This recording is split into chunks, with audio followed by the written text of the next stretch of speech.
Even when the night is gone, and even when the sky is hidden from view, still the moon shines its light upon you.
for the everlasting forest.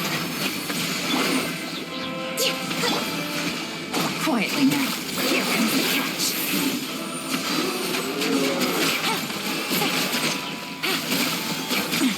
Good. Lush as the moon. Allow me. Committed to memory. Quietly now.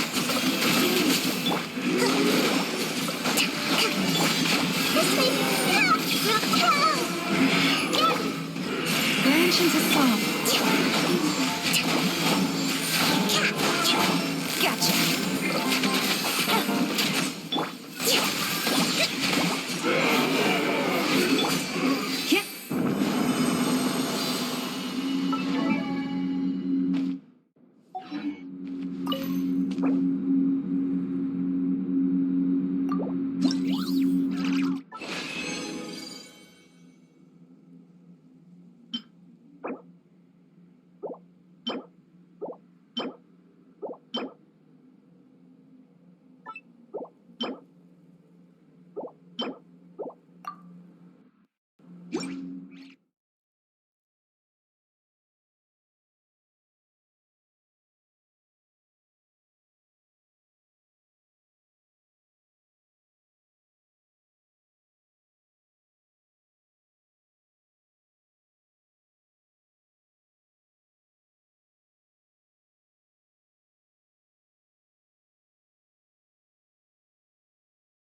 Make yourselves at home. Committed to memory. By the frost moon of old, receive my blessing. Game's up. Time's over. Quietly now.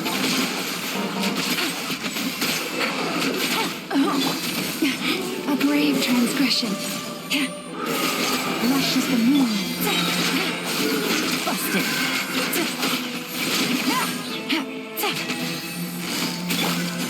Rest and rebuild. Grow. With one heart, receive my blessing. Quietly now.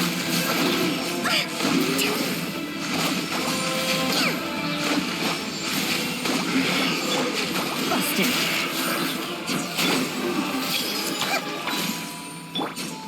Allow me.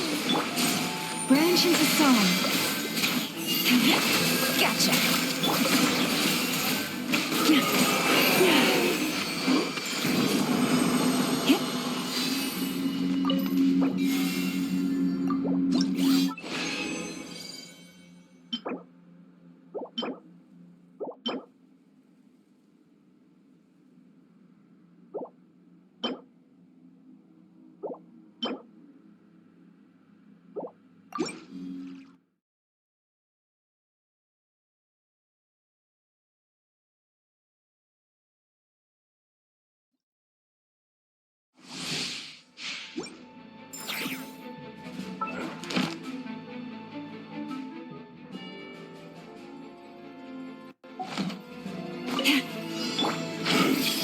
Share my knowledge. Hold the line. By the frost moon of old, Here comes the catch. Quietly now.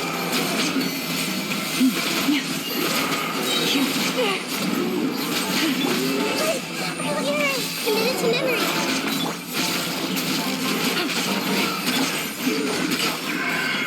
Allow me.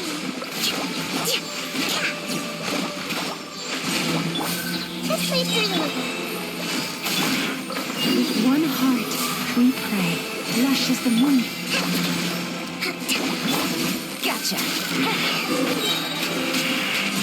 Quietly now. Hold the line. Committed to memory.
go!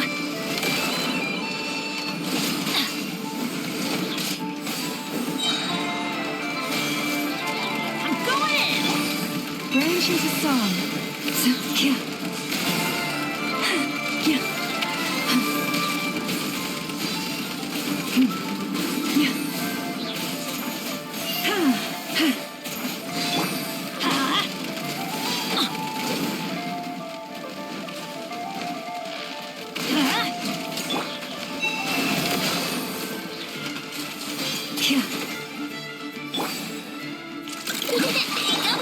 Let's stir things up!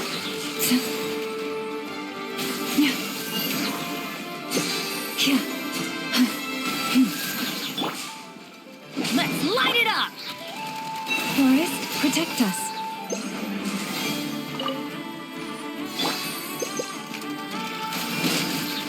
Shoot! Looks like playtime's over.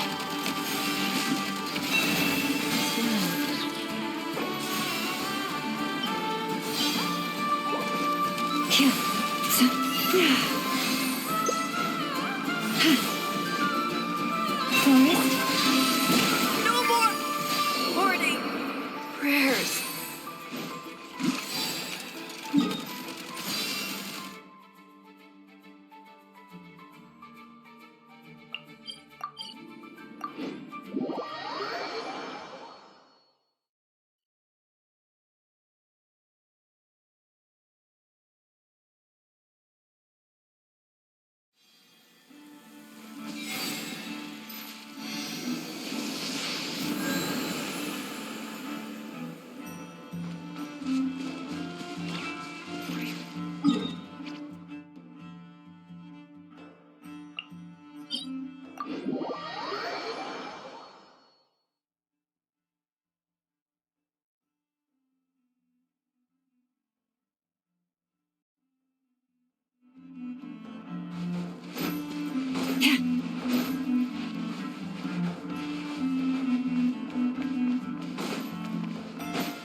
lead is Off we go!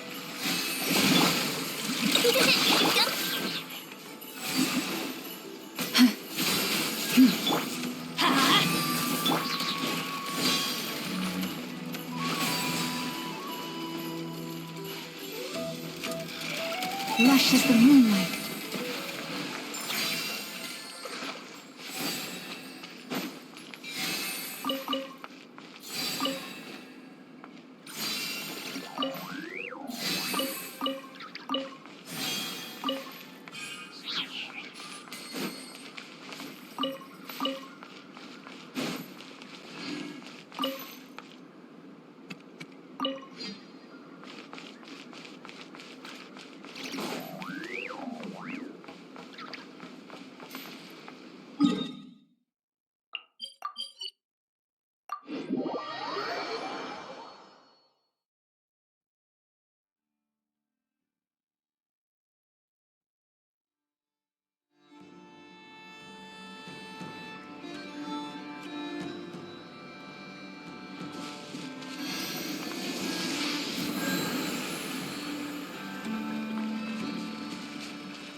Yeah.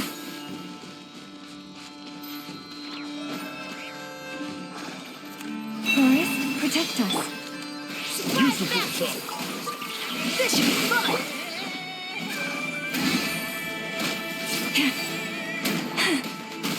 Time for the big one! Should have stayed away.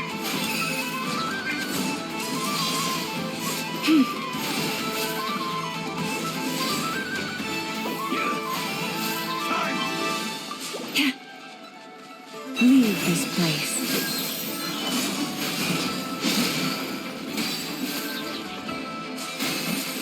Right! So, Resistance is futile. Save yourself a bit. You poor lost land. Time for the big one! Couldn't fix it.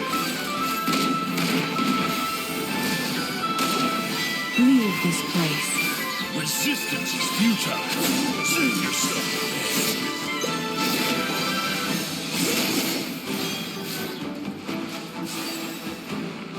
You poor lost lamb. Intel. Send.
Let's light it up!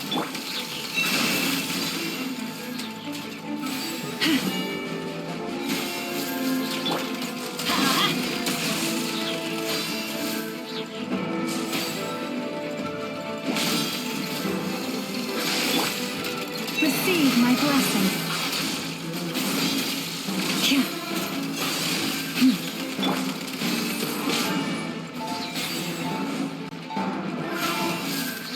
Let's light it up!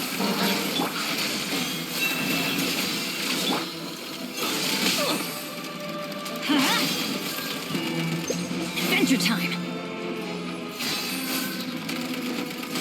Let's light it up!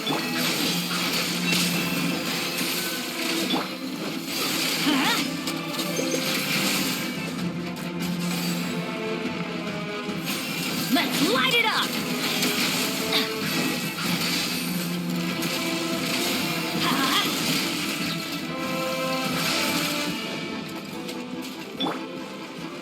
Leave this place.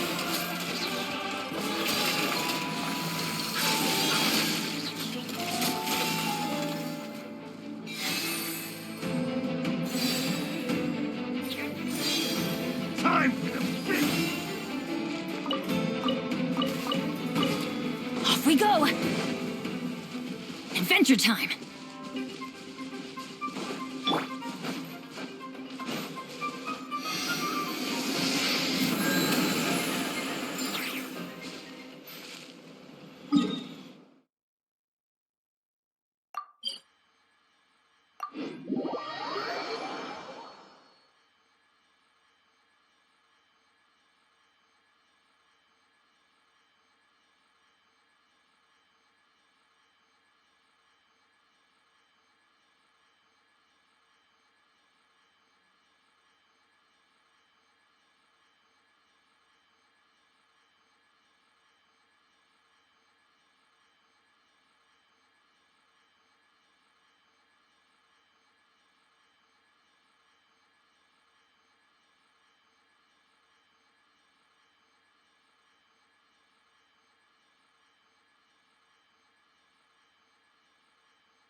Thank you for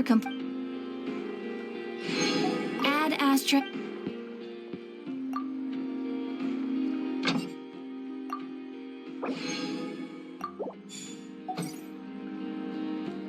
Add asterisk. Promise for adventures.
amazing. Goddess, may your light illuminate our path ahead. Everyone hold hands.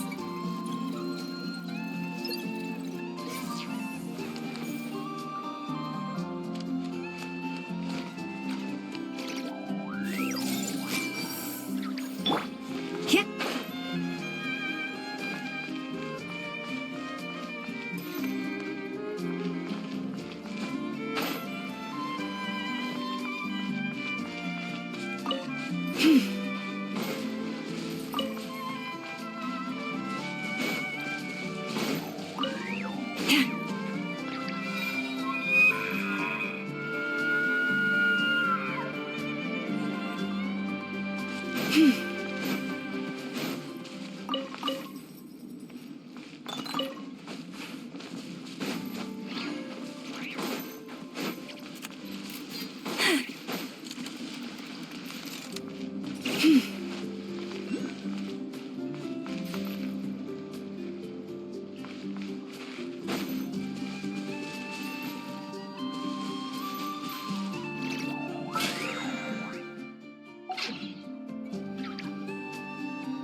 If ever you find that the animals in Nodcry behave in ways you do not understand, just ask me and I will explain.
Oh, Styxia's moonlight is so beautiful. And the River of Souls is so quiet. It's like everything that happened was just a dream. I wonder if Cass is doing okay on the other side. If I write a letter and put it in a drift bottle, will she be able to read it?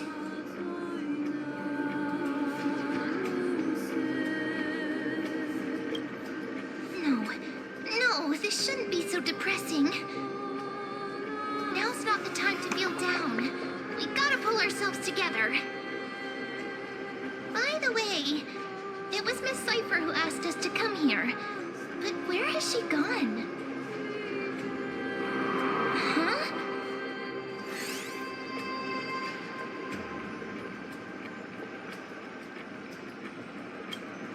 Yes, and this aura feels so familiar. Let's go check it out together. Be very careful. I have a bad feeling about this.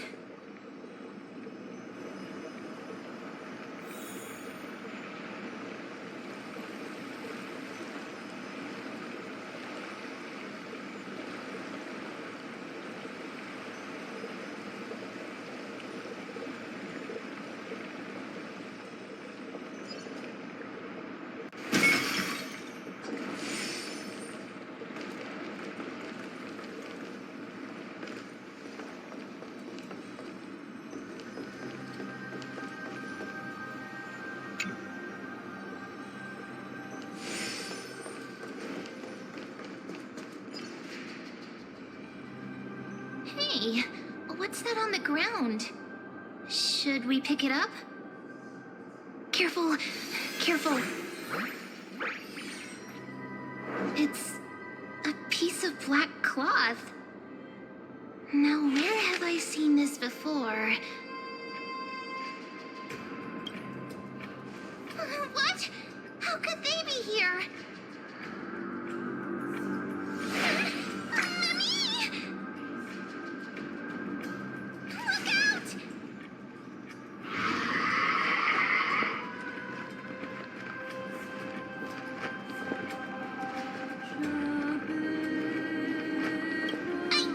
What? Now I'm sad. This isn't the time for jokes. Let's try our best to deal with them for now, and we'll slip into the past with time's power as soon as we can.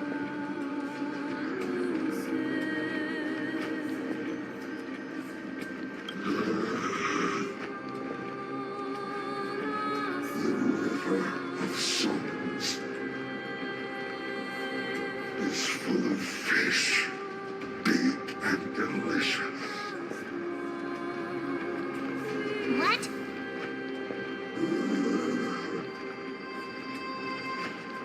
The flame chase journey stops. Yeah. Meow?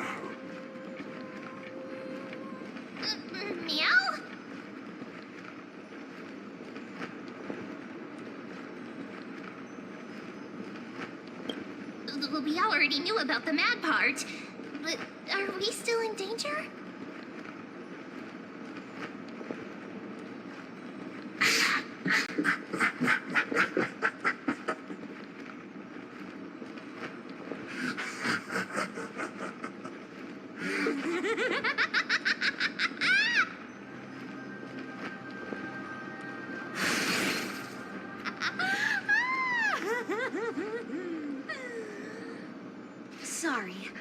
couldn't pass on the chance to give you two a good scare.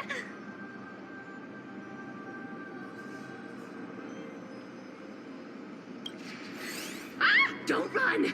I'm the real Cypher. The real one. Come on, don't be upset. I'm just giving you a kind reminder that Emphorius isn't safe at all. The whole place is full of dangers, including that swordmaster. Make sure you stay on your toes, no matter where you are.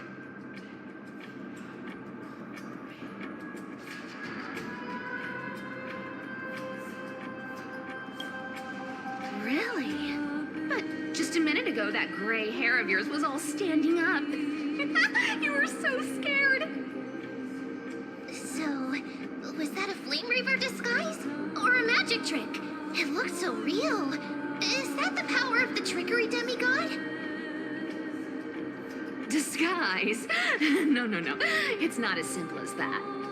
Let me think about how to explain this. For example, what did you think when you realized that piece of cloth came from the Flame Reaver's cloak? We thought that maybe the Flame Reaver was around here somewhere? That's right. And then you heard some footsteps. What did you think when that happened? Well, we thought it must be the Flame Reaver coming this way. Yep, exactly. I just used some hints and, mental suggestions to help you believe in a lie. Lies are what Zagreus is best at. If everyone believes in a lie, then it becomes reality. Power to make lies into reality? That's got all my hair standing up.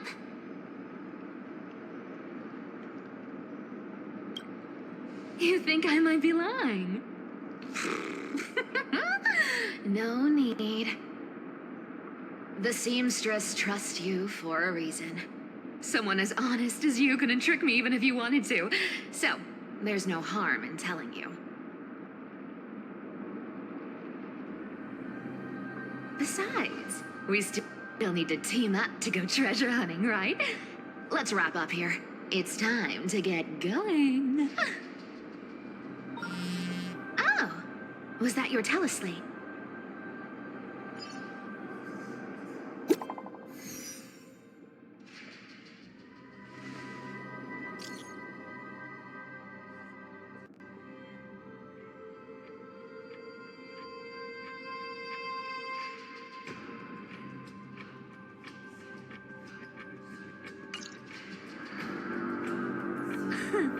Aren't you a popular one? But I got two first, so help me with the treasures, and then I'll send you two to the grove.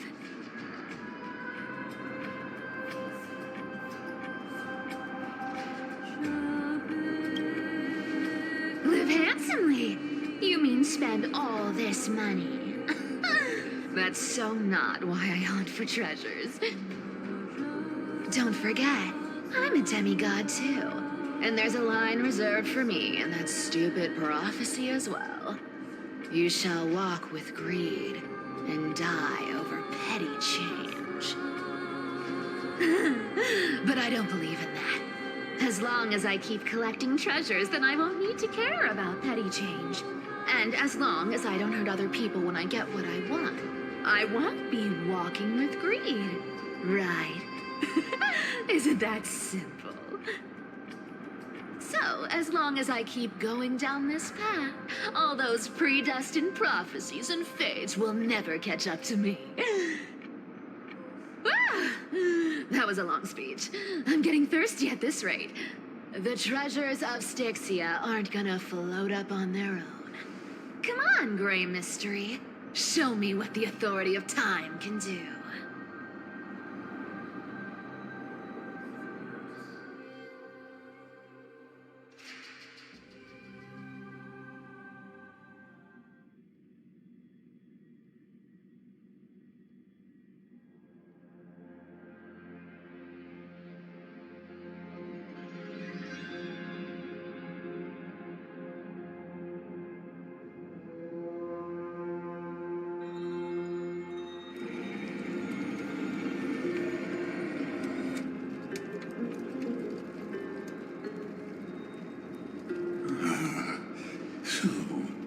This is the car of the Astral Express you've spoken of. My repository of memories has been enriched with another fascinating piece of information. Thank you for leading me here, Lord Darnham.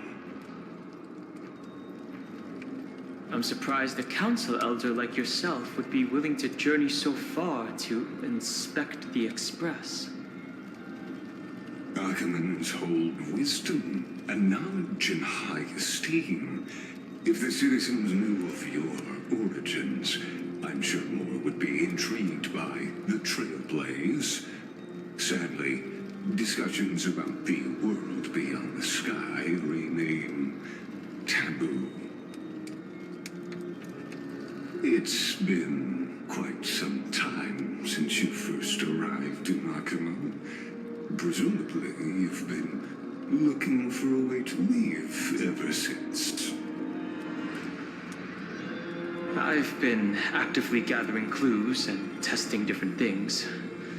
Sadly, the more I find out, the more powerless I feel. Don't be too hard on yourself, my lord. This puzzle has stumped Amphorius' scholars for centuries. It isn't something you can solve overnight, even someone as gifted as yourself. In the Grove, I discovered extensive research on the Sky Titan. It appears that many scholars from Amphorius believe the taboo against the world beyond the sky stems from a curse cast by Aquila. Exactly. Of the 12 Titans of Amphorius, Aquila is known for being the most capricious. The weather itself reflects their mood. Tranquil sunshine, mournful rain. Aquila's breath is a brisk wind, and her cries resound as thunder in a storm. Additionally, Aquila is one of the 2 Titans whose core flames have yet to be returned. The sky above affects every citizen. It's clear that Lady Aglaya's decision to confront Aquila at the end of the Flame Chase journey was a carefully considered strategy. If returning Aquila's core flame can break the sky's curse, we won't have to exhaust ourselves searching for a way back. We can simply focus on aiding the Chrysos heirs. Anti-Catherians have no home to return to, so I understand your concern for your old friends and homeland. I used anti-Catherian technology, or scanning, as you might call it, to assess this car. Assuming my judgment is correct, I might be able to conduct a thorough overhaul of its power systems. Really? But... Of course, that's only if you, my lord, permit me to interact with it. by all means, please, proceed. But be careful. The Express's thrusters are extremely delicate. You honor me with your trust. I will be very careful.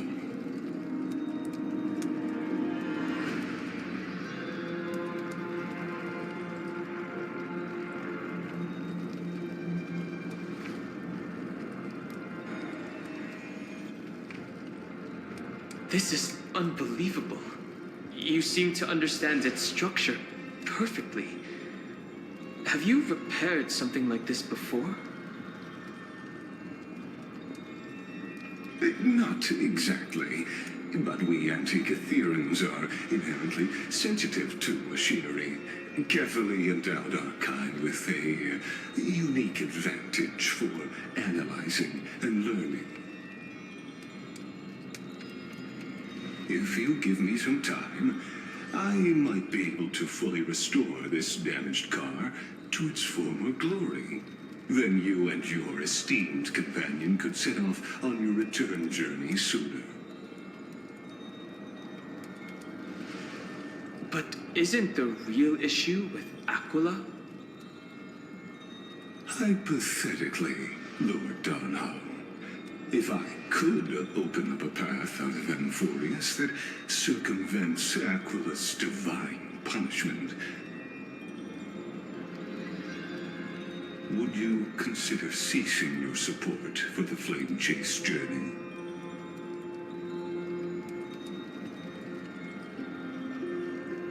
I don't understand. Does the Council of Elders possess some secret means of counteracting divine punishment? It's best if you don't delve too deeply into that question, my lord. All you need to know is, I can make it happen. Maybe this is not a decision by the Council of Elders, but rather his personal wish. The crucial point is, if you and your companion are unwilling to halt your support for the Chrysos heirs, it could offend certain interests.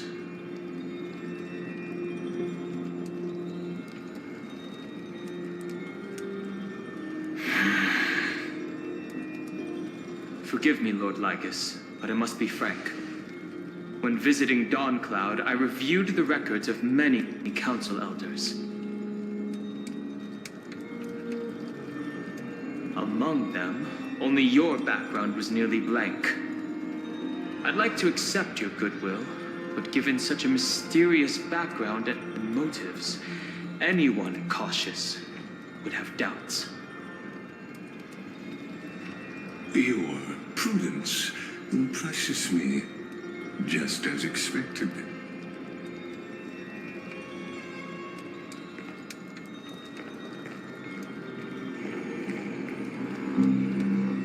Are these people? Is this a trap? Is that why you accompanied me here? Please don't misunderstand, Lord Darnham. As the Theoros, I have no allegiance to their plans, nor am I obliged to obstruct them. I am neutral. Out of respect for you, I hope to offer a peaceful solution to ensure the safety of you and your companion.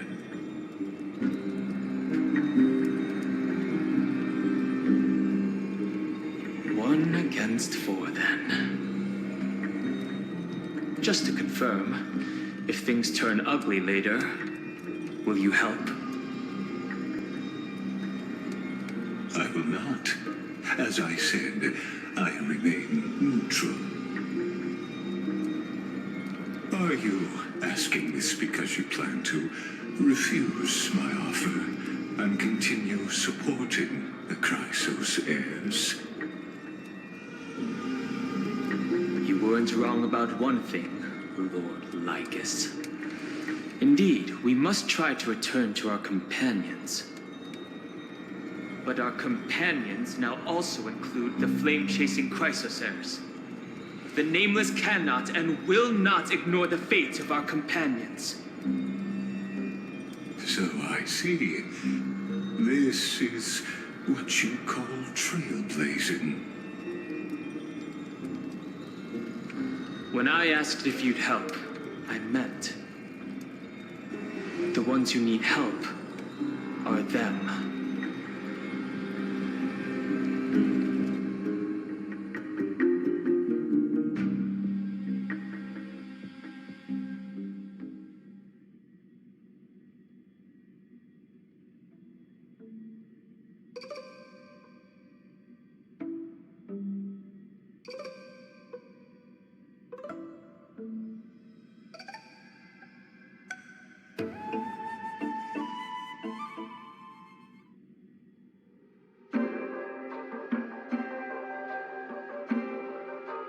You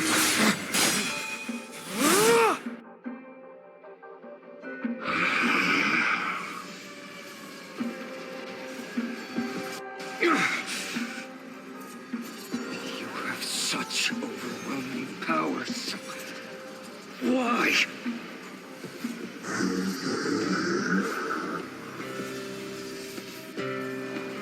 Answer me. Why do you stand in her way? Why do you want to take the core flames?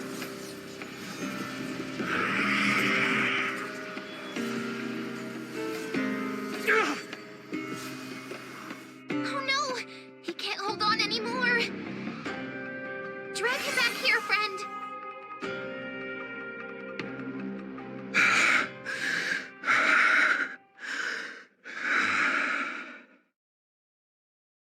Are you okay?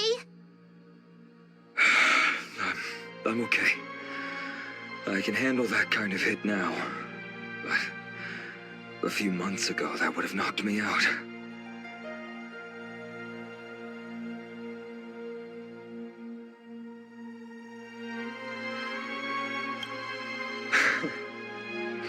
Well, that's why I made sure you were well fed and rested on the road. Thanks for the help. To face Aquila and other potential threats, I must sharpen myself with the most aggressive methods. Even so, it's impressive you thought of this training method. Battling the phantoms of the past in the River of Time? It's just like the hyperbolic time sanctum that the bards describe.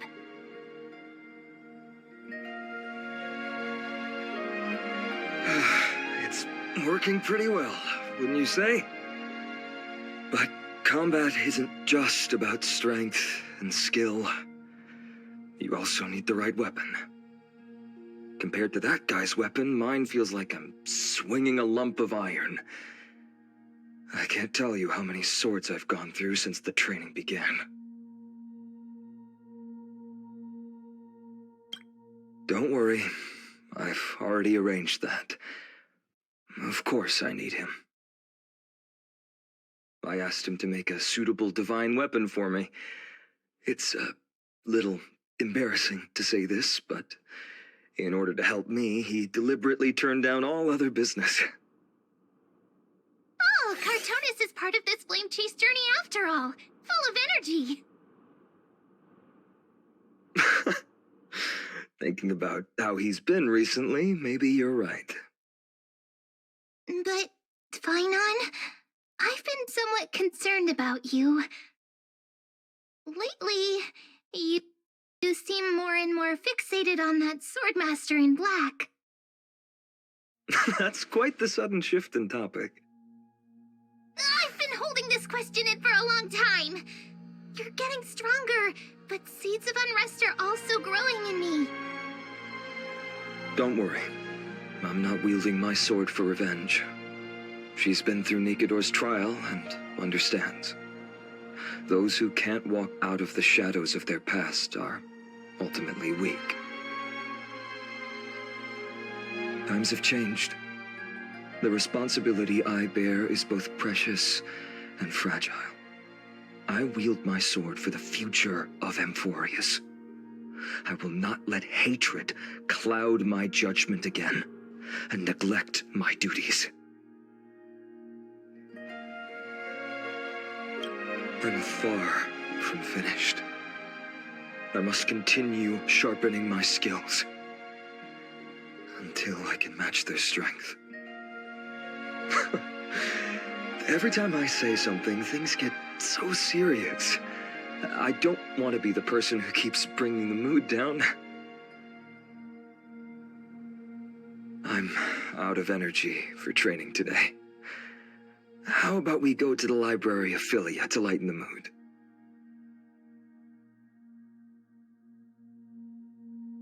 Sure, that's what I've been looking forward to. We deserve to enjoy ourselves after all the hard work.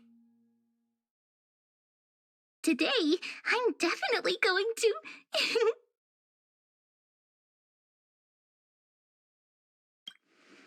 Oh, great idea! However, that would mean no more reasons to visit the Grove. That's the charm of this place. You can find whatever you're into here. The three of us might not be into scholarly books, but we could still spend an entire day at the Library of Philia.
I wonder what Finan and Mem are reading. Let's take a closer look.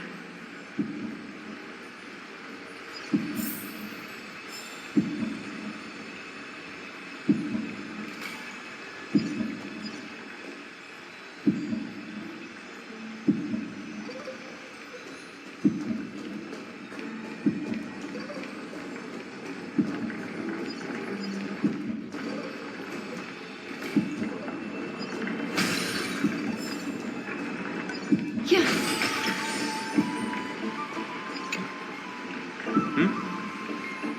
Well, I thought I felt a draft just now. Peeking isn't polite, my friend. You could have just asked.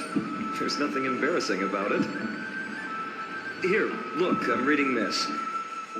Antiques Appraisal, How to Make a Fortune.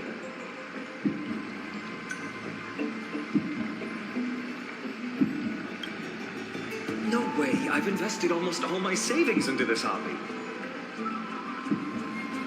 I've spent a lot of time pondering how Aglaia became such an effective leader. Beyond the intangible qualities like personality and ethics, a major reason is her family wealth. That's the perk of growing up in a big city, isn't it? For those of us in the sticks, luck doesn't come as easily. It's 30% grind, 70% fate. Talk too much. As a leader, you need both integrity and...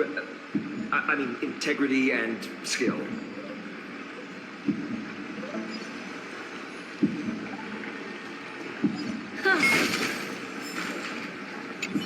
I've spent a lot of time pondering how Aglaia became such an effect. That's the perk of growing... Talk.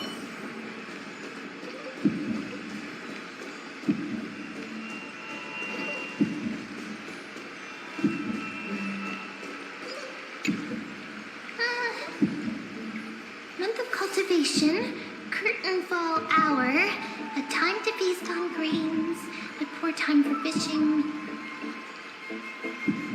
But then again, are there even any spots left to fish in Emporius these days?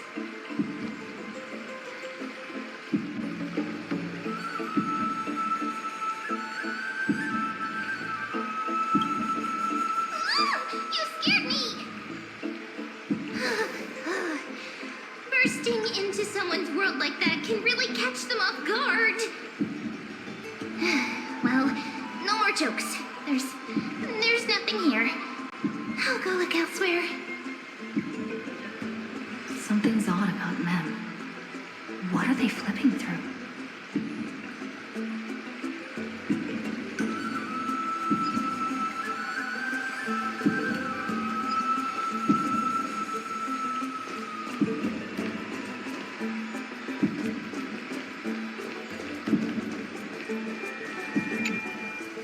Oh, these cards are so detailed and fine. Ruler, weaver, traveler, healer. But the interpretation for each card is so long. Do I have to memorize them all?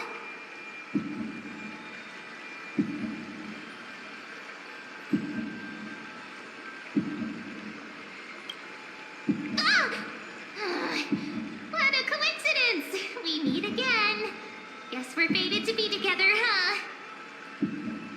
But you must be busy, so I won't bother you for now. Hope your day, every day, is joyful.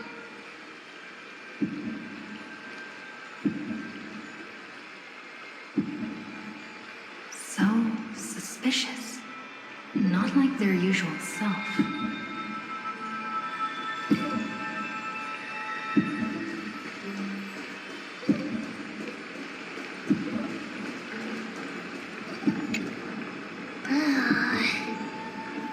You sure are persistent. All right, all right. I'm totally helpless against your charm. What are you guys chatting about? Is this...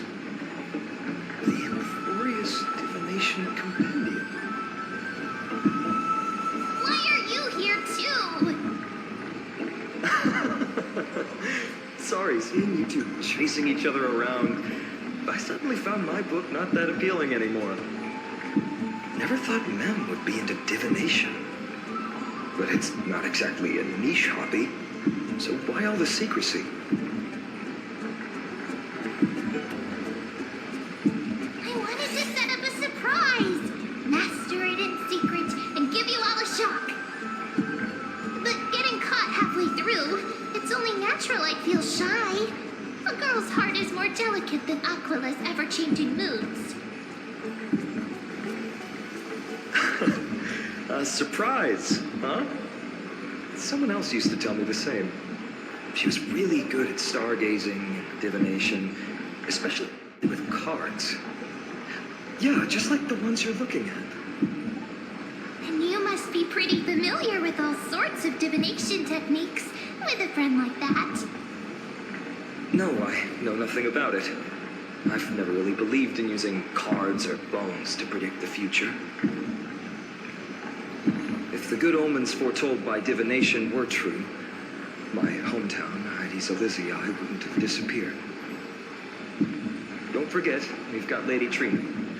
Every other form of divination is just smoke and mirrors or cleverly rehearsed tricks compared to her flawless prophecies.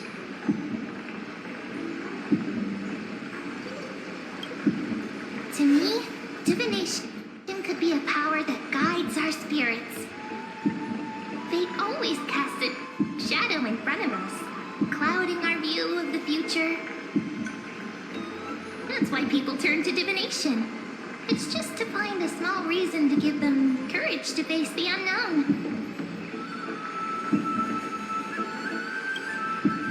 Divination is only meaningful when there are both good and bad outcomes. Even bad omens serve as guidance. They can help keep us alert, right?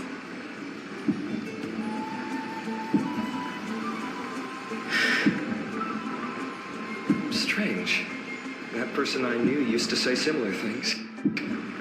Looking back, whenever she interpreted a card for me, I couldn't help but feel uneasy, even though I never believed in the outcomes. Maybe it was her tone. Irene. She could paint a complete fantasy so vividly, it utterly captivated me as a child. Right, I still carry a card she once used. Do you want to see it?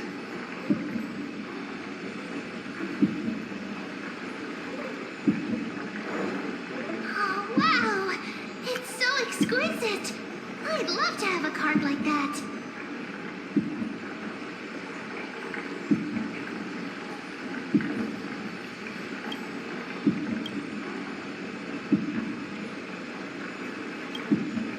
Oh, now that you mention it, yes, it would be even better if it were made of, say, crystal.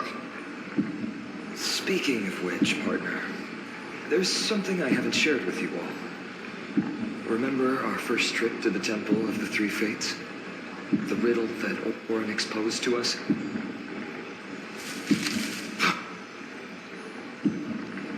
Who's there?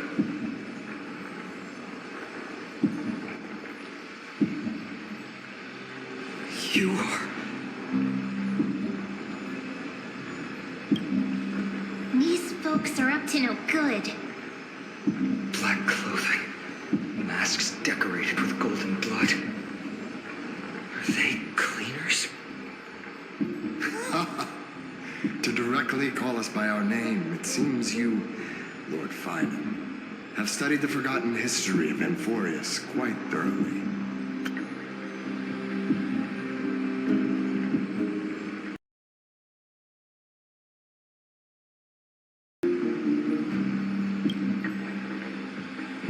Your friend seems quite interested in us. Perhaps you could explain, Lord Finan. It would be the polite thing. We can't let our esteemed guests pass away without understanding. During the Chrysos War, to combat the Chrysos heirs, several cities formed an underground assassin squad called the Cleaners.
Their task was to erase anyone with golden blood from existence. Assassination, poisoning, political persecution. They would do anything to achieve their objective. Well, this historical perspective seems biased. Glossing over the Chrysos heirs' abuse of divine powers and their blatant initiation of war in order to defame our predecessors. Could you disclose the name of the author behind this popular legend, Lloyd Finan? I'd hate for the innocent children of Akama to be tainted by such slanted narratives. You should have stayed buried in the dust of history. The Citizens' Assembly has once again legitimized the mission of the Chrysos heirs. But as for you, not one citizen would cast their vote for you. Executioners lurking in the shadows. What does it matter? We've long since stopped expecting to be understood. People have become too accustomed to peace, and they've forgotten the disasters that arose from allowing generations of the Chrysos heirs to rule. Complete nonsense. Did you really travel all the way to the Grove just to have an argument? I enjoy dealing with people as straightforward as you, Lord Finan. You've probably figured out why we've come before you. Keep your cool, partner. They've come out of the shadows, which suggests they have something up their sleeves. All right, let's hear it. What are you hiding? But watch your language and don't say anything you might regret. My shoulders might be sore and my sword a tad dull, but it's still enough to slice off your tongues.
place fits, doesn't it?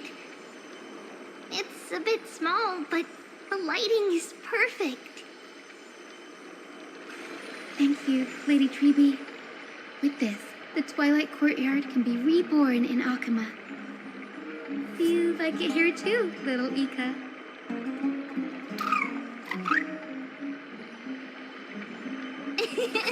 It's so bright here. Maybe you should rename it?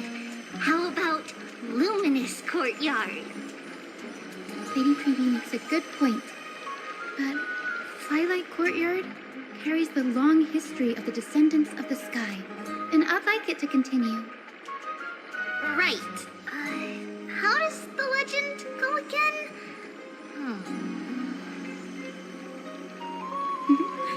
Even Lady Treby forgets things. We just haven't prepared lessons in a while now, so we're a bit rusty. Just give us some time and we'll remember. Now we remember. Kremnos in the Firmament, Volume 3, Section 5. With Celiosi, the Day Thunder Knight, striking down the Eye of Twilight, the divine war between Nikador and Aquila, which spanned centuries, came to an end. Thereafter, the skyfolk gradually declined. Numerous sky fortresses were abandoned, and their descendants began to establish themselves on the land. Finally, those descended from Celiosi the Day Thunder Knight were welcomed by the scholars under Circes and established the Twilight Courtyard in the Grove.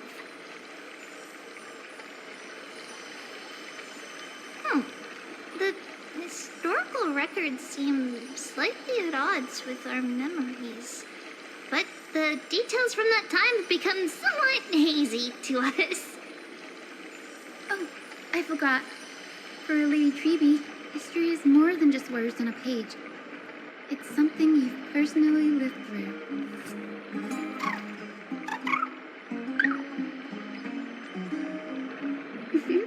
Little Ika loves listening to the stories from the legends. I'm sure you're also imagining one day you'll be as awe-inspiring as the winged beasts by Celiosi's side. That day will come. I believe it. Just keep growing. Lord Crediros? Miss Hyacinth. And Lady Treby. Good to see you're doing all right. I heard from the citizens you were nearby and came to check. Doing all right. What's going on, Crediros? There's been another violent incident at the market. A shop was smashed and looted. It's the third time this week. How can this be? I always thought that with Lady Aglaya here, Akama would remain peaceful. That was true in the past. But these days, forgive my bluntness, her senses may not be as sharp as they once were. Aggie. In my opinion, malevolent forces have noticed the slack in the golden threads and are now plotting to exploit the opportunity. The Citizens' Assembly just wrapped up. Why is there still unrest? The Chrysos heirs won by only one vote, Lady Treby. From my years of experience, a narrow victory often walks hand in hand with unrest. Trouble! Miss Hyacinth! Trouble! Clementine! Take a breath. What's going on? Please! Something terrible has happened at Marmorial Palace! What is it, Doctor? Calm yourself and talk us through. Lady Aglaya! It's Lady Aglaya who's in trouble.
still remember.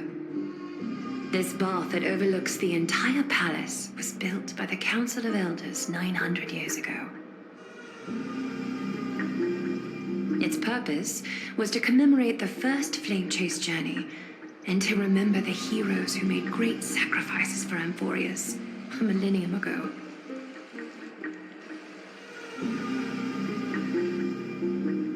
Rules were set then. No one was allowed to enter, apart from guests invited by the Gold Weaver. But, I guess, you're no longer pretending to follow the rules, are you, Lady Kindness?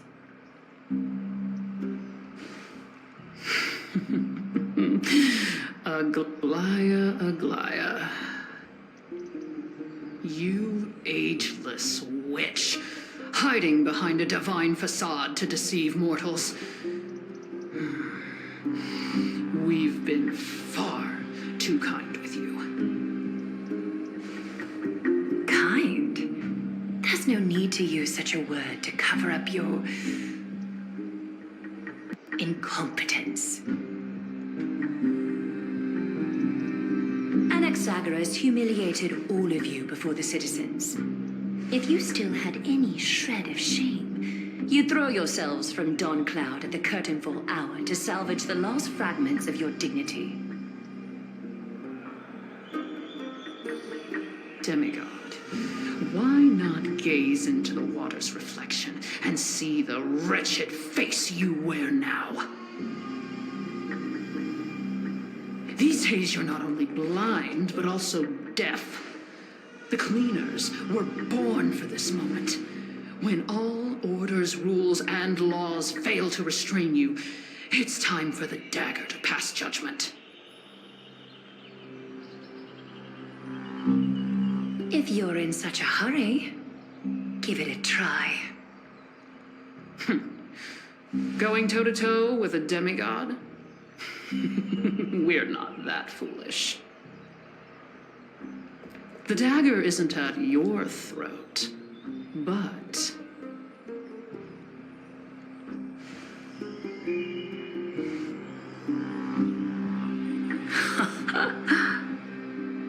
Your gravest accusation is that my humanity is fading. And you claim my concern for mortal joys and sorrows is nothing but a facade. If that accusation holds, what makes you think the lives of these civilians will sway me in the slightest?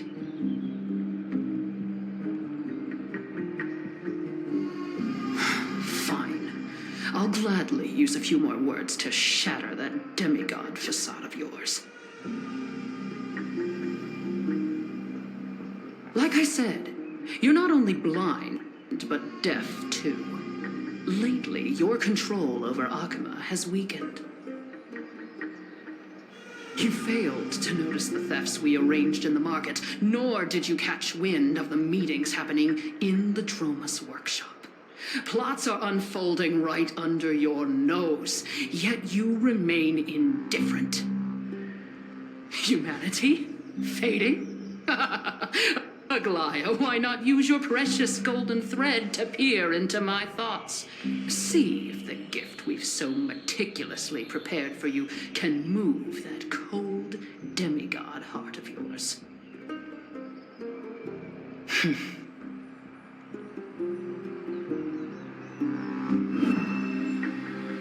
In this moment, I only regret not being more ruthless, because your evil is beyond cure. You finally figured it out. You have grown dull. I've been holding that image in my mind this whole time to make sure you could see it clearly.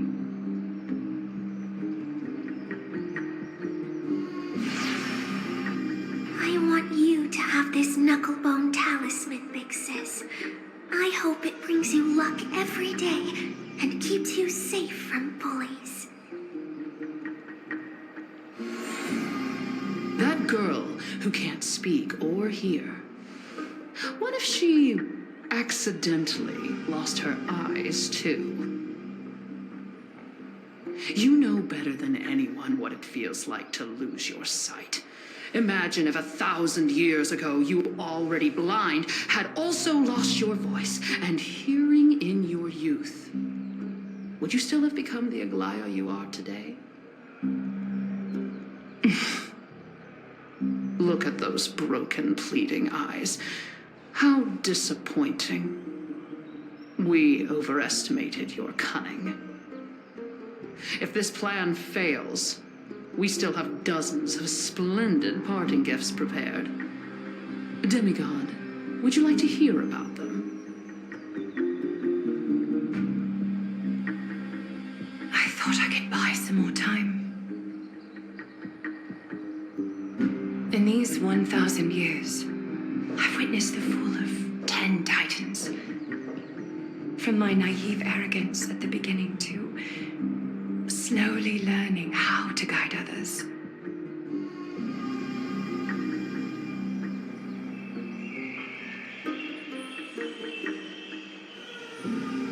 Now, it's time to let go. I should be grateful. Grateful that I've reached this moment. To let my departure become a path for others to follow.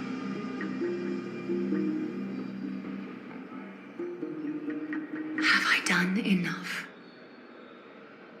If I embrace that prophecy now and sink into the warmth of these waters,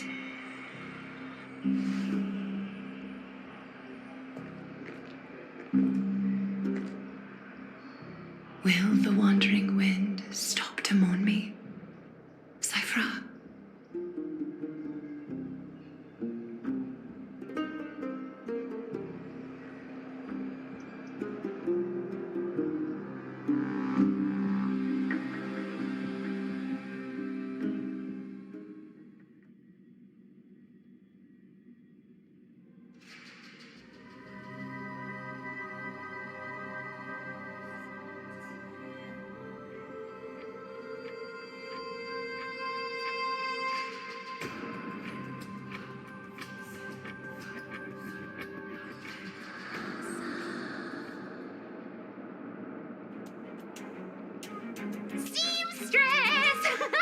I've come as promised. Look at this box full of gold and silver treasures. I bet there's stuff here you've never seen.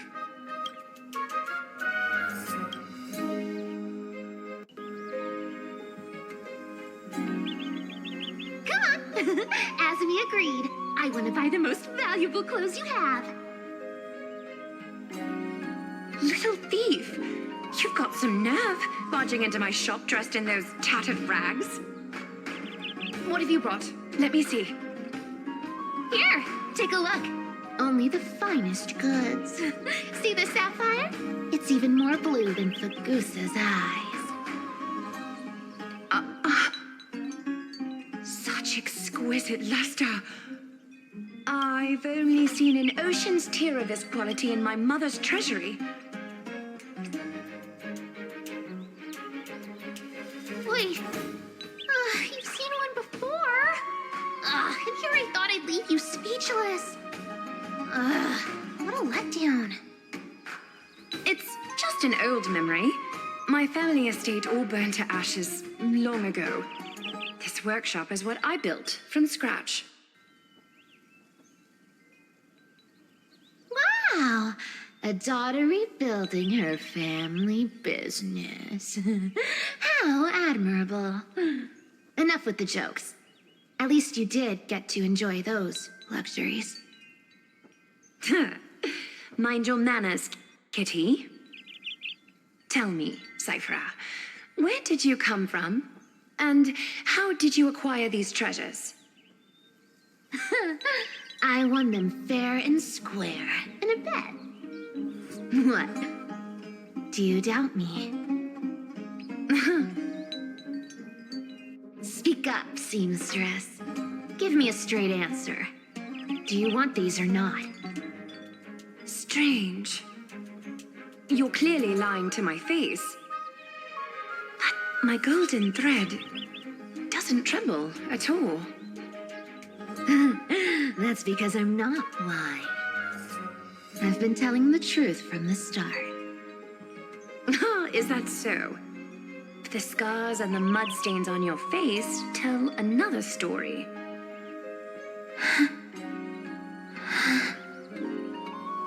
Come on. Can we just do business without all this chatter?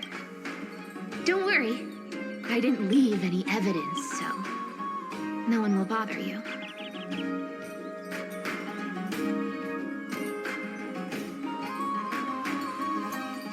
How can I trust a word you say when you're so skilled at lying? Dealing with you rich people is such a pain. Always wasting my time. Fine, if you don't want it. There are plenty of others who do. Hold on. Your treasure?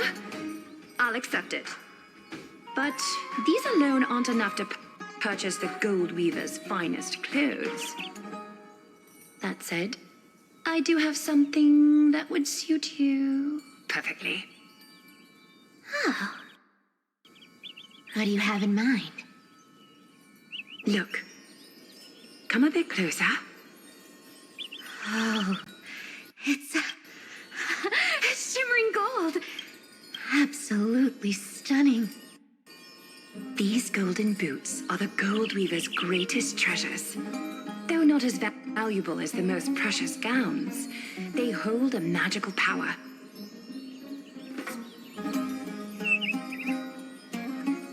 Legend has it that Zagreus blessed these boots, allowing anyone who wears them to move swiftly and silently. Put them on, Cyphra, and don't get caught again. A face as lovely as yours deserves better protection.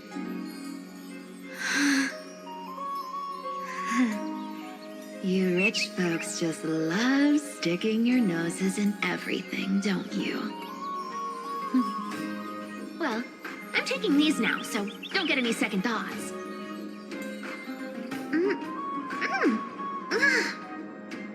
What's wrong? Do you have a smaller size? These are way too big for me. Well, I suppose you'll have to grow into them.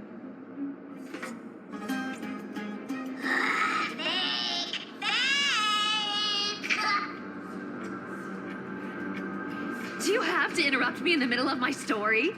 Fake? What's fake? Those boots definitely don't hold Zagreus' divine power. You're Amphorius' most cunning liar, and even you were fooled by a Goliath. Watch your mouth, or I'll feed you to the fish in the river of souls. Weren't you curious how I got tangled up with that seamstress? Well, now you know. Satisfied. I didn't expect such a simple story. How disappointing.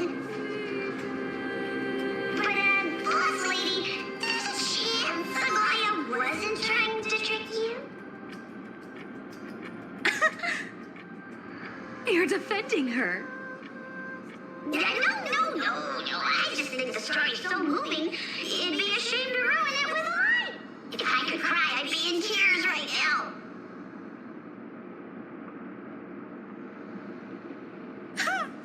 Good thing you've still got a sharp tongue, or you'd have been stuck guarding someone's front door ages ago. Enough chit-chat. Let's take a look at this place. The city of Styxia. Look how beautiful she is! Let me take a good sniff of this air.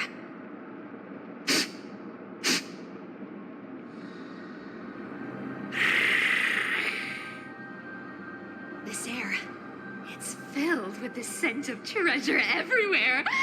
Wonderful! Just wonderful. Thanks to Castorus and Grey Mystery, the ancient city's barrier was finally dispelled. Now that I think about it, helping them was well worth it. Time for treasure hunting, Barto! Lead the way, and whatever we find, we'll split 80-20. Well, I have a suggestion. How about 70-30 instead? Listen closely. Do you hear that? The gnawfish in the River of Souls are growling with hunger. 80-20 is.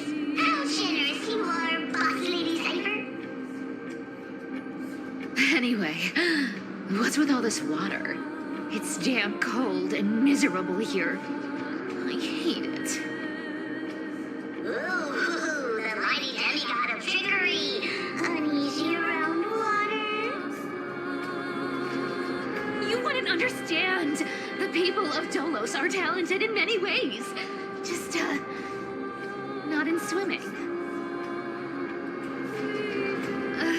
Why don't we have a race? Long distance, sprint, or laps? Take your pick. What's got you so worked up? Relax, relax. Who would have thought the fearless Lady Cypher was afraid of water? Cats hate getting wet. What's so hard to understand about that?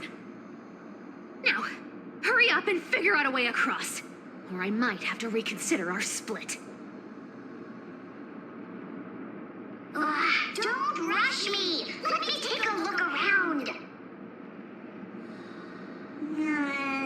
Got it. Let's use that thing. Come on, follow me, boss lady. Not a good imitation. I'll play along. Let's see where this goes, Bartolos. Tell me, how did you hunt for treasure when I wasn't around, boss lady? Trying to trick me into saying so.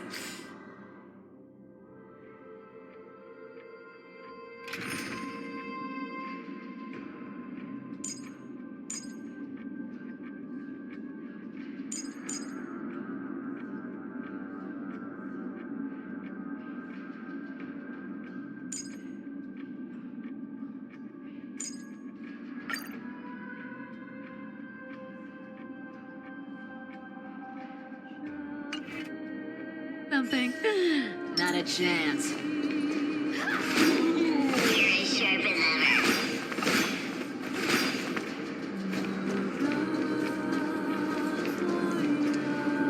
Ooh, interesting. Very interesting. Was this device designed by priests of Ornyx? Do you think you can handle it? Don't underestimate me, boss. Just find a cozy dry corner and wait for me.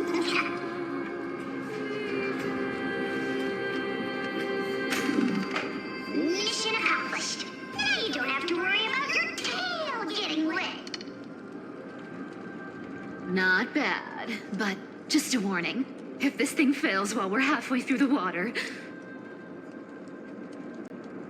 Don't worry, trust me. For that sweet 20% cut of the loot, I'll make sure you're taken care of.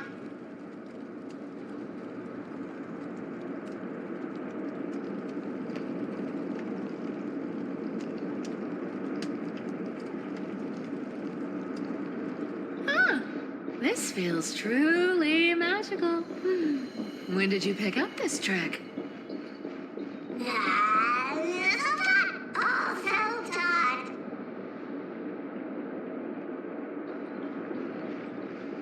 We're here. Can we turn off this spotlight now? It's really blinding. No problem. Just use the device over there to shut it off.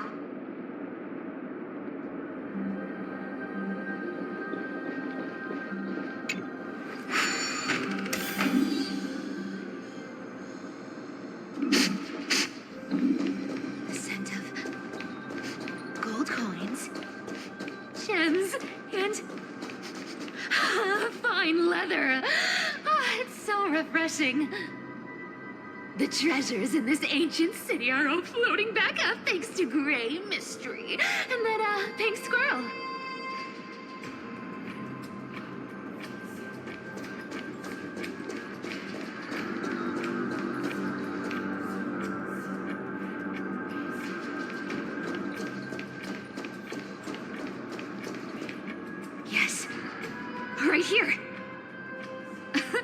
What are you waiting for?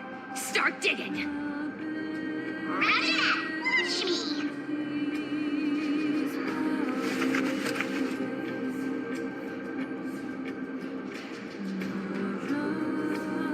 Wow! That's a huge chest. Move over. I want to open it myself.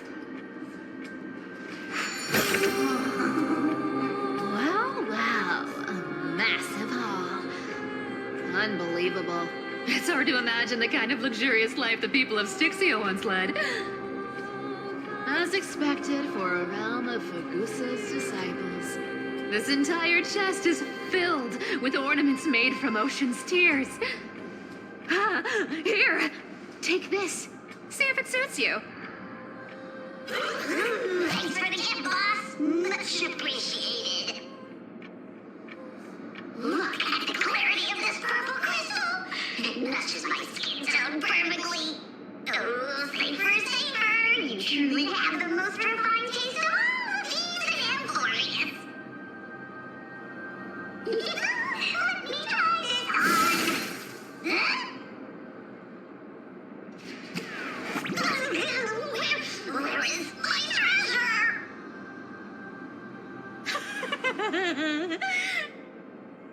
How long have we known each other?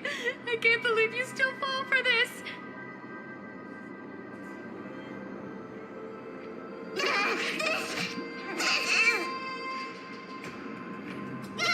How could I have forgotten about this?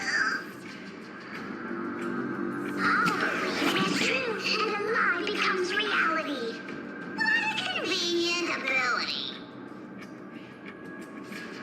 The demigod of trickery's divine gift. Far more practical than any golden thread or teleporter.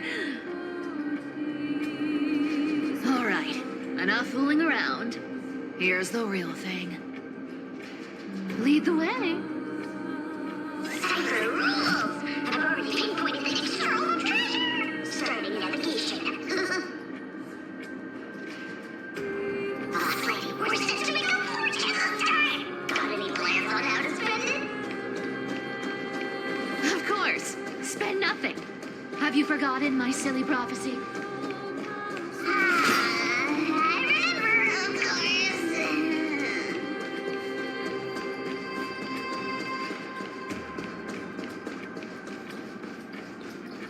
Oh, isn't that like... Uh-huh. Once activated, this thing makes a racket that can be heard for miles. It's just too stupid.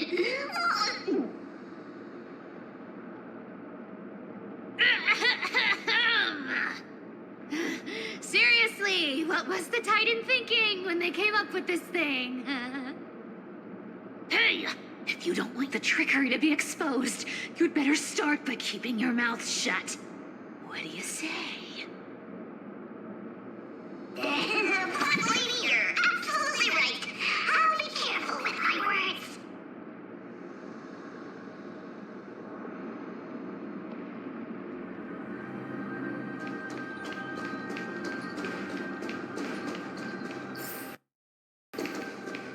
Here we go round the river of souls. Spirit thief goes, spirit thief goes. Ah, what are you even singing? You're totally out of tune.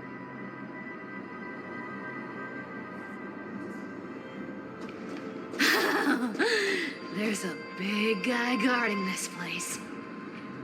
Yeah, big and dumb, just a pure lump of stupidity. Cat and mouse time! Let's wait and see. Deja vu.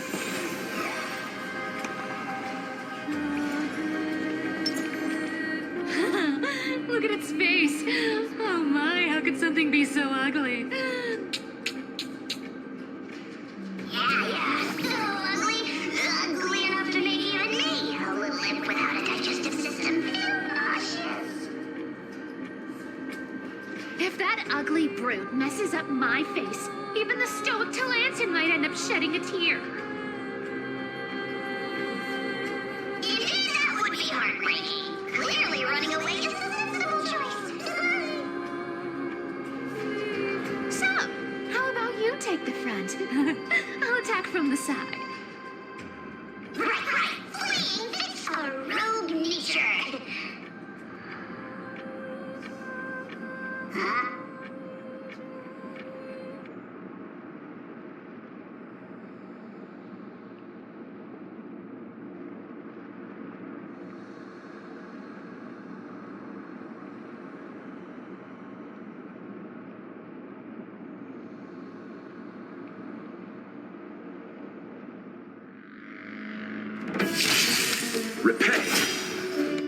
try it this other way.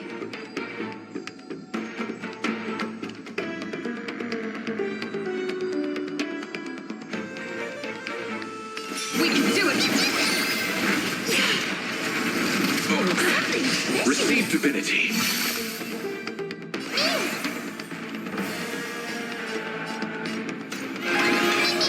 Is that fear I sense? Patate-douce?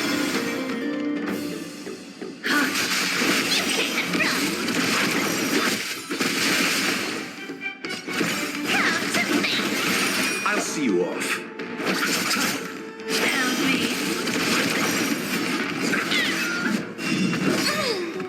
Something's fishy. Trust me. We can do anything.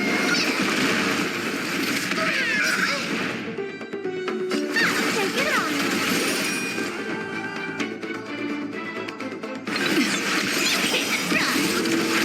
Countless through thus our fates become one. So fragile, like a wisp of silk. Underestimate you. You chose the wrong enemy. Eternal slate and return! All life be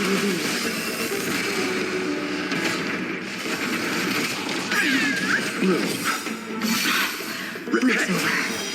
Our cute played with enough believers. Lies become reality. Yes. Come to me.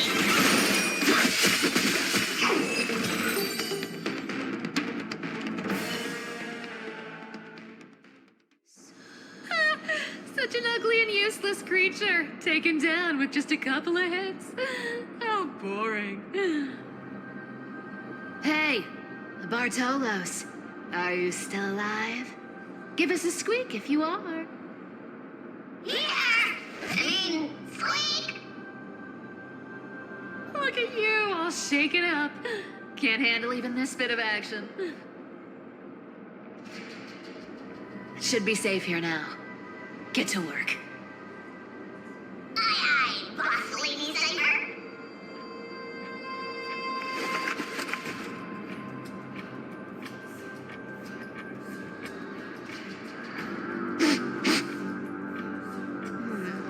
It doesn't smell like anything valuable this time. Since we've already dug it up, let's open it and see. Huh. Is this?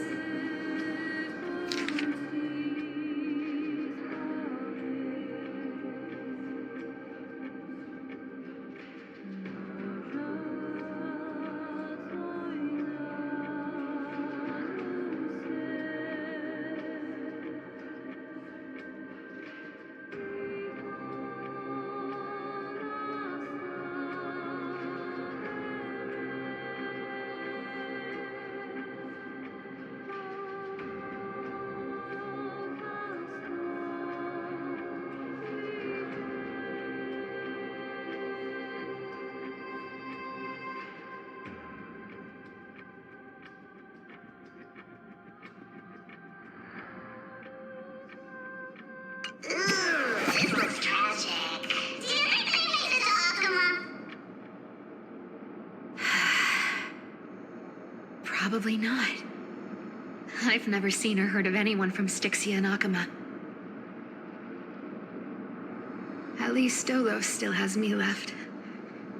Guess this city wasn't so lucky. Huh. It does seem unfair, doesn't it? Just because they were born in the wrong place, they had to face such devastation. Meanwhile, those in Akuma, simply because they're supported by the world-bearing Titan, continue to survive. Yeah, the world just isn't fair, is it? Speaking of the world-bearing Titan, Cypher, didn't you tell me once you used to be an apprentice at Kepler's priestly court? Huh. Did I? Yeah, you definitely told me, and I remember it clearly. Maybe it's been so long your memory's gotten a little fuzzy.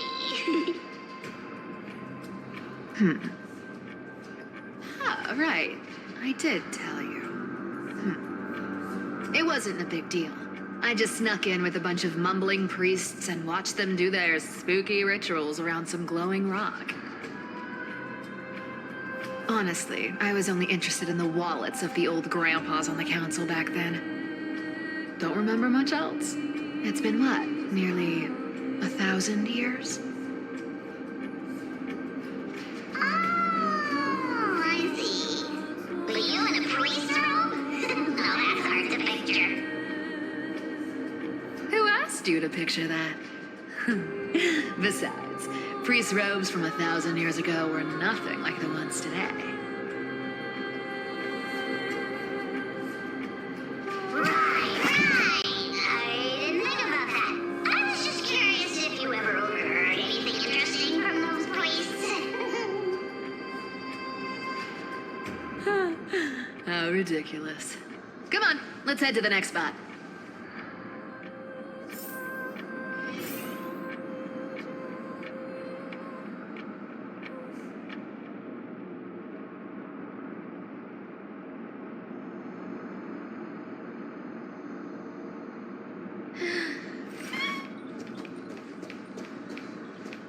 Where did this roadblock come from? Ugh, this is so annoying. The treasure is right in front of us. Oh dear, we're stuck here. But I have a plan. Should we call on that big, noisy, cumbersome hand of Cedric? Never thought that thing would actually come in handy. All right. Do you want to handle it? Leave it to me, boss. I don't need a controller. After all, you know.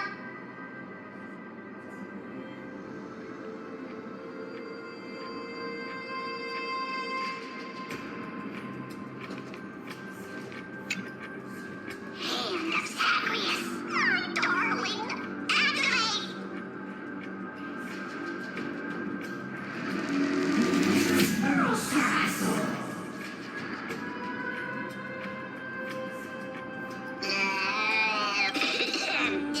Just a tiny hand of Zagreus.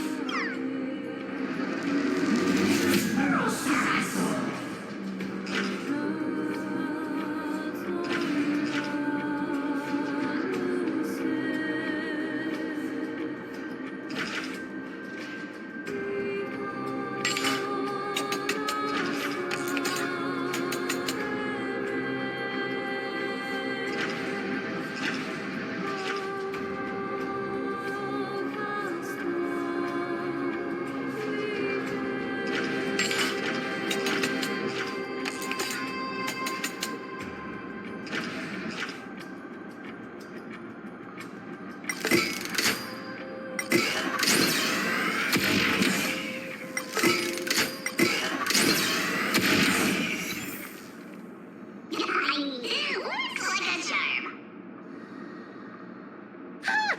Not bad. However, I still don't see how this ties into trickery. Let's go to the next room. Hey, slow down. That question you asked me earlier. I think I just remembered something. What did I ask? You know, that question. The one you specifically asked me. Right after we dug up the second chest. Forgive me, boss lady, but have you been under a lot of stress lately? I didn't ask anything. You must have imagined it. Oh, is that so? Maybe you're right. I have been a little on edge lately. I need to relax. All right, let's move on to the next treasure trove. Treasure, let's go!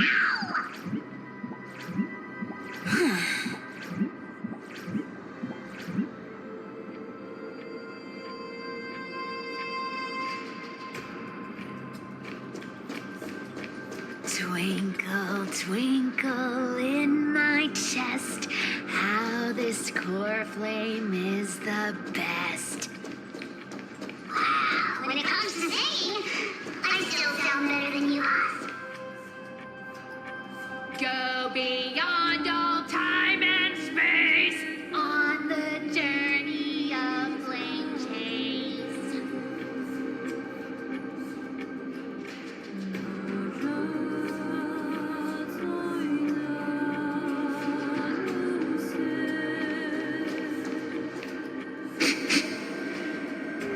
Ooh, this scent feels like something incredible is buried here. Incredible indeed. If even boss ladies said so, I'm not excited. Do I need to give instructions here? Get digging.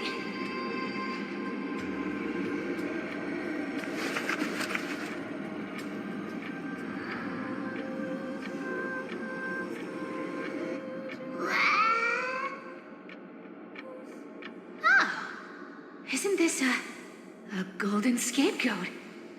Interesting. Looks like whoever buried this treasure wanted to play a little game with us. Oh, isn't there a myth about this thing? Those who feared fire became sheep. Those who did not became human.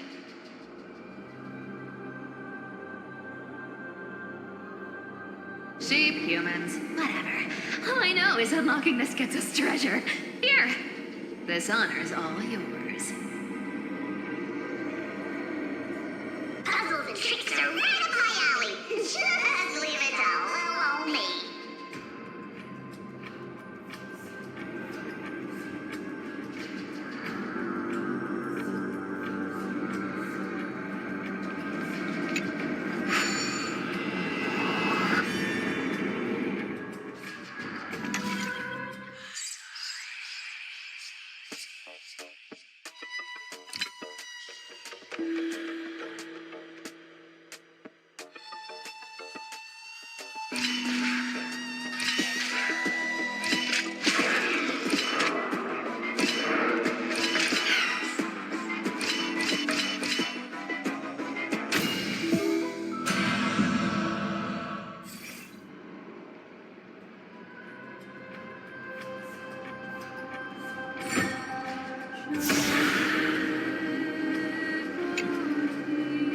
Told you, nothing can stop me.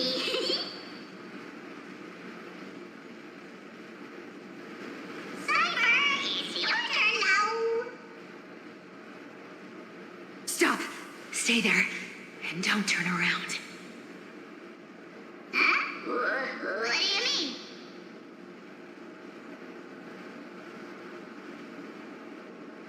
I told you, don't move.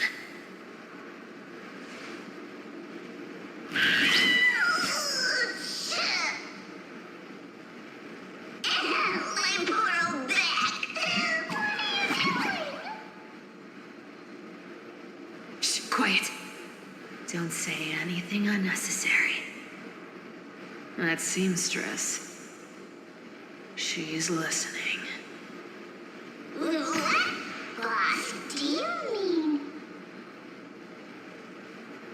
Stay put and keep quiet. I'll handle her.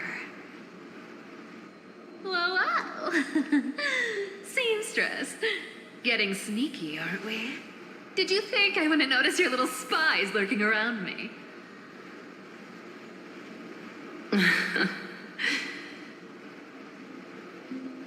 As time passes, I find myself leaning more and more on blind luck.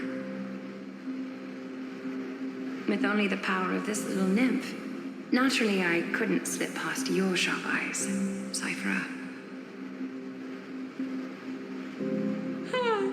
Even if you could fully control Bartolos's mind, I would still be able to see through your disguise.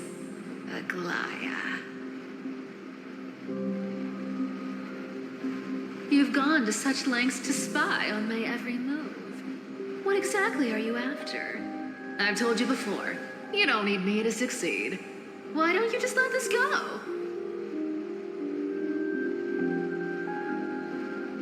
I already already made an exception and got involved with Castor as a gray mystery. Asking for more now. Isn't that pushing your luck a bit too far?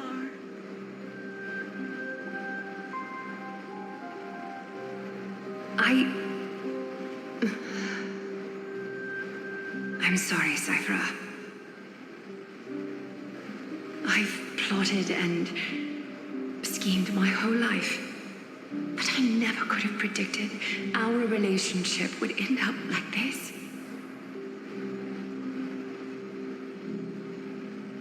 I've spent centuries trying to figure out where I went wrong, replaying every moment over and over. But you've never given me a chance to explain myself, face to face.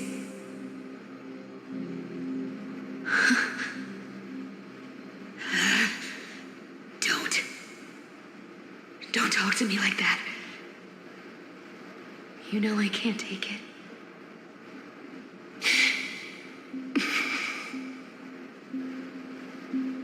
1,000 years ago, out of foolishness, I let my silence steal away the most beautiful sound I'd ever known.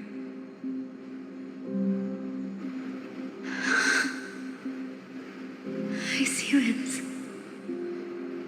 So this time, I must say this to you, even if it's all in vain. I need you, Cyphera. The Chrysos Heir's mission needs you. The finale I've delayed for far too long. It's finally here. Whatever resentment you still hold against me will fade once I'm gone. Please, come back to Akama. I'm begging you. Without you, they don't stand a chance.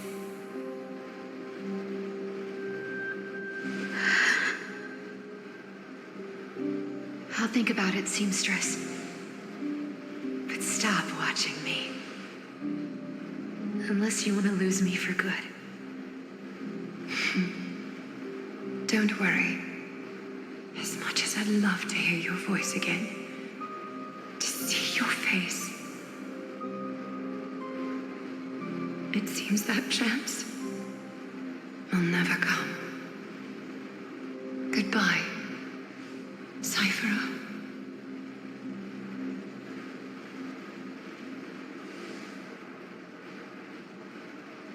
Goodbye, Aglaya.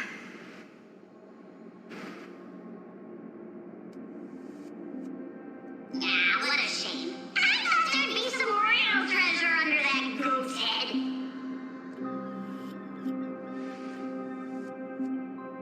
Turns out, everything in that chest was soaked in water from the River of Souls. Nothing valuable left.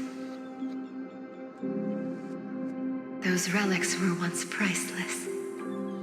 But time has eroded away all that they once were. Aww, hearing that from you makes it sound so sad. Wait, why am I getting all sentimental? We haven't even processed what just happened. That horrible woman. When did she... Oh! If you see her, let her know this. As demigods, we can't avoid our duties forever. Could it have been back then when... Do you remember now? Looks like you don't need me to jog your memory. She must have slipped that nymph into your pocket while you were distracted.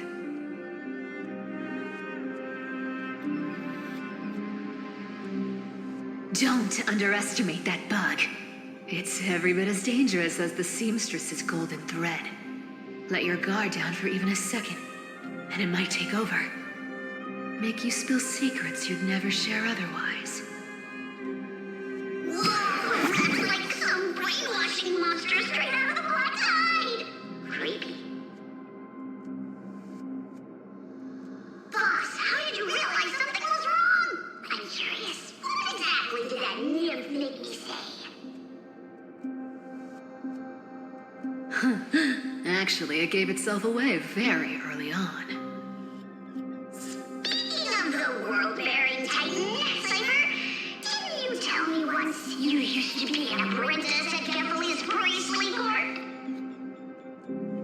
We've been partners in crime for 1,000 years. We've talked about everything there is to talk about. Except for that one experience at Dawn Cloud. I never told you about that. I absolutely wouldn't have shared that with anyone. But, boss lady, there's a chance Aglaia wasn't trying to trick you? And as far as I know, the embodiment of trickery despises that golden thread which forces people to speak the truth. You'd never defend Aglaia. Isn't that right, Zagreus?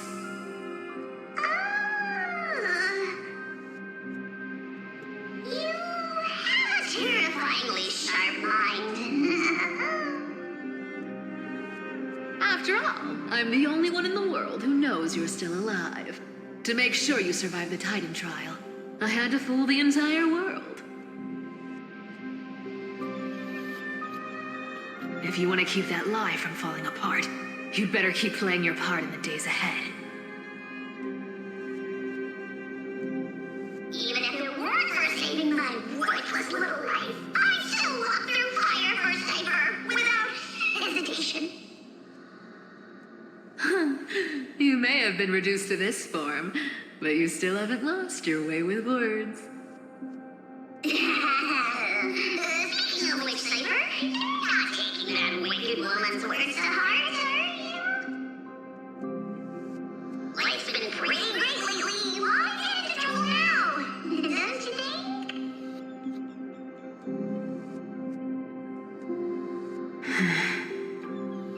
Honestly, I've been thinking.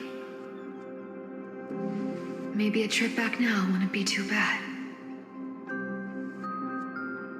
You're back again, Cyphera,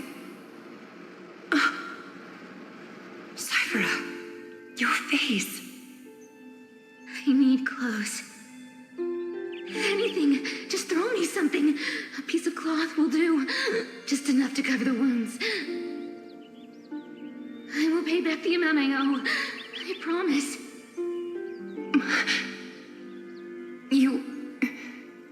You're bleeding golden blood. Yes, what about it? So what if I'm one of those Chrysosairs they talk about? Those infinitely strong heroes, world-renowned swordsmen, exceptionally intelligent scholars. Cyphera. Oh, I'm sorry to disappoint. Who knew that group of amazing people would include me? Pauper. Thief. Con artist. Maybe I should just make another cut to drain all this yellow stuff out of me and... Stop it, Cyphera. I'll give you clothes, warm you up, and stay here. Stay in my workshop until you're healed. Aren't you going to ask me how I got these wounds?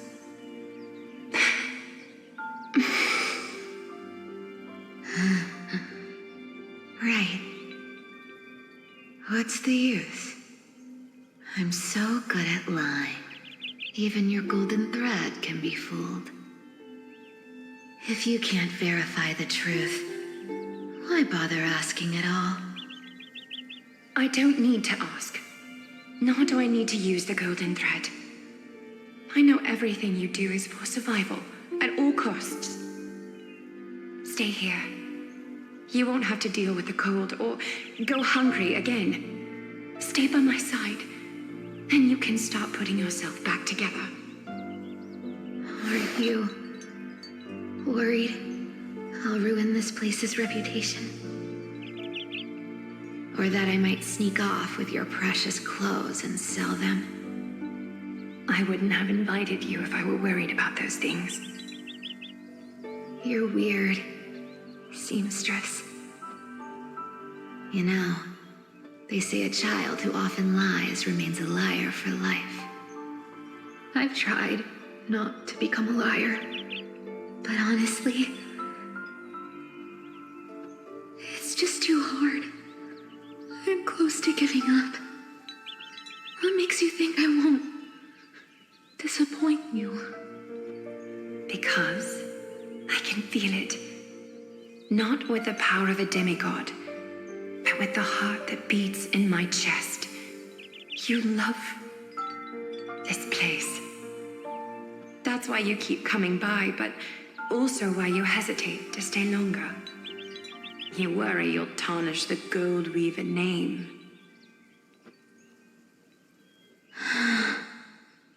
After taking over Nestia's divine authority, I became used to letting the golden thread distinguish sincerity from falsehood. However, the mission I need to complete requires me to learn to trust and rely on my heart. Cyphera, you're an honest thing I've given to this world.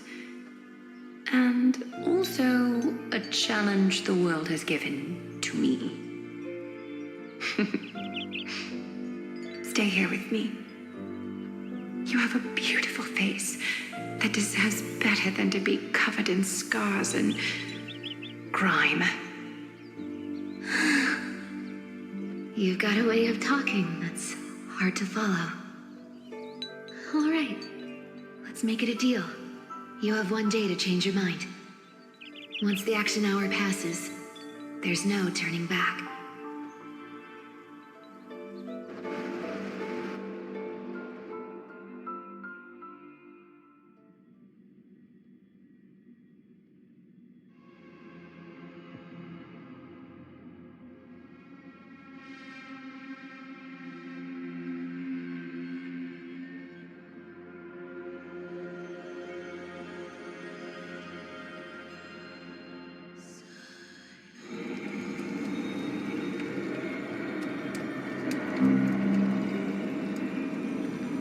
These folks in black are not responding to provocations, nor do they seem intent on fighting. What exactly are they waiting for? Pressure. Fear. Planting seeds of anxiety. It seems this is the strategy they've chosen.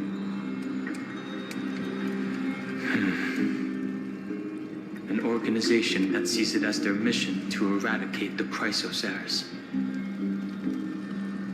I've read some chilling accounts. Stories of the cleaners using alchemical arts to implant fragments of memories into their successors, ensuring both identity and hatred live on. From what I know, these stories are true. The kindness we know today, strictly speaking, is the 27th kindness. Objectively, the rise of the cleaners was both inevitable and necessary. Yet their ruthless and twisted methods earned them nothing but disdain and condemnation from history. And still they endure. An organization persisting through time, now working tirelessly to obstruct the flame chase. Are they truly so terrified of the Aranova the Chrysos heirs strive for? Even in these crumbling end times, there are always those who find ways to profit from the chaos. To ask the vested interests to abandon their status, wealth, and ambitions in this world for a distant ideal may be no easier than creating a miracle. I wonder where she is now. If they're targeting me, she definitely won't escape their notice either. I hope all is well.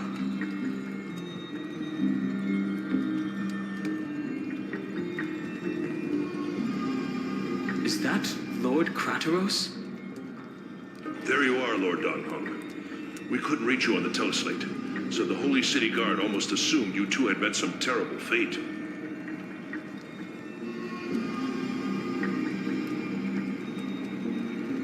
You pests crawling in the shadows, back off. Your plot ends here. You played your hand. Run while you still can. It might be your only chance to survive. Stay away from Akama forever. If you set foot there again, the fury of its people will tear you apart. Because Aglaya is dead, and in the eyes of the Holy City citizens, her blood is on your hands.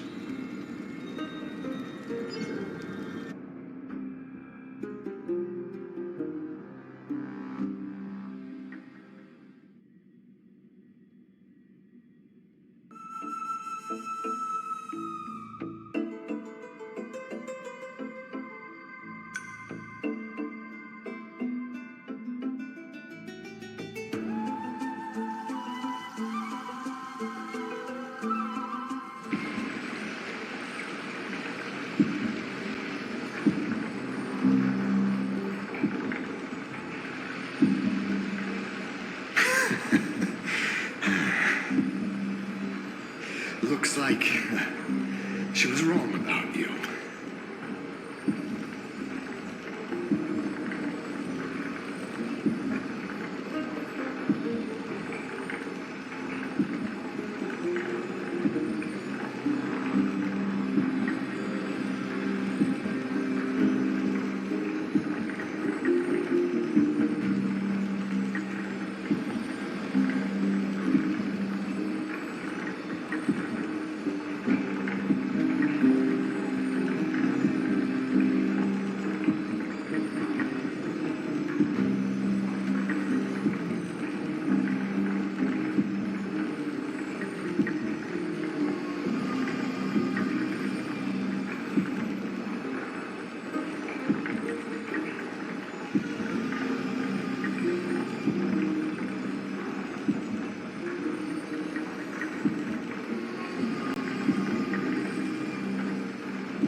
Talking about the mastermind behind all of this. Well, she thought you were weak. She believed that even when you were facing the evil that you claimed to oppose, you'd hesitate to strike. Misinterpreting mercy for weakness shows how arrogant and foolish your master is. They're still alive. With proper care, they'll pull through in a few days.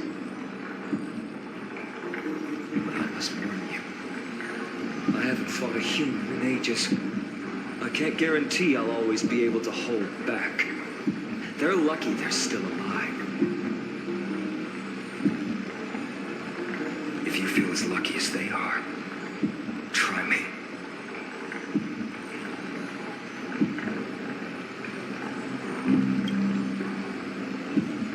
Finon is seriously upset. Get out of here. Don't show your face around us again. If your master wants to stop the Flame Chase journey, she'd better bring an army that makes Kremnos at its peak look like child's play. I've said it more than once, Lord Finon. We're not here to start a fight. We came only to ensure you weren't anywhere else. While you were unaware, we already accomplished our mission to buy time. So, Lord Finon, until next time.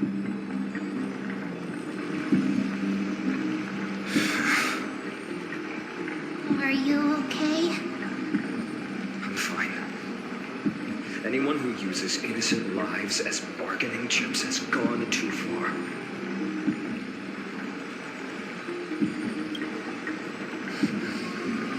I guess the opposition within the Council of Elders is still desperately fighting to obstruct the flame chase. If the conspiracy is exposed, they'll be hunted down in the Holy City like rats with nowhere to run, no matter where they hide.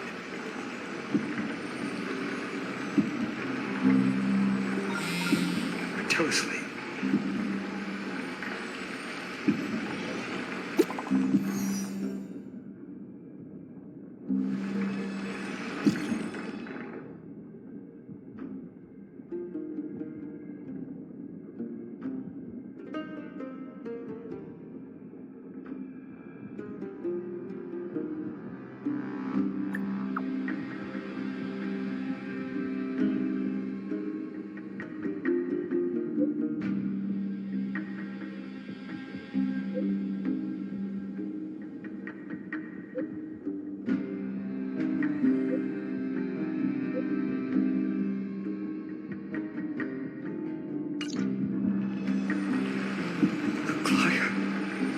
Is this blasted? Those guys.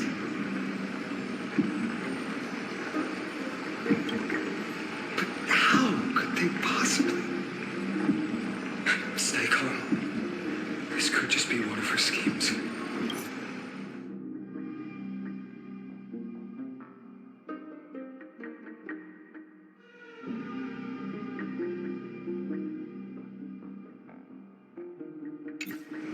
I won't believe it until I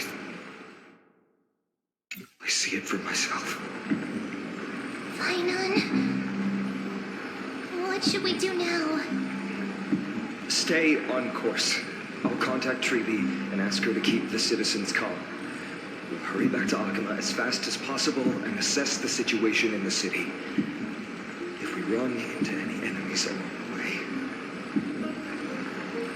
I won't be merciful this time.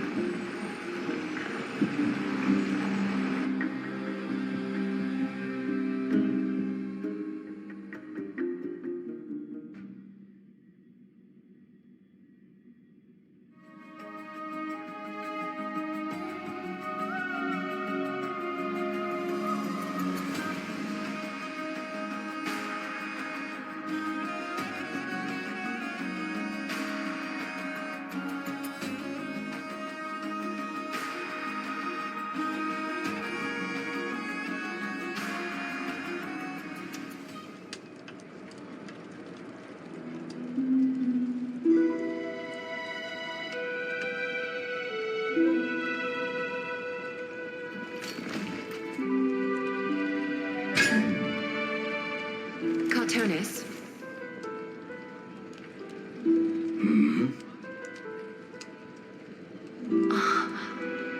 You're forging a sword for Fainan, aren't you? I haven't seen you wield the hammer in so long. I couldn't help but be entranced by the sight.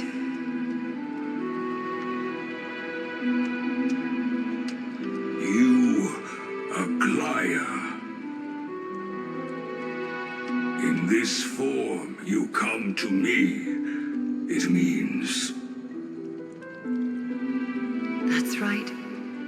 At this moment, my physical form is already shattered. My journey as a human in this world has come to an end. It's time to fulfill our pact. Of course. The pact I haven't forgotten. The thing I entrusted to you, do you still have it? Far too plain this vessel is. Not worthy of you. Do you still insist? I insist. Over the past 1,000 years, every piece of fabric I've worked with has been tainted by my cold divinity. It's made me hate their colors, texture, and scent. This ornament stands apart. It was a gift from a child. She was pure and kind. I often wished my childhood could have been like hers. How to say goodbye to everyone? Have you already planned? I'm afraid there's no such detailed plan this time. I deeply regret not being able to say farewell to them, one by one. The moment has come. My departure will give them one less thing to worry about. This parting gift should help ease the regret of such a sudden goodbye.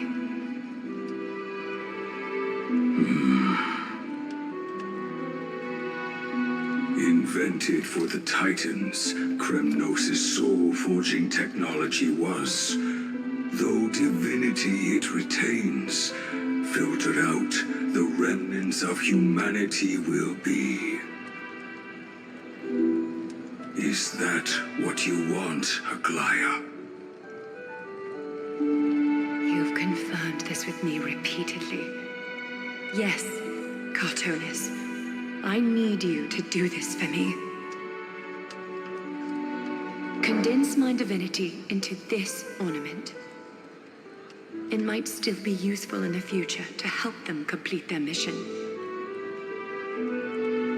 Selfless until the end. Envy that child, there's no need to. Already lived a grand life your humanity has. Your praise puts my heart at ease, Grand Craftsman. Now,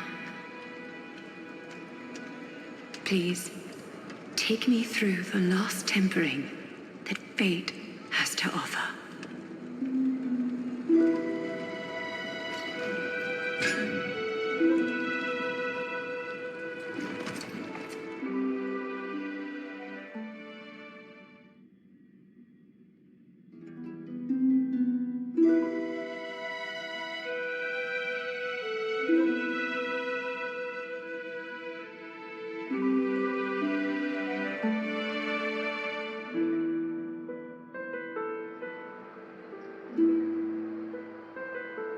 The city is silent, and tension is building with every passing second.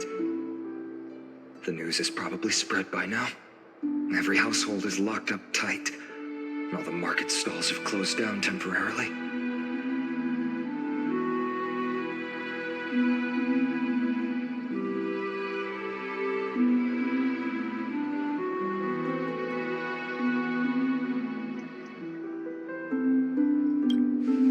I hope so. I just can't believe she'd be taken down by a handful of assassins. If this is all part of a larger plan, Treby must know something. She just couldn't say it in the message. Let's go find her.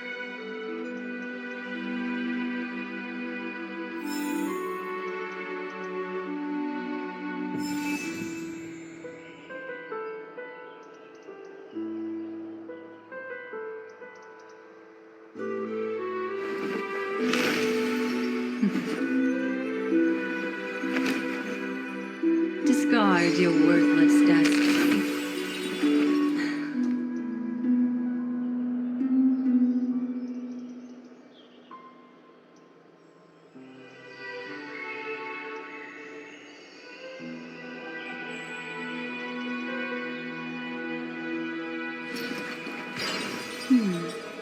Memories seem to be different again.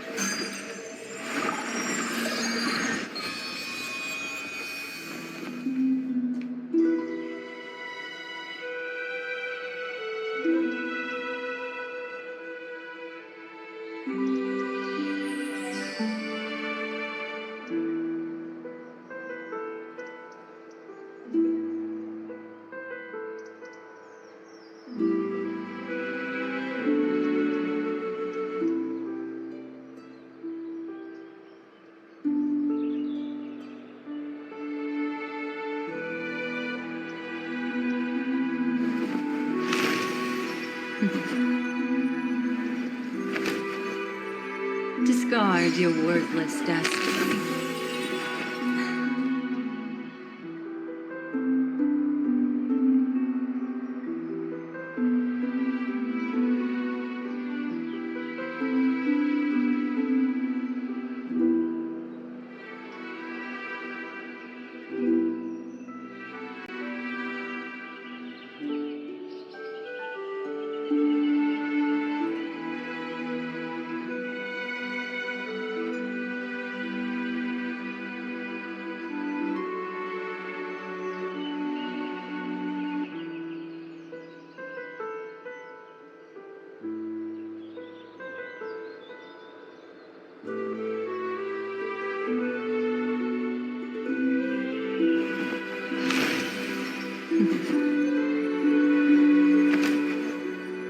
Discard your worthless destiny.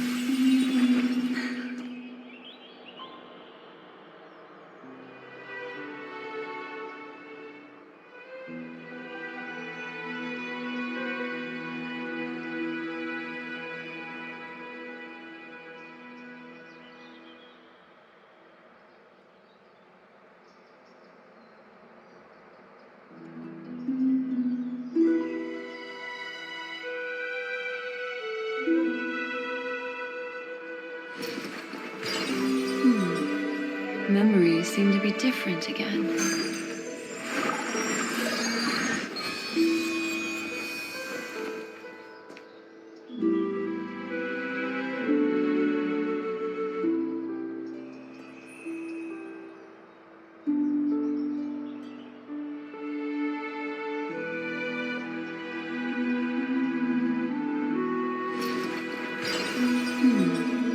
Memories seem to be different again.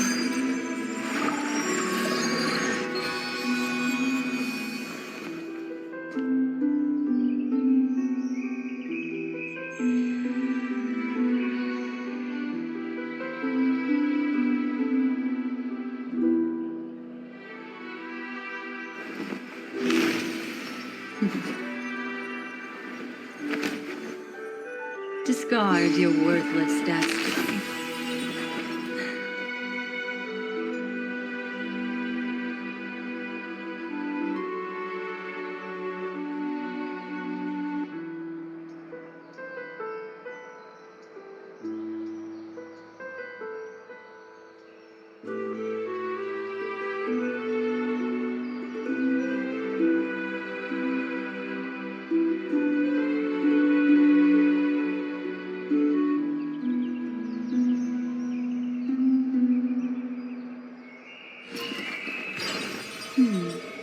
Memories seem to be different again.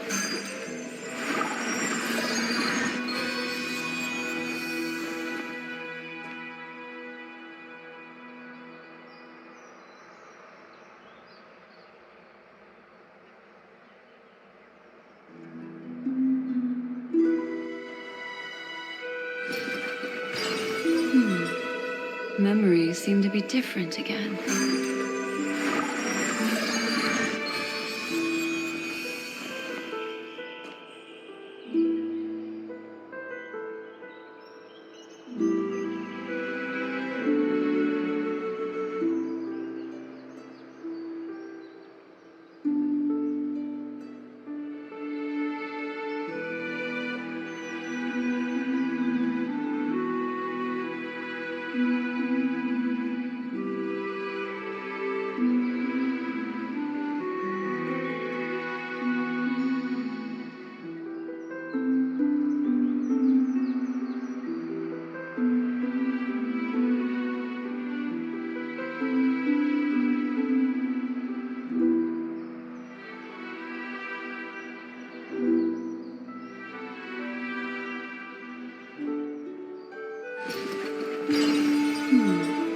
Memories seem to be different again.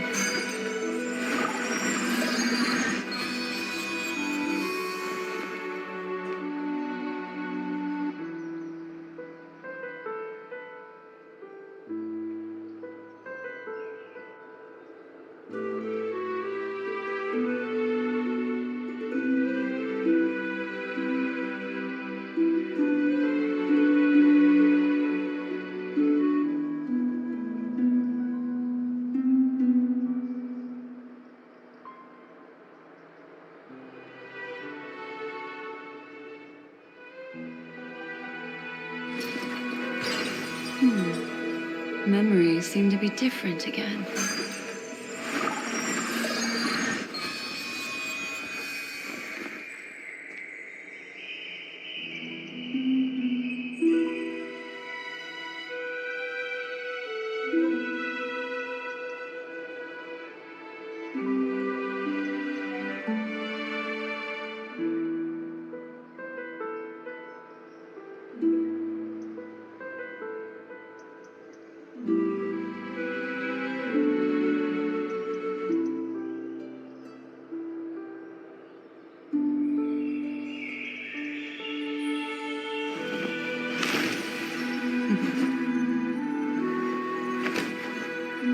Discard your worthless dastardly.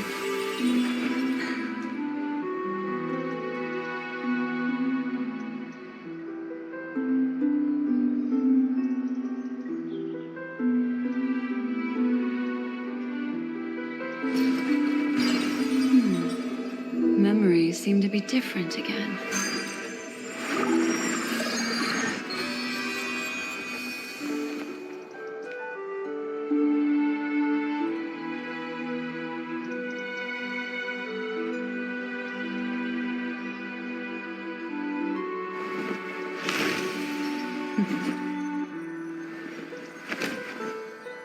Discard your worthless dastardly.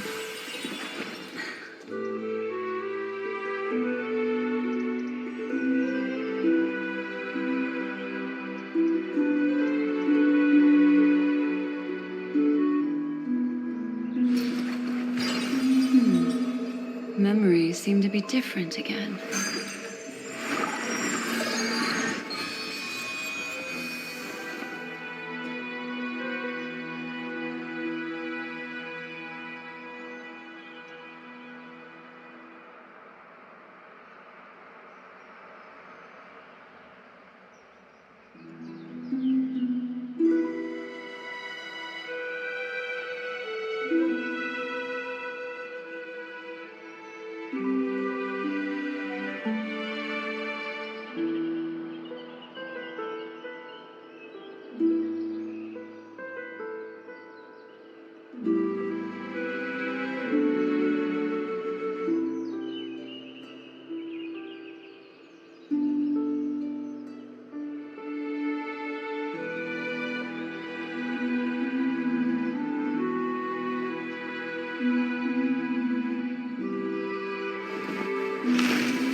Discard your worthless dastardly.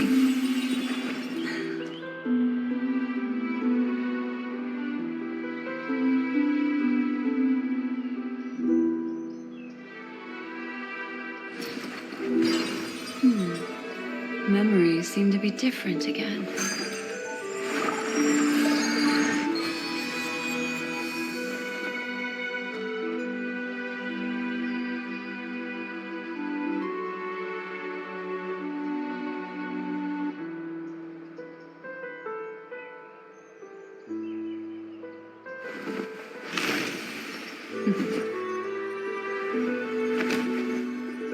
Discard your worthless dastardly.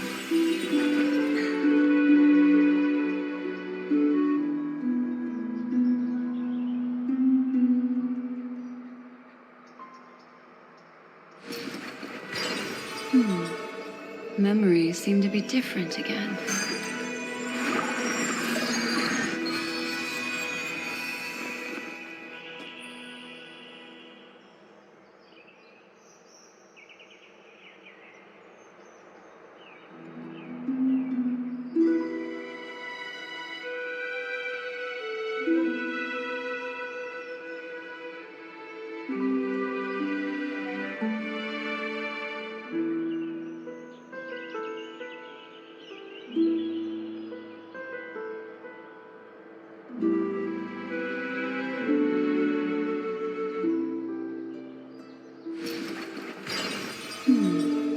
Memories seem to be different again.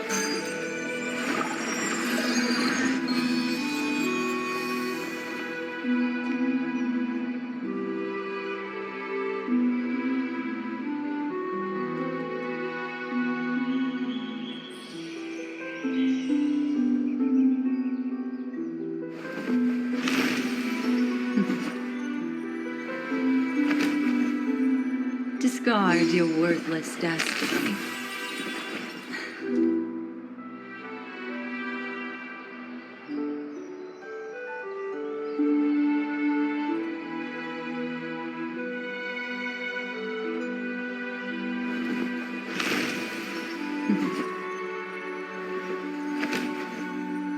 Discard your worthless destiny.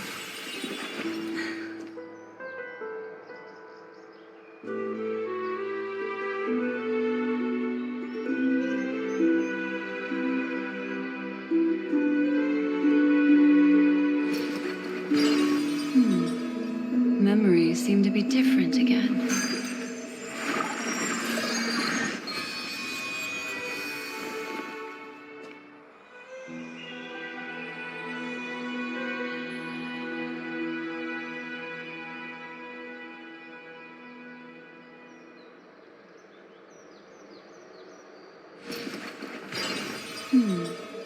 Memories seem to be different again.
Discard your worthless destiny.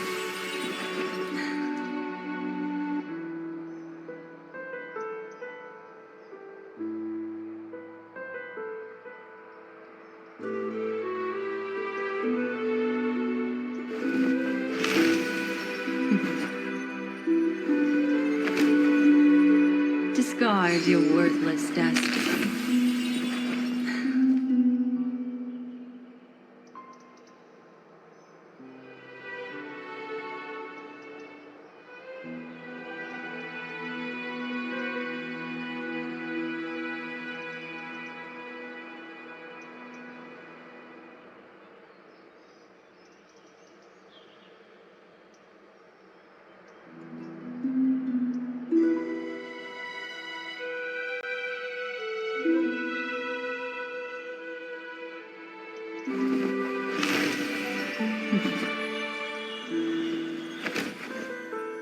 Discard your worthless destiny.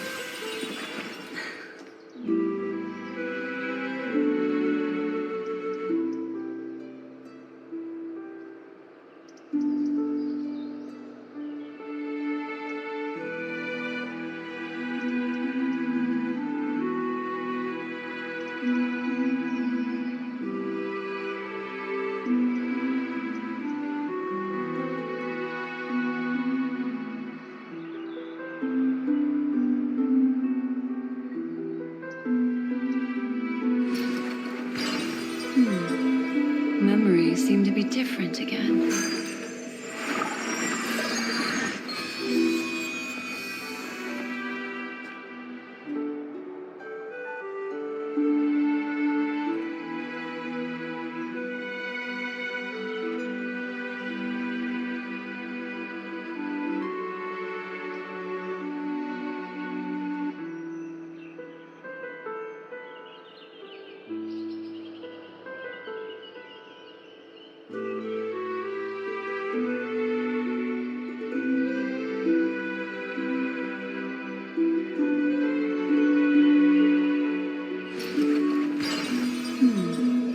Memories seem to be different again.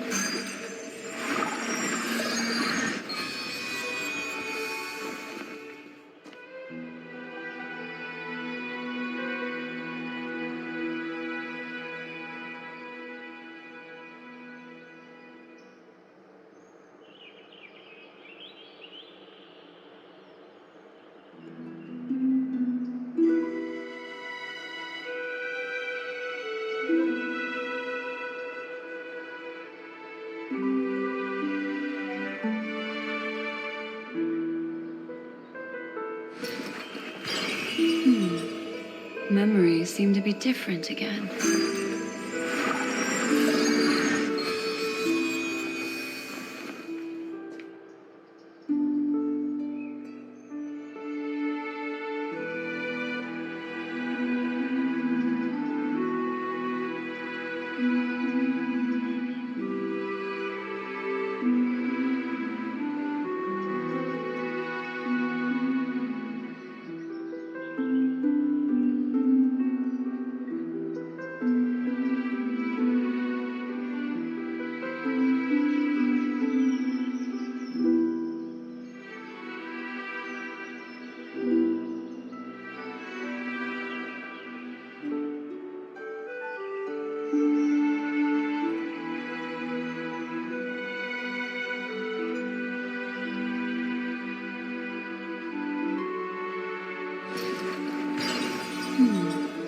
Memories seem to be different again.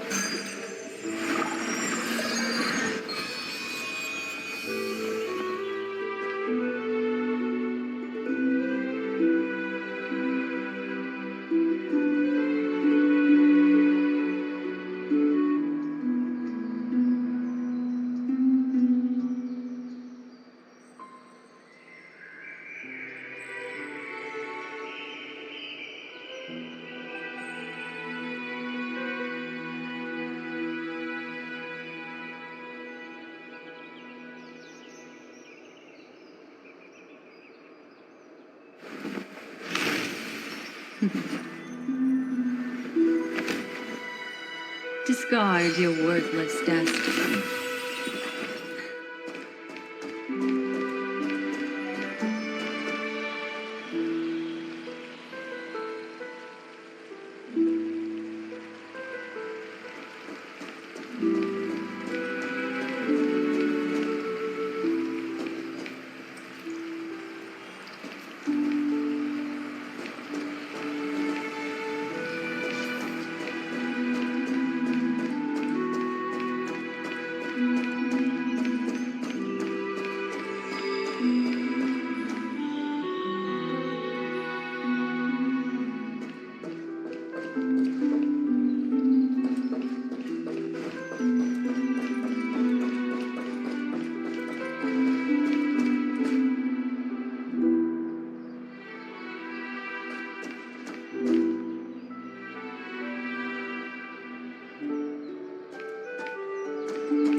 Came back before us.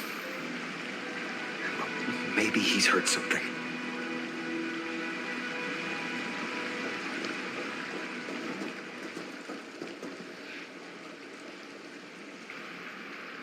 You're back.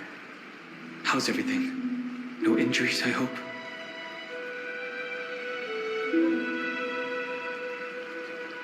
Don't worry.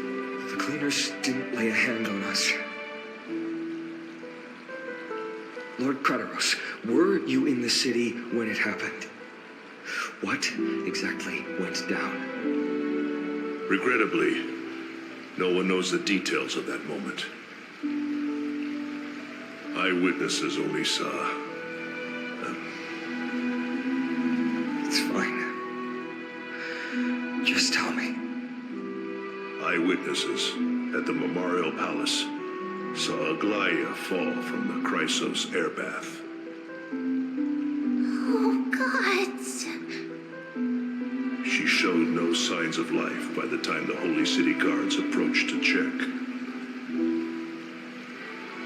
They were too afraid to jump to conclusions. After all, she was a demigod who lived for over 1,000 years, the leader of the Chrysos heirs. Most citizens of the city believed that death couldn't touch her. She was pierced through the heart by a uniquely crafted dagger. I saw it for myself. It's one of the weapons carried by the cleaners.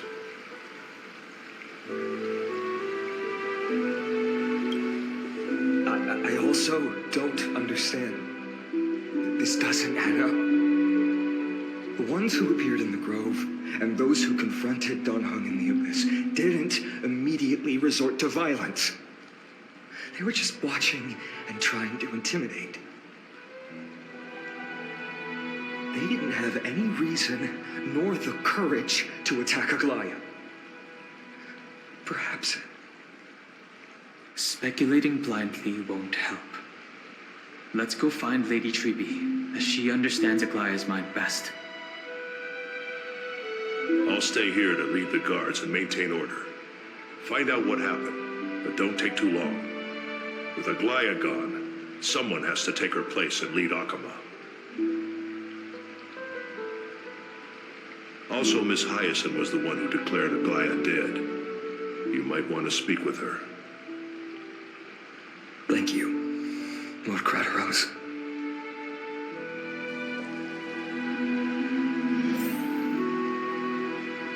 I'll stay here to lead the guards, and also Miss Hyacinth was the one who declared Aglaya dead.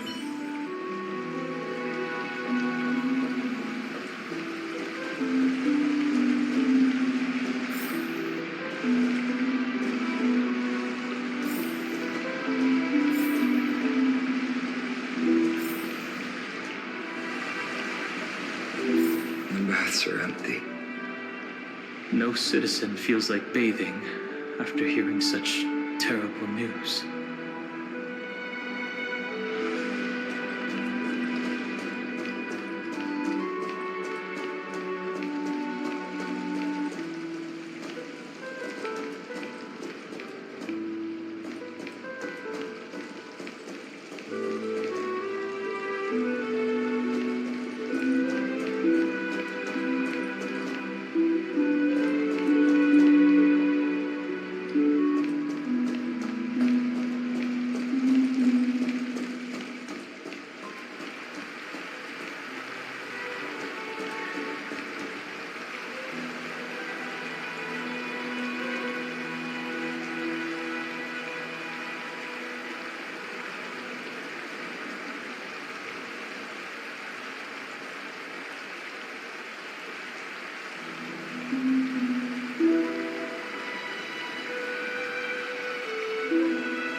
You're back.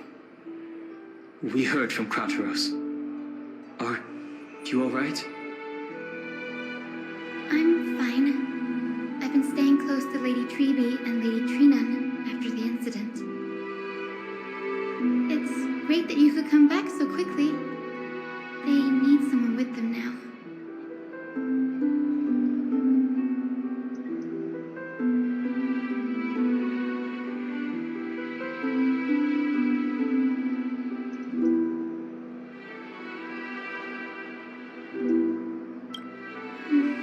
Not well. After all, we witnessed Lady Aglaya's last moments. I tried to treat her immediately, but even the sky's blessings.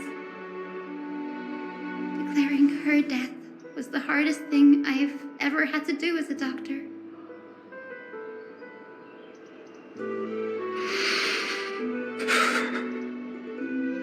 Lord Finan, don't push yourself.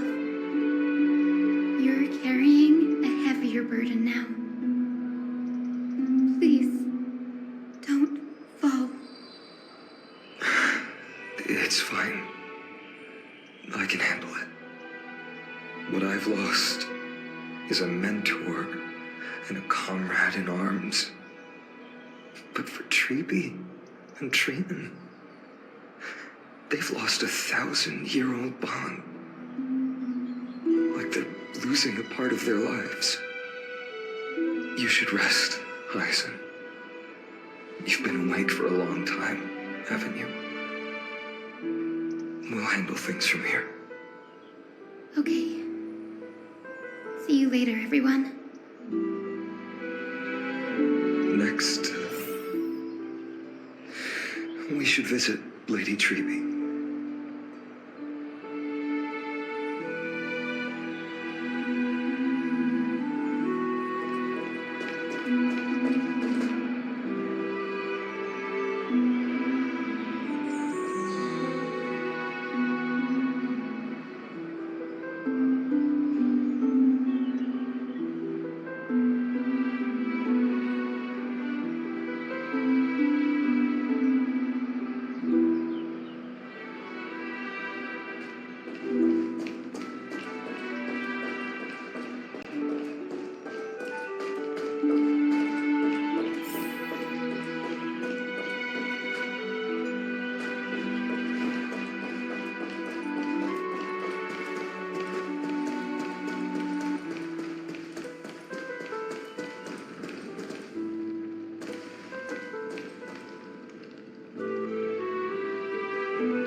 Snowy. Little Gray. You're back. Lady Treby,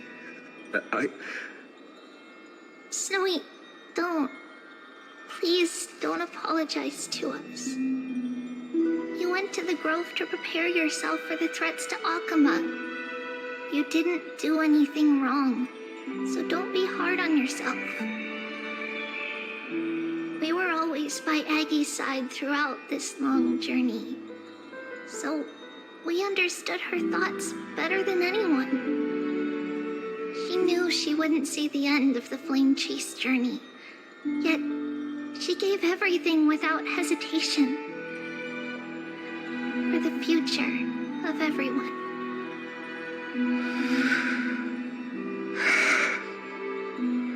I know what Aglaya expected of me. Right now, the last thing Akama needs is a leader wallowing in self-pity.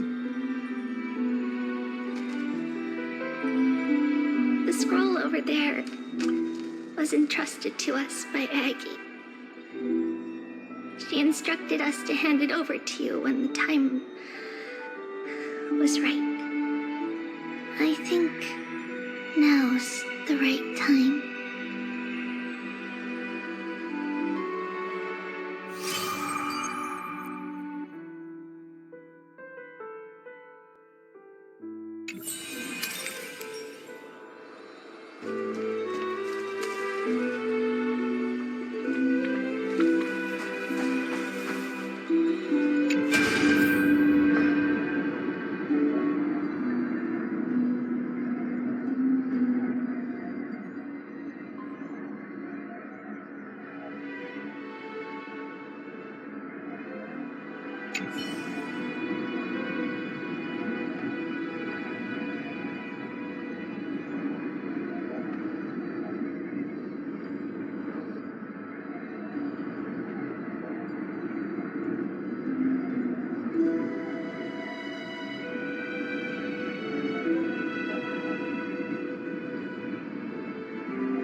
Memories seem to be different again.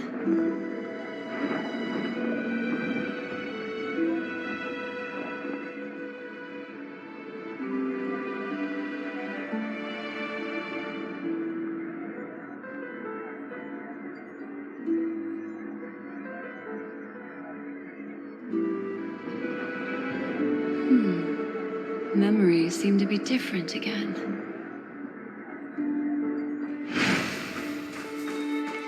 Maggie, I still remember the taste of that oatmeal. See you tomorrow morning. I'll prepare breakfast for you then.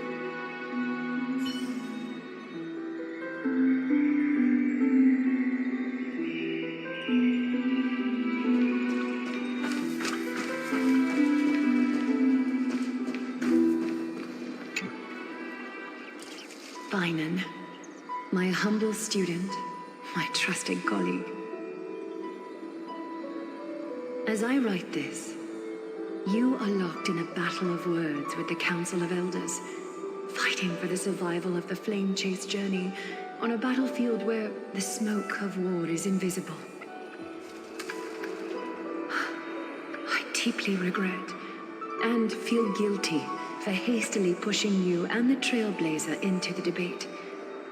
But please forgive me. At that moment, I could not afford to show any sign of weakness before you, as it would have crushed your morale. I considered the debate a routine affair, assuming I could win merely with the support and experience we'd accumulated over centuries. But I underestimated kindness and her party's cunning, and also the deterioration of my own senses. The trap was likely set by the debater Calictus. He had prepared a severed golden thread in advance, revealing it to the public when kindness was faltering in the debate. He claimed I was reading everyone's thoughts with the golden thread to cheat in the debate. I could have countered that low tactic in 100 ways, but my words slipped out before I could even think about them. With deceitful scoundrels like you in the crowd, I have no choice but to rely on the golden thread to keep watch over everything in this holy city.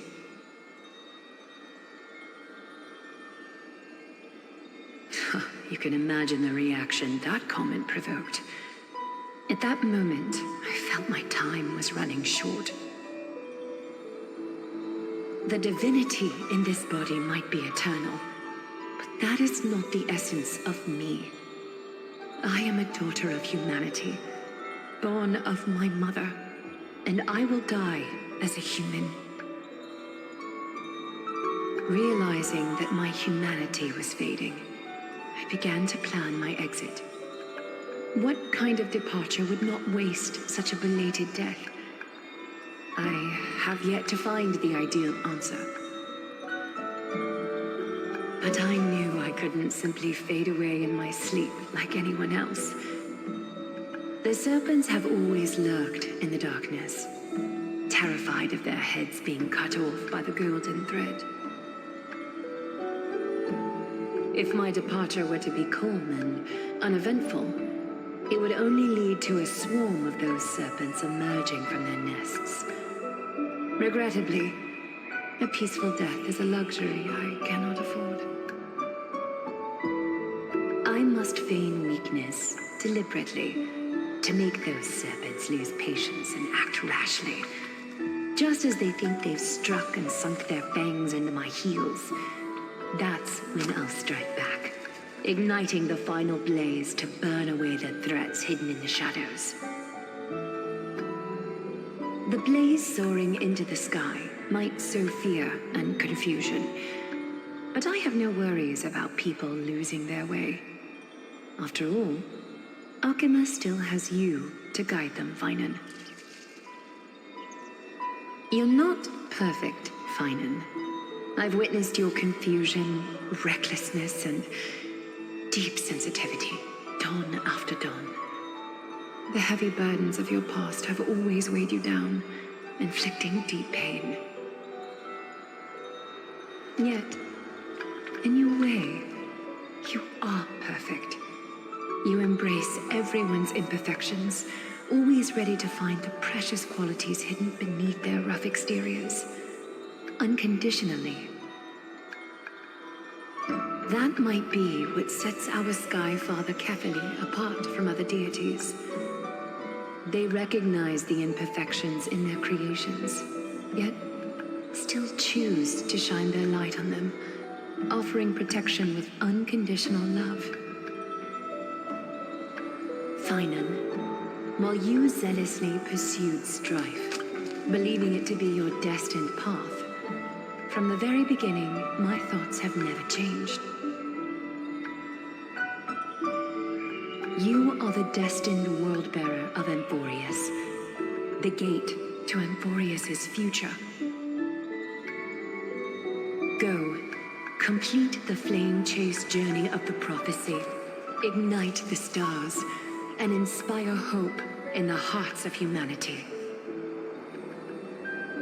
I will be waiting at the end of the West Wind, looking forward to the miracle you will create.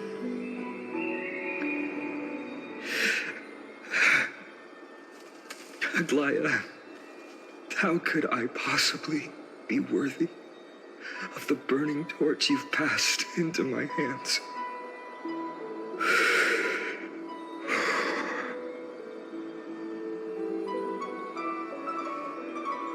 Dawn, can you do me a favor?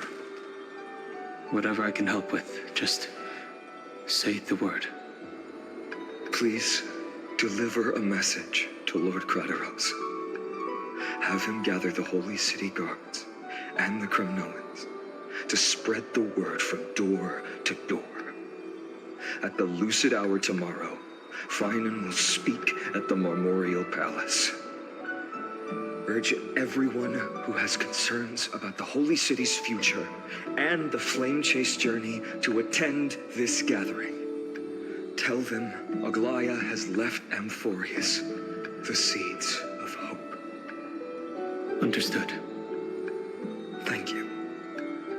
It's been a harrowing day for everyone.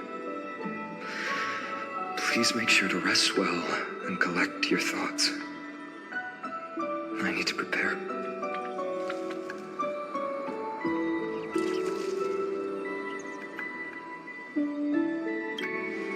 Cortonis, what brings you to Marmorial Palace?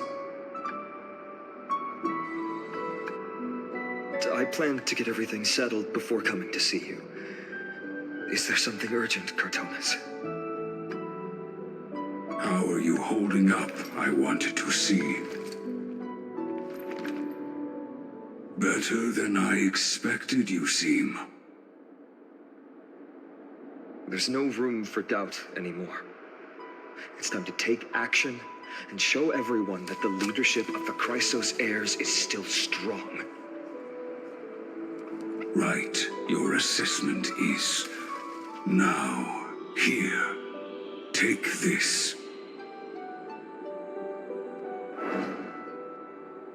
Is this it? You've completed it. Dawnmaker. The name I've chosen for it.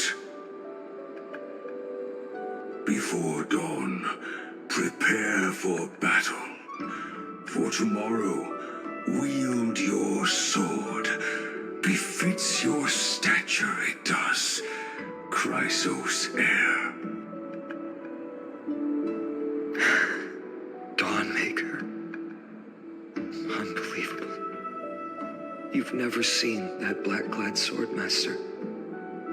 Yet you've recreated this so precisely, just from what I described. Precise, your description. Imbued it with the power of dawn I already have. Guided by your will, gleam with golden flames, its blade will. Wield it, may triumph always be yours. Thank you, Cortonis. I will use use this sword to protect the beings of Emphorius. Another thing there is. What's this? Stored here, the remnants of Aglaya's divinity are.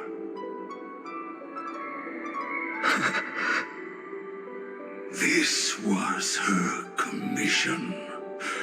Her death she had long foreseen. Can she still hear us? It's difficult to confirm. About divinity, we know very little. In this way, she wanted to be with you. Always. I understand. Let me keep it. With this, I'll have another constant companion by my side. May this world never have need for a deliverer. Someone told me long ago. But when the world dashed her hopes and fell into disarray, if she could see me now, leading from the front, rallying people against their destiny, she would surely smile.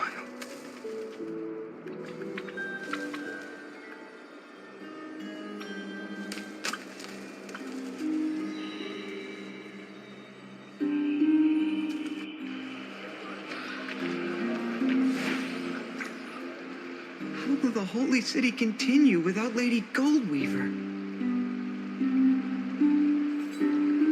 Look! Lord Finan is here. Will he step up to lead Akama?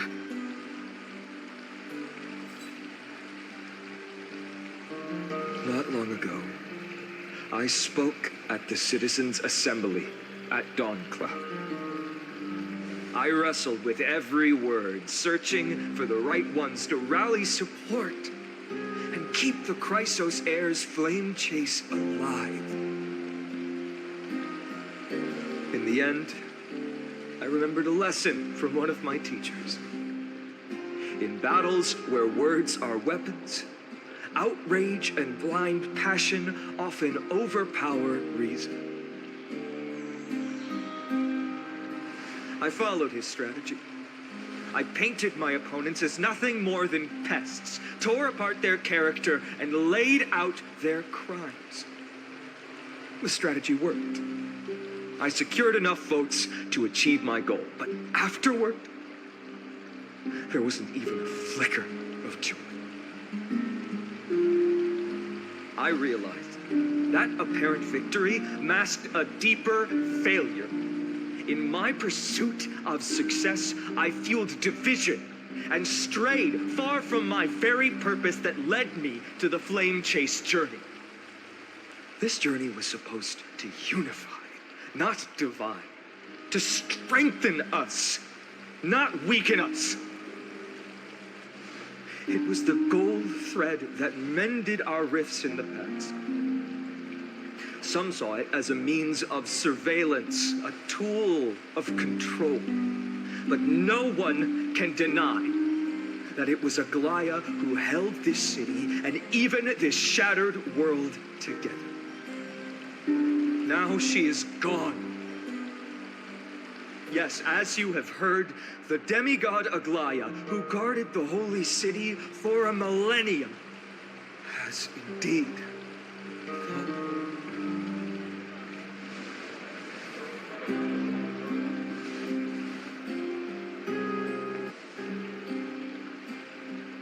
Who murdered Lady Goldweaver? Find the murderer! Make them pay!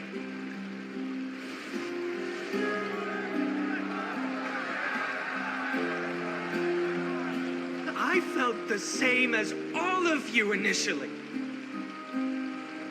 I wanted to stand here beside you, to condemn the sinners, to discuss retribution, and to see justice brought down upon them. But my perspective has changed.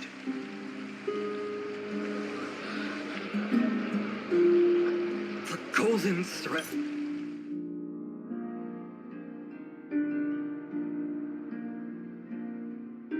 Threads that once bound this city have unraveled.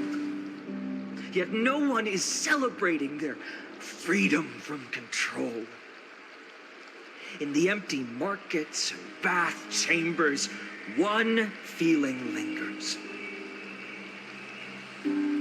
Unease. Deep down, we all know the last safeguard against the harm we may do to each other is gone. No divine power will protect us from the malice in our hearts. From now on, only the moral code we choose to uphold for ourselves will stand between us and the abyss. Fainan has a way with words.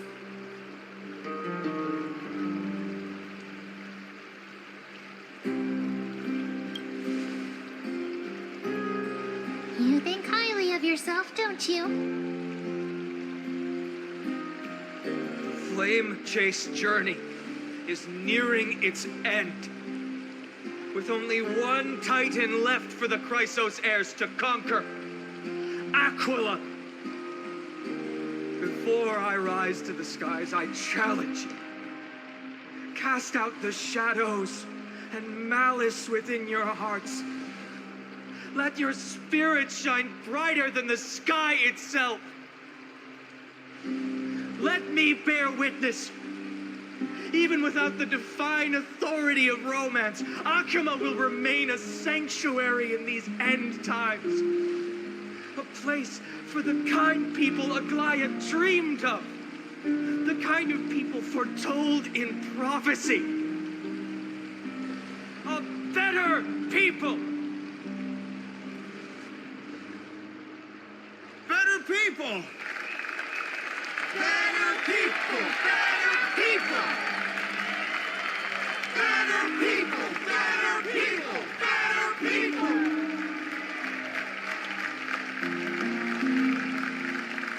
I appreciate your willingness to accept the challenge. You have reminded me that Aglaya left me perhaps the simplest duty in the world.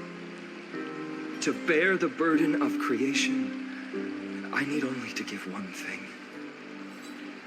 It's a gift she once gave me without hesitation, and now I share it with each of you. Unshakable faith. There's still a long way to go before Amphorius is reborn. But we will not forget the past as we move forward. For the memories of Amphorius will always benefit future generations. Allow me this moment. I want to borrow a few minutes of your time to commemorate a demigod who protected the holy city for a millennium. She was Akima's dressmaker, the leader of the Chrysos heirs, the gold weaver, Aglaya, and her greatest feat was being a selfless person.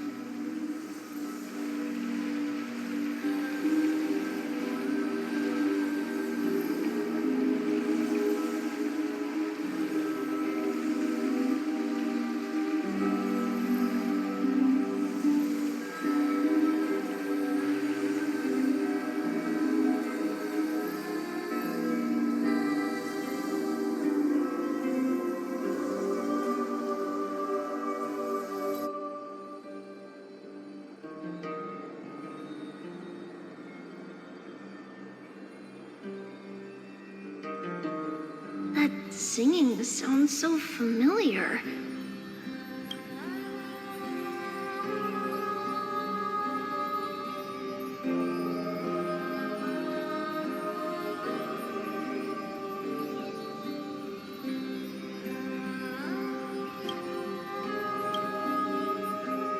It's our song, and Snowy used to love it. Yes, Lady Trian. For that child filled with anxiety, your songs always dispelled the clouds in my heart, even if for just a moment. Snowy was so cute and kind when he was little. Now, you've grown so much. Maybe not as cute, but still just as kind. Time spares no one, so there's nothing we can do. But kindness, you helped nurture it in me. Don't mention it. Your light is as bright as ever. Keep it up and stay strong. See you, Snowy. Goodbye, Lady Trian. I heard what you said. Are you suggesting the debate tactics I've taught you are nothing but sleight of hand? Not at all, Professor Anaxa. Honestly, without those techniques you taught me, the Flame Chase journey might not have survived. Good thing your head's still clear. The Chrysos heir of Kefali. I had no idea you had it in you while I was drilling those formulas in your head in class. Who could have thought, Professor? By the way, I've completely forgotten those formulas now. Some things never change. In our next lives, I'll teach you how to truly embrace your divine duties.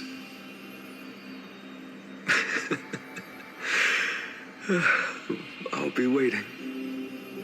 Goodbye, Professor Anaxa. Miss Castros? Aren't you going to say something? Lord Finan, you have always been so approachable. Ever since we first met.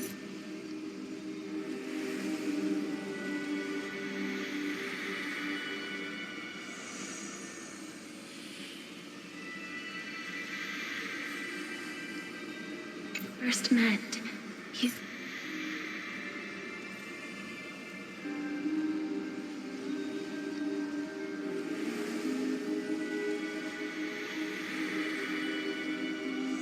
You've seen me as a friend. It was the first time I understood what everyday friendship was like. But that's dangerous. Dangerous? Laughing and chatting with you, I sometimes forget who I am. And for someone with my kind of power, that's a real hazard. I hadn't thought of it that way. Sorry, I forgot to consider your perspective. Please, no apologies. Despite everything, thinking back on the times we spent together makes me really happy. I feel the same. Goodbye, Finan. Goodbye, Gastros.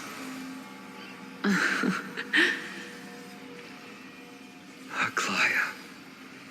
Remember, Finan, after completing the flame chase, leave the decision to initiate the miracle of Genesis to the Amphorians.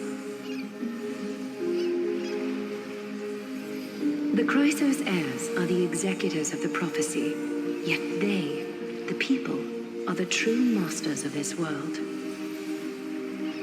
Rest assured, I always keep your teachings in mind. The difference between a presumptuous hero and a tyrant is a fine line, right? Well said. You've got a good memory. It's late. Anything else you'd like to add? Anything else? even in your imagination. I'm not one to show my vulnerable side. No worries. I've long understood how difficult it is for you to open up completely. Thank you for bringing me here, Aglaya. You saved me. Maybe what I wanted to save wasn't you, child, but this crumbling world. Goodbye, Finan. Goodbye, Aglaya. Did you forget me? Forget you. Like I'd ever. We aren't parting ways forever. You're just off to guard the gates at Castrum Kremnos. Let's not make this a tearful farewell.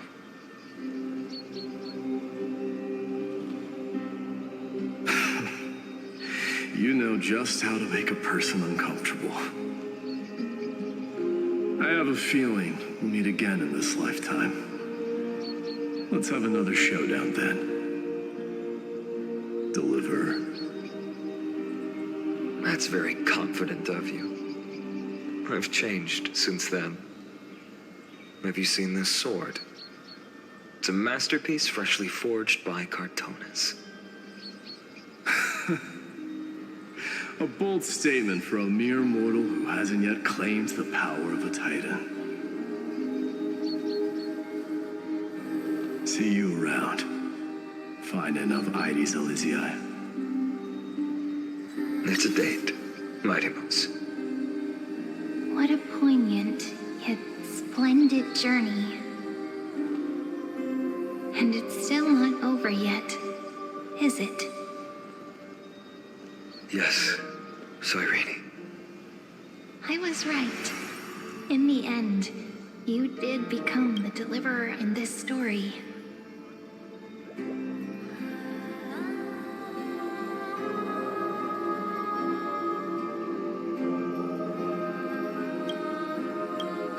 A lot has changed while you were away. I've met so many people and tried so many things. I've found new resolve. And I've let go of some attachment. I'm not the same person I used to be. But to me, you've never changed at all, Finan.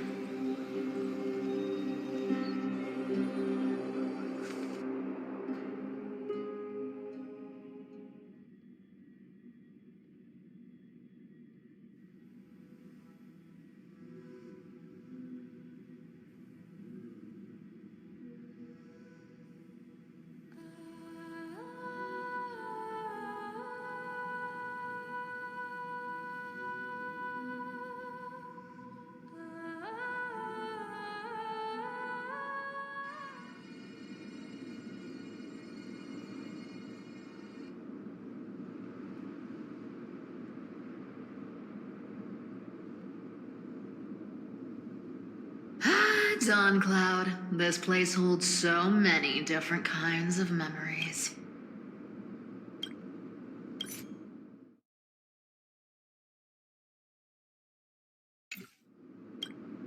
I remember you could see the Gold Weaver sign from here, all the way down the mountain. But my eyes aren't what they used to be 1,000 years ago.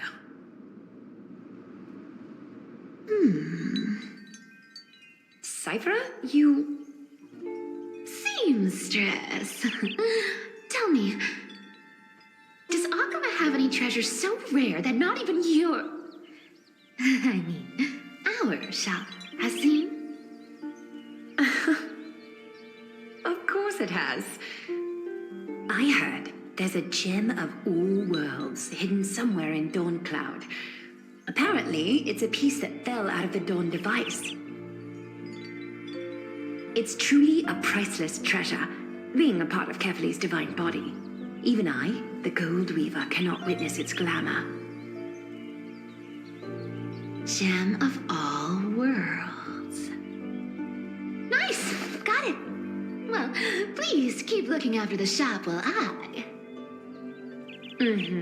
Let me guess, Cypherer. You're probably already plotting to sneak into Dawncloud to steal that gem, aren't you? And your next move is probably trying to sell it to the highest bidder, then distribute that money to the poor and the refugees in the Holy City? Look, seamstress. Are you sure you aren't peeking into my head with your golden threads? You might be skilled at covering up lies, but your compassion is all over your face, plain as day. Don't lie to yourself. Do you honestly think this is the right thing to do, Cypherer? What else am I supposed to do? That's the only thing I can do with my power. You keep talking about how I have the potential to become a good person, or even what people call a hero. But I don't know what I need to do to get there! I can't weave golden dresses like you! I can't sing as well as Miss Hyceelins! And I definitely don't know as much as Big Sis Treeby! The only things I'm good at are the underhanded street smarts that no one even respects. But I still want to be worthy of you. I want to prove that you've made the right choice. Even thieves can dream. Right?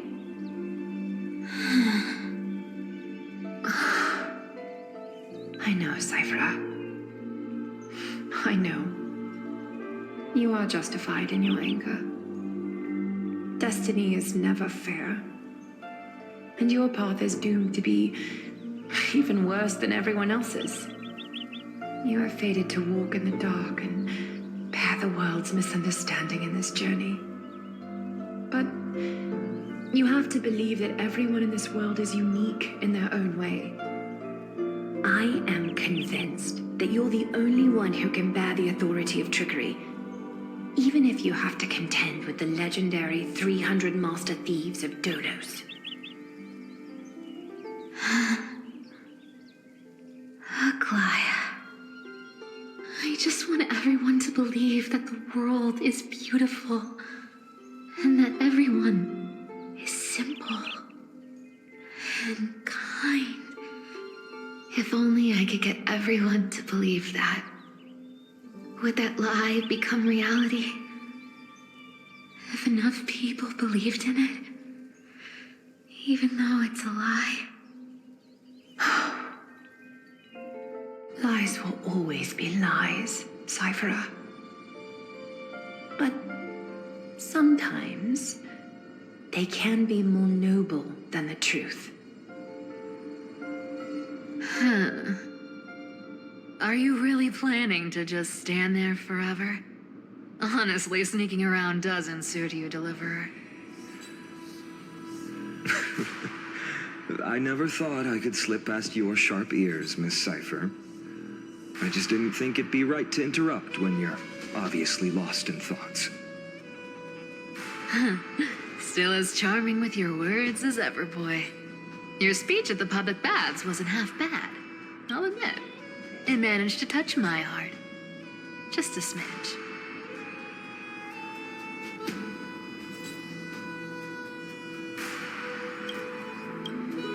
Thank you.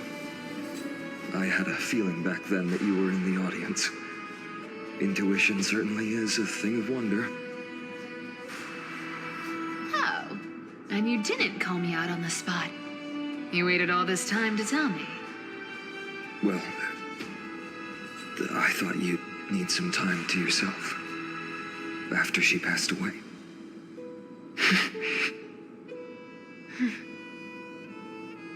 None of your business. Enough small talk. Tell me, what kind of trouble did you run into that you need me the super old-timer to step in.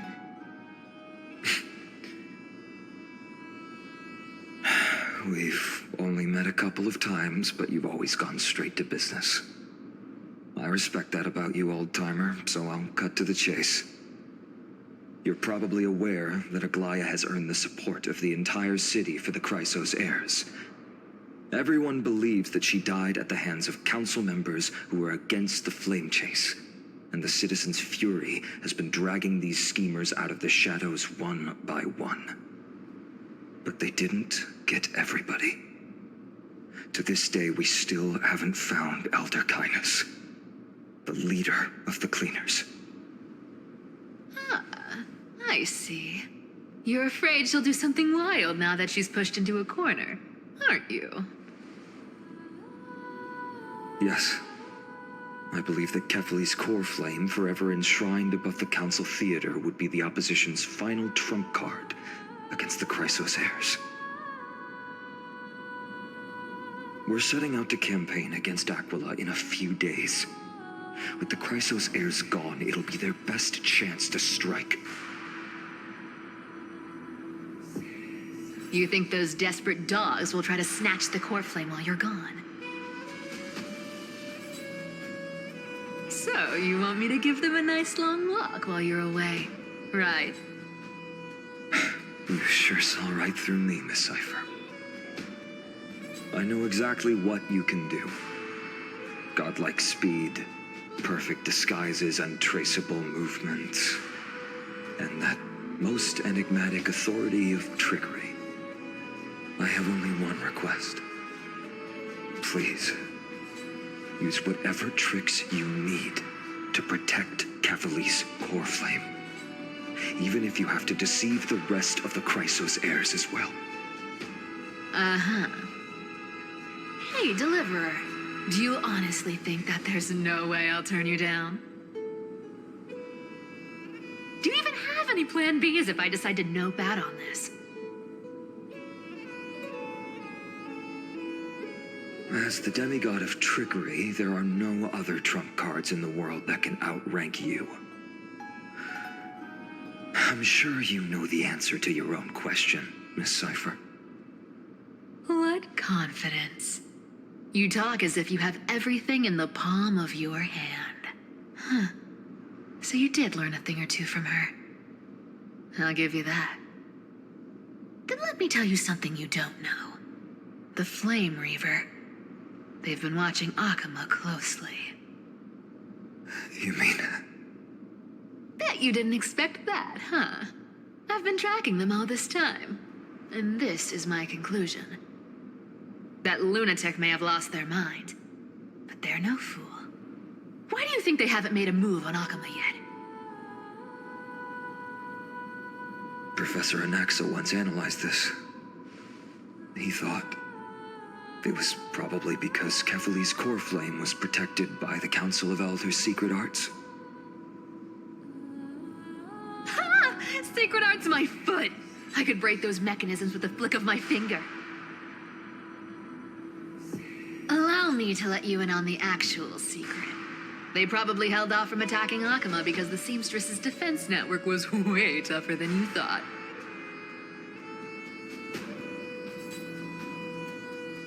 Now that she's gone, and you're heading out to battle the Eye of Twilight, with the city's defenses in shambles. What a dangerous situation we find ourselves in. But since you're the one who brought it up, I'm guessing you already have a solution in mind. Just look how ridiculously calm you are right now. But you guessed it right. Consider this a 2-for-1 deal. I'll keep that lunatic entertained on top of protecting Kefali's core flame. You'll owe a big favor after this. You have my deepest gratitude. That Flame Reaver's power is truly unfathomable. Please be careful. Don't forget, Deliverer. There's a fundamental truth in this world. Cyphera will always get the last laugh. No need to worry for a demigod. I'll do my job, so you need to make sure you don't die before you pay me.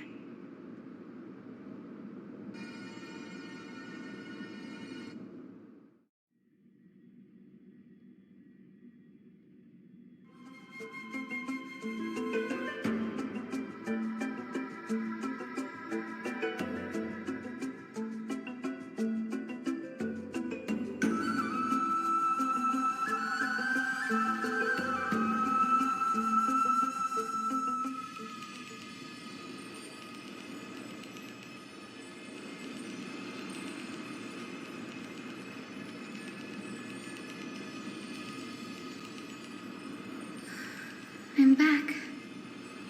I've been trying to stay away from here since the black tide destroyed the grove. And through that, stay away from the memories that might make me sad. But the wind keeps pulling me back. Maybe that's the Twilight Courtyard's duty, after all.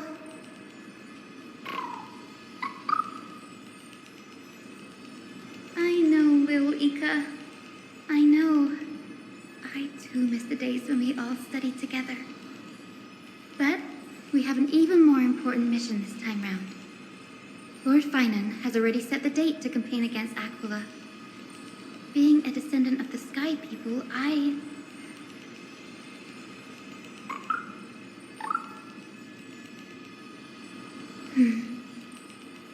You're right. At least I can still afford to get lost in thought once in a while. Oh, ancestors. Please wait for just a bit longer. The time I spent in the grove deserves some reminiscence.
Was where Professor Anaxa gave us the lesson. I can still see that day in my mind. And that was your last lesson in the Grove. Now, each of you will head off on your own path. How much the Grove's teachings can help you in the real world depends on how well you can put knowledge into practice.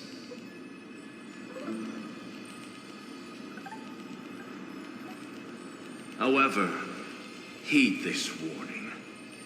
If you ever do anything disgraceful out there, don't ever claim you were the student of Anaxagoras, one of the 7 sages. Professor Anaxa, there are still other classes scheduled on the calendar. Are you sure you didn't... Firstly, call me Professor Anaxagoras. Secondly, to clarify, the last lesson means the last lesson I will teach you. I will be entering seclusion from today onwards to research ancient alchemy, and all my teaching activities will be put on hold. Ah, I see. So you're saying that the lessons taught by all the other teachers aren't good enough to be considered lessons? All you do every day is wag that sharp tongue of yours. That's a credit deduction, fine enough IDs Elysiae.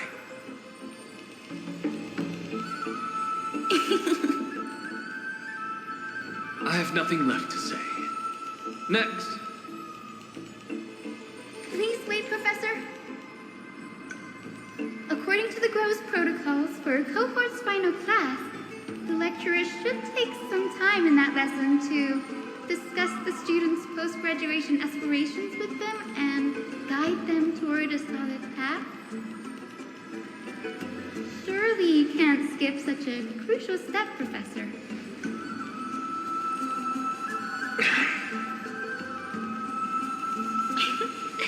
The teaching assistant, Miss Hyacinth, is truly Professor Anaxa's nemesis. Fine.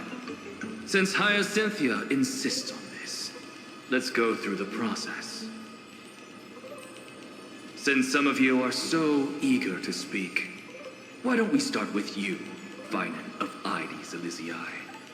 What is your post-graduation aspiration? Me? Well, it's not exactly an aspiration, but the only thing I want to do is to protect the people I care about. I see. So you want to be a hero? How boring. Next. I didn't say.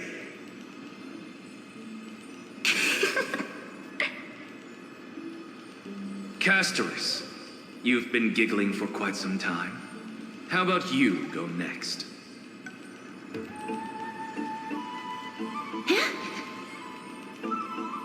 Perhaps my answer is a bit vague and meaningless, Professor Anaxagoras, but I hope the world can be freed from the agony of death, so that every living being may find calming peace. How naive. So naive that it makes me want to weep for your fairy tale.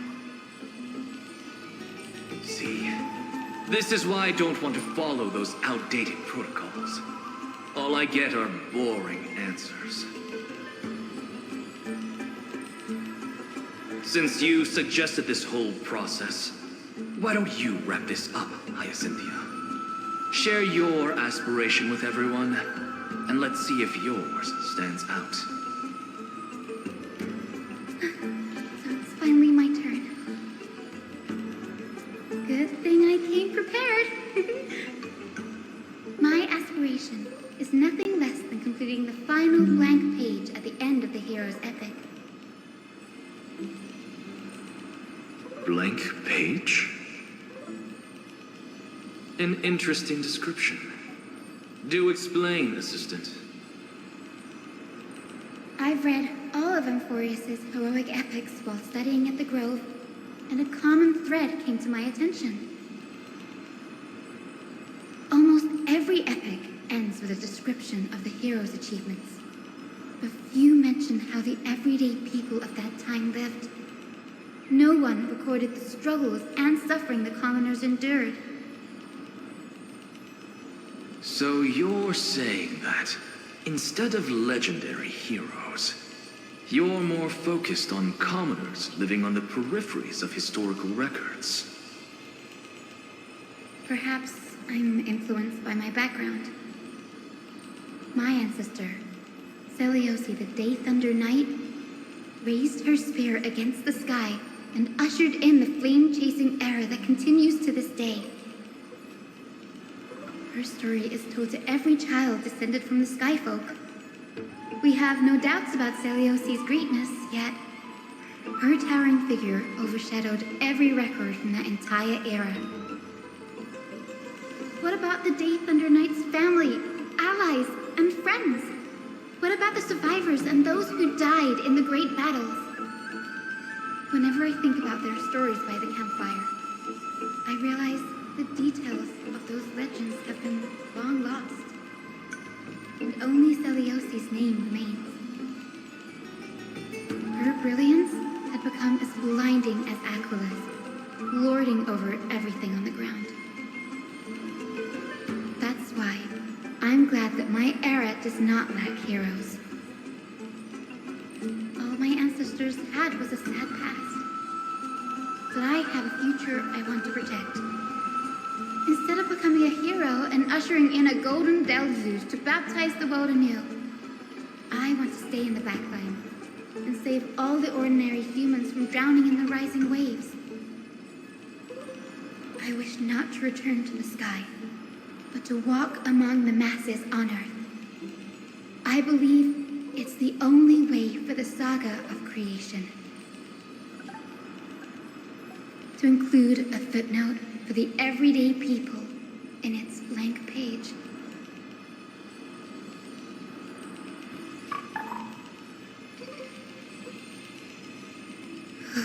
I'm getting embarrassed from remembering how I said all that. But my beliefs have never changed.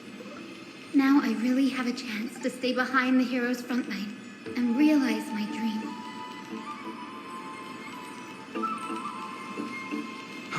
Oh, Hyacinth. Danny, what are you doing here? I didn't expect to see you again in the grove. Finan mentioned you were gearing up for the campaign against Aquila. Are you here too? You guessed it. To reach Aquila's realm in the sky, descendants of the Sky People must perform a bloodline ceremony, summon the spirits of our ancestors, and get their blessings. That's the only way for creatures on Earth to forge the rainbow bridge to the sky. And the soul of the first ancestor I want to see is here in the grove.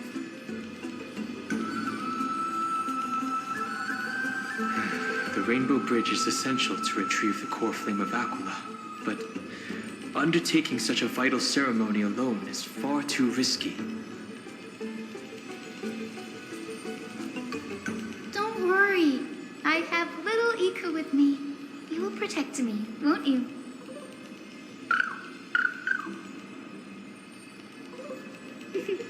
Good, Ika. Well, what brings you here, Danny? I'm collecting as many myths and research about the Titans as I can. Everything about Amphorius is a valuable addition to our databank when I get back to the Astral Express. Right. If all goes as planned, you and Gray will be able to go home after this mission, won't you? Yes, assuming we can actually break the curse about worlds beyond the sky. I have a feeling it's not going to be smooth sailing. Oh? Could it be that you too have some kind of hidden powers to make prophecies now? That's not it, but I'm starting to question how real everything is after a conversation with a member of the Council of Elders.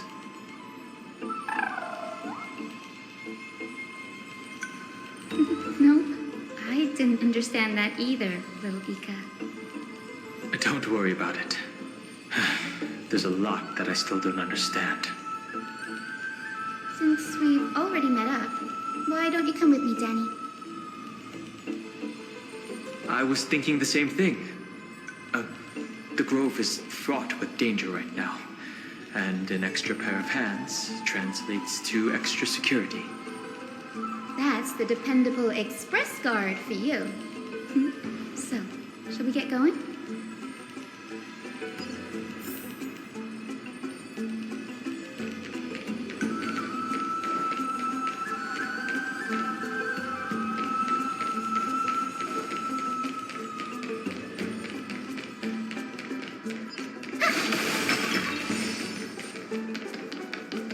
The Chromacopter is vibrating. There must be memories of an ancestor nearby.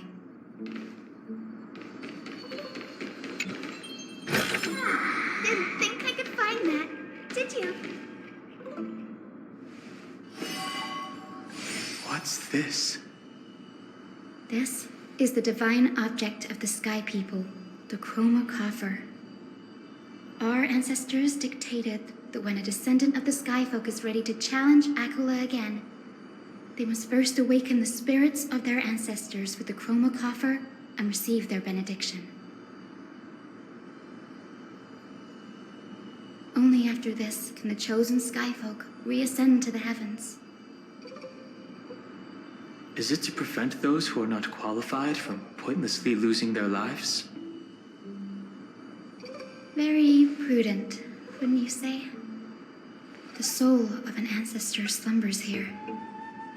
Now, I will awaken them. Right.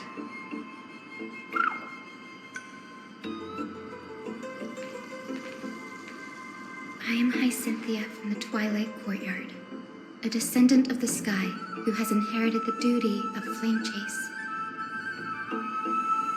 The time has come to fulfill our clan's destiny. I will join the heroes of the prophecy to return to the sky and retrieve the core flame. Ancestor, please bestow upon me your generous blessing.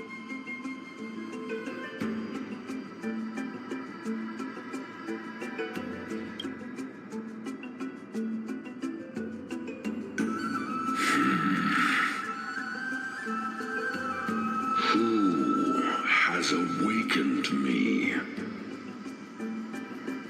It's Hyacinthia, a descendant of the Sky People.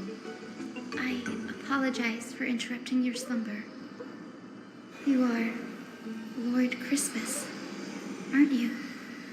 I read your story in our family tree.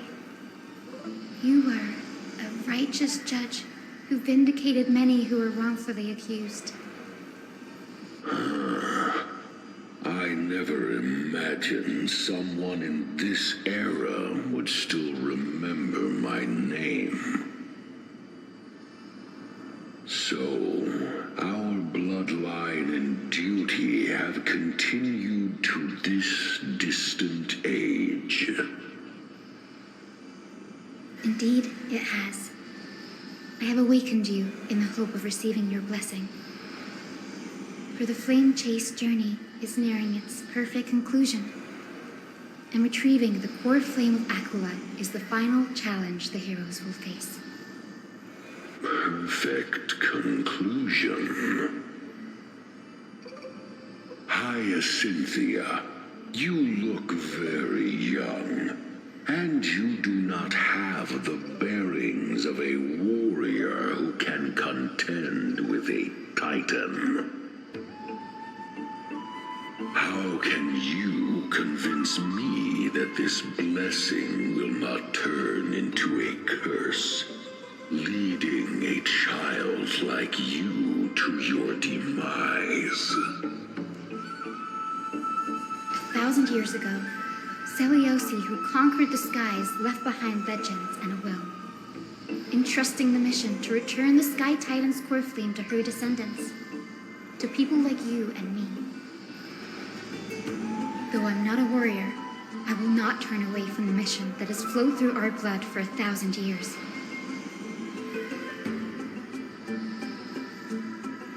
And I am not fighting alone. I have the strongest and most tenacious companions in the world. Amphorius is in an era brimming with heroes.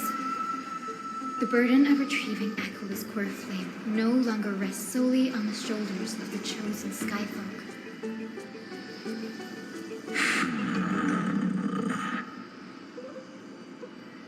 I now wield the power of healing. I aim to mend the fissures in the sky and heal the wounds of the people. I desire to define the mission of the Skyfolk in my own terms, to conclude the vigil that has spanned millennia.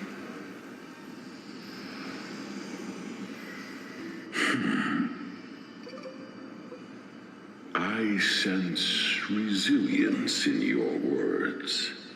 Not an outward resilience, but something deeper within. Receive my blessings, young Hyacinthia. May you gain wings to return to the sky via the bridge of rainbows.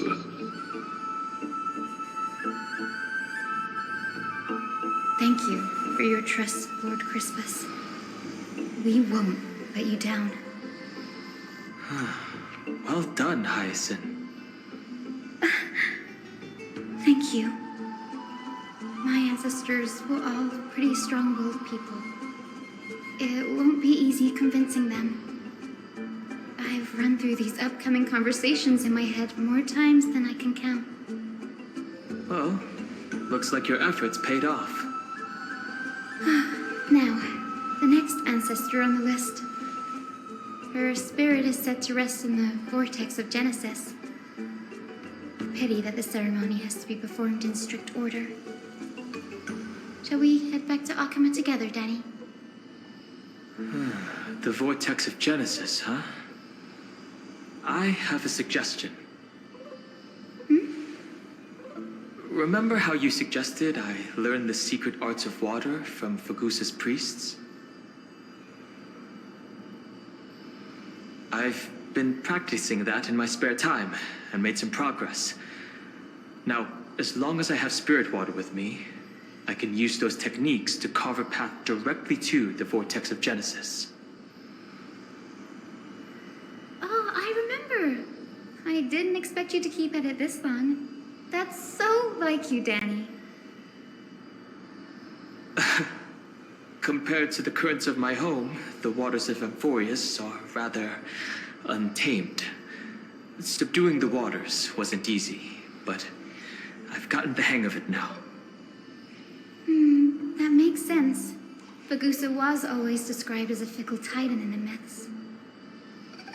Since you're offering, then let me put your skills to the test, Danny. The spirit water gate formed with this technique isn't as stable as a ritual basin. It'll likely only let one person through.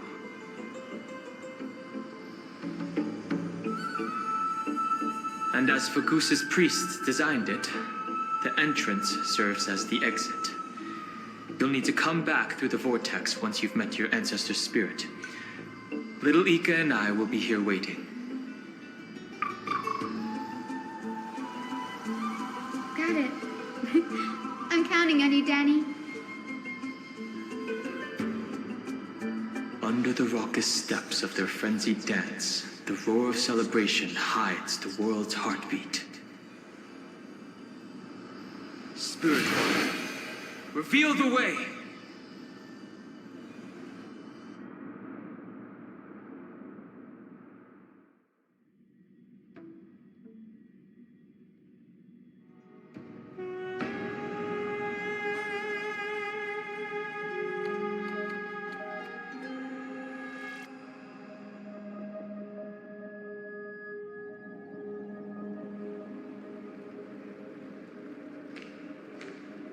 The vortex of Genesis. Unbelievable. Danny is full of surprises. But this does feel way more disorienting than the ritual basin. Wait, is Lady Treeby here too? And who is that next to her? Oh, I think I know who that is. Do you have to go already, Saifi? It's been ages since you were last in Akama. You could have taken some time to rest, and we could have caught up. That's all right, big sister Treeby. I've gotten used to life on the road. Staying in this bustling city actually feels off. Besides, your prize student gave me an incredibly tough mission to handle. Cut Snowy some slack, Saifi. He's still so young, yet he's shouldering all the responsibilities Aggie left behind. Besides, Snowy's not the kind to ask for help lightly. Since he came to you, it means you're the best person for the job. You really spoil him, big sis Treeby. Guess I'm past the age for someone to look after me. Saifi. Just kidding. I get it. That deliverer boy does have a certain charisma about him. It reminds me of Aglaya in her prime. Anyway, I'm about to head out. Oh, big Sis Treby, before I go, got a little gift for you. Well, didn't expect you to be so thoughtful. What's in it? That's a part of the game, too. If you want to see the full picture of what's inside, you'll have to wait until nightfall. A gift with a mysterious twist? Seriously? Huh? Looks like we have company. Lady Treby, and this graceful lady must be Miss Cypher.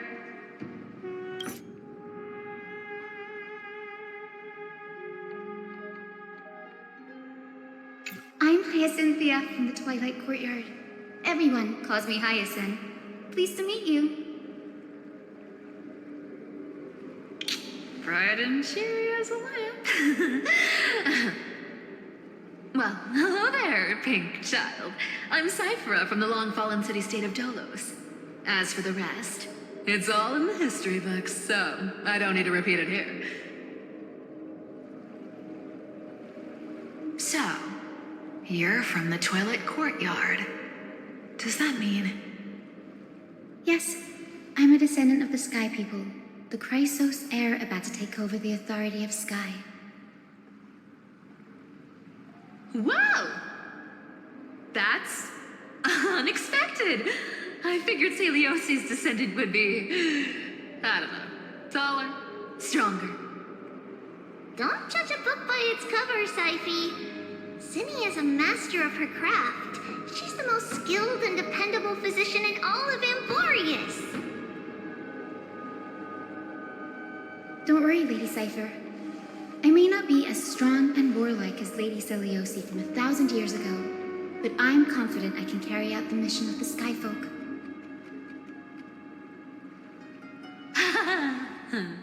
All this talk about missions, you're making it sound way too serious. You've got to look out for yourself, girl. Don't push yourself too hard. I'd hate to see that cute face all scratched out by Aquala's claws. Syphe cracking jokes?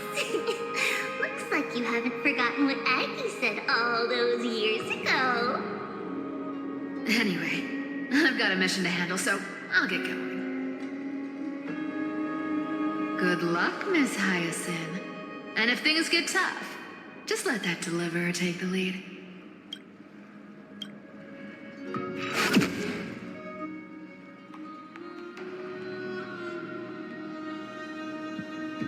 Miss Cypher is in such a hurry. Don't worry, she's always been like that. It's good to have her back in Alchema lending a hand. Well, enough about her for now. You're here because of your mission, aren't you, Zinni? It's the perfect opportunity for me to go and tuck Syphe's gift away somewhere safe. The Vortex of Genesis is all yours.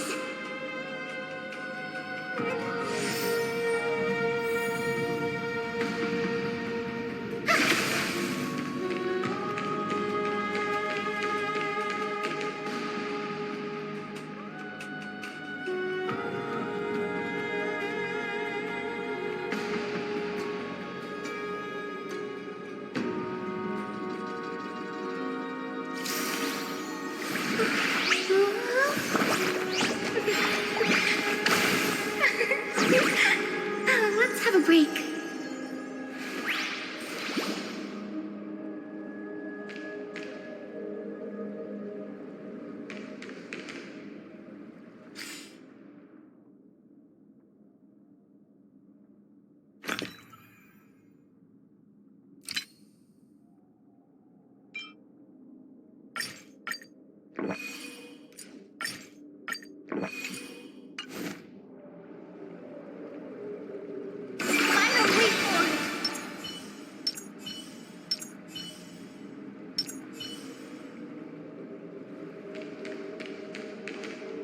I will join the heroes of the prophecy to return to the sky and retrieve the core flame.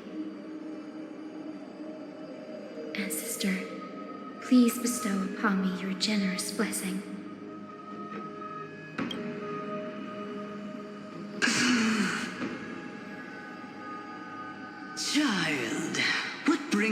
before me. Could it be you're a descendant of the Sky People? Yes, I am Hyacinthia of the Twilight Courtyard, the successor of the Sky People's Flame Chase duty. You must be General Electra. Legend has it that during the Chrysos War, you led our people to ally with Akama and held back the Kremnoan forces. It was your victory that earned the Sky People a place in the Holy City. Hyacinthia, you seem well versed in our clan's history. And this is the Vortex of Genesis? It is. Look, 10 stars have already been lit. The Chrysos Heir's flame-chased journey is nearing its end. Are those the core flames of Fagusa and Giorios? Does that mean Hycelans and the Mountain Dwellers successfully carried out their duty? Who would have thought, as a fellow pillar of Amphorius, the sky's duty could only be fulfilled after 1,000 years? It's because sky shelters all beneath it. If it were to shatter, the world would fall apart with it. That's why Lady Aglaya made the core flame of Aquila the final step in our campaign. Aglaya? Is she still on the flame chase journey after 1,000 years? Unfortunately, she has recently left us. But you're right. She was indeed still guiding the Chrysos heirs forward. Incredible. That girl actually managed to endure the merciless erosion of time, and lasted for so long. Answer me, Hyacinthia. Since you recognize me, you must have also read my writings, no? Every record regarding my lineage is etched in my memory, including your words. In that case, you're probably aware of the prophecy I sought from a certain Trebios. Yes. At the end of the Rainbow Bridge, the Sky Folk will mend dusk and dawn. But unfortunately, no ancestor has ever been able to truly decipher its meaning. I see. Yet Trebios's prophecies never fail. Perhaps you'll be the one to witness its fulfillment, child. May the prophecy lead you to a gentle fate. Thank you, Lady Ektra. Whatever fate the prophecy holds, I'll face it head on. It's only by giving everything we have that we can truly accept any outcome with a smile. Won't you agree? I like you, child. I wish this conversation could go on a little longer. Take my blessing, Hyacinthia. When I first saw you, I indeed had my doubts. But your resolve has touched me.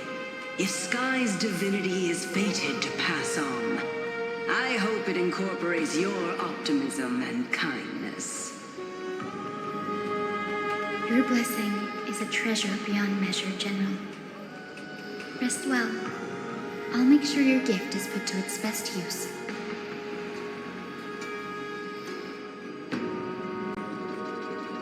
General Ektra is so different from how the records described her.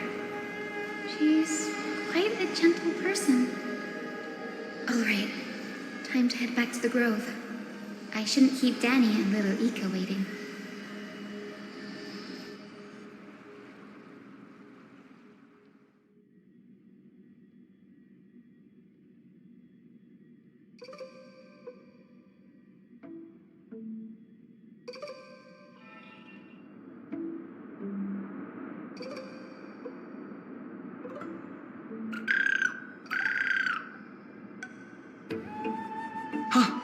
You're back. How did it go? It went great. Your spirit water art was a huge help, Danny. Do you mind sharing what your ancestor spirit said to you?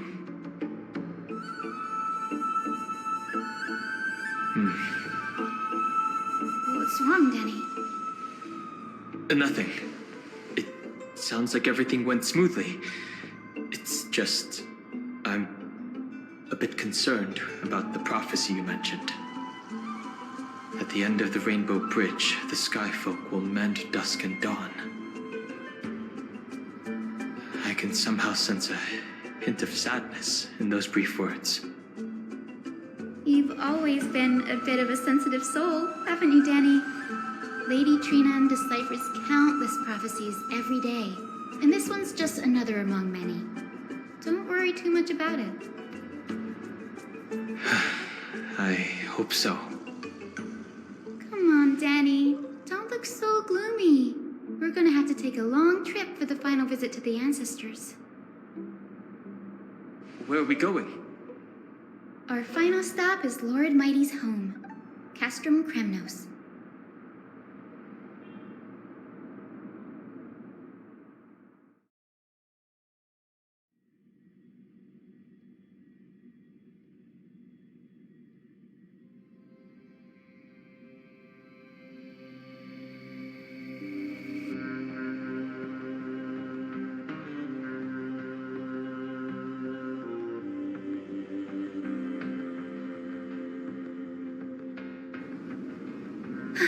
We're here.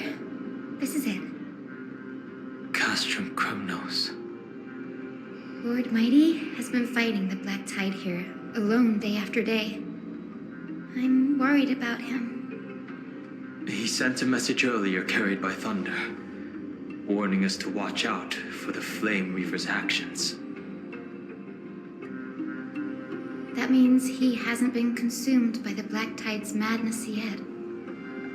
We're here to complete an important mission. We shouldn't interfere with this battlefield. Don't you agree, Danny?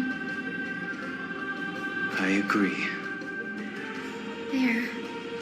That sleeping spirit is my grandmother. Your grandmother? Yes, my grandmother Jacintha was a warrior. She represented the Twilight Courtyard in the Kremnos Festival. She fought her way through every challenge and reached the final stage of the Kremnos Festival. She was just one step away from securing a peace treaty for the Skyfolk, but was ultimately defeated by the champion warrior of that time. I've never looked too deeply into the details of such ritualistic violence. The scroll simply described it as a glorious duel. But behind the glorious duel was a tragic end. Not long after the festival, my grandmother's injuries worsened, and she passed away far from home. This prophecy tablet was left here by the Kremnoans to honor her final wish. Her death marked the final collapse of the Twilight Courtyard, already fragile under the shadow of war. And the Kremnoan warrior she fought against? Was Lord Crataros. Huh. Yet, you still saved his life, even though he took your family. Seeing him lying there, gravely wounded, bleeding out, I can't put what I felt at that moment into words. But when I heard Lord Crataros took that fatal blow to protect Lady Trianne, all those tangled feelings faded away. To quote Lord Finan, Crataros must have done that to become a better man. It takes true courage to forgive. You're every bit as strong as your ancestors, Hyacinth. You're getting better at this, Danny. In her final diary entry, my grandmother wrote that when the moment of destiny comes, a descendant of the Sky People would deliver the message of their departure to her spirit. I wonder what she'd think when the one awaking her turns out to be her beloved granddaughter.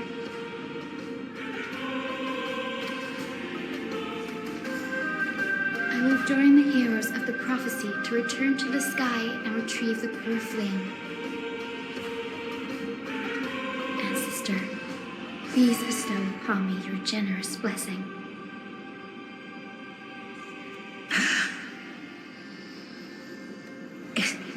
Is this the world of the living?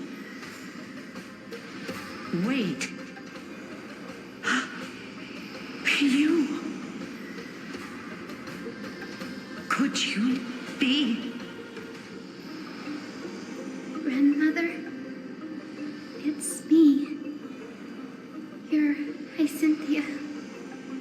Hyacinthia, my little hummingbird.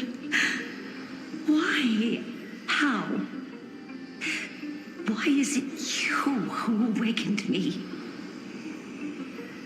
I have never imagined this. I thought I would feel happy for all my ancestors when this day came, but now I can't even experience the joy of seeing you again. Do you remember that you and Father took me to my very first sky ride when I was 8? Back then, you wanted me to pick one accessory out of 4. The sun crown representing nobility, the storm bracelet symbolizing strength, the ice ring embodying wisdom, and the radiant pendant signifying kindness. Grandmother, do you remember the one I chose? You spoke an innocent little prayer, infusing a faint thread of light to that modest pendant. Yes, and I remember how surprised you were. In all those centuries, no other child of the Sky People had ever made the same choice I did. Hyacinthia, there was a time when I thought you were a timid child. You never had much interest in swords or battle and had no relation to that fiery determination and strength in our blood. Yet I've told myself, that's not a bad thing. If my hummingbird could live her life in kindness and optimism, then it'd be a good thing. I never thought the burden of retrieving the core flame of Aquila would fall to you. Don't worry about me, Grandmother. I believe what makes someone a Skyfolk isn't just outstanding strength, but the capacity to shape the world.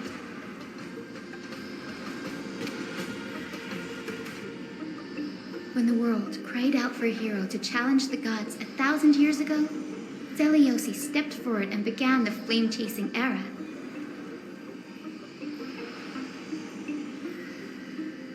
And now, as the flame chase journey nears its end, this broken world is crying out for something else. Healing. Isn't it poetic? A saga that spans 1,000 years, began with sky and will also end with sky. You're still as optimistic as ever, just like when you were a kid. If your mind is set, Hyacinthia, then carry your resolve through to the very end. Return to the sky with my blessing, and watch over this world on the threshold of salvation. Grandmother, thank you. But I have one last request. Speak, Hyacinthia. We should still have some time. Before you go, could you tell me the tale of the Sky Hero once more? Just like you used to.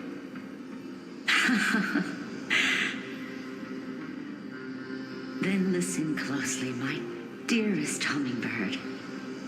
After After all, this will be the last time. For millennia, the Titans waged relentless wars, leaving the world scarred and ravaged. A century of the Chrysos War plunged the nations into chaos and decay, until a spear, fueled by mortal rage, pierced through the smoke and flames that buried the prophecy of deliverance. Aquila, the celestial shaper, the 100-eyed divine bird crowned with the blazing sun and wielding thunder,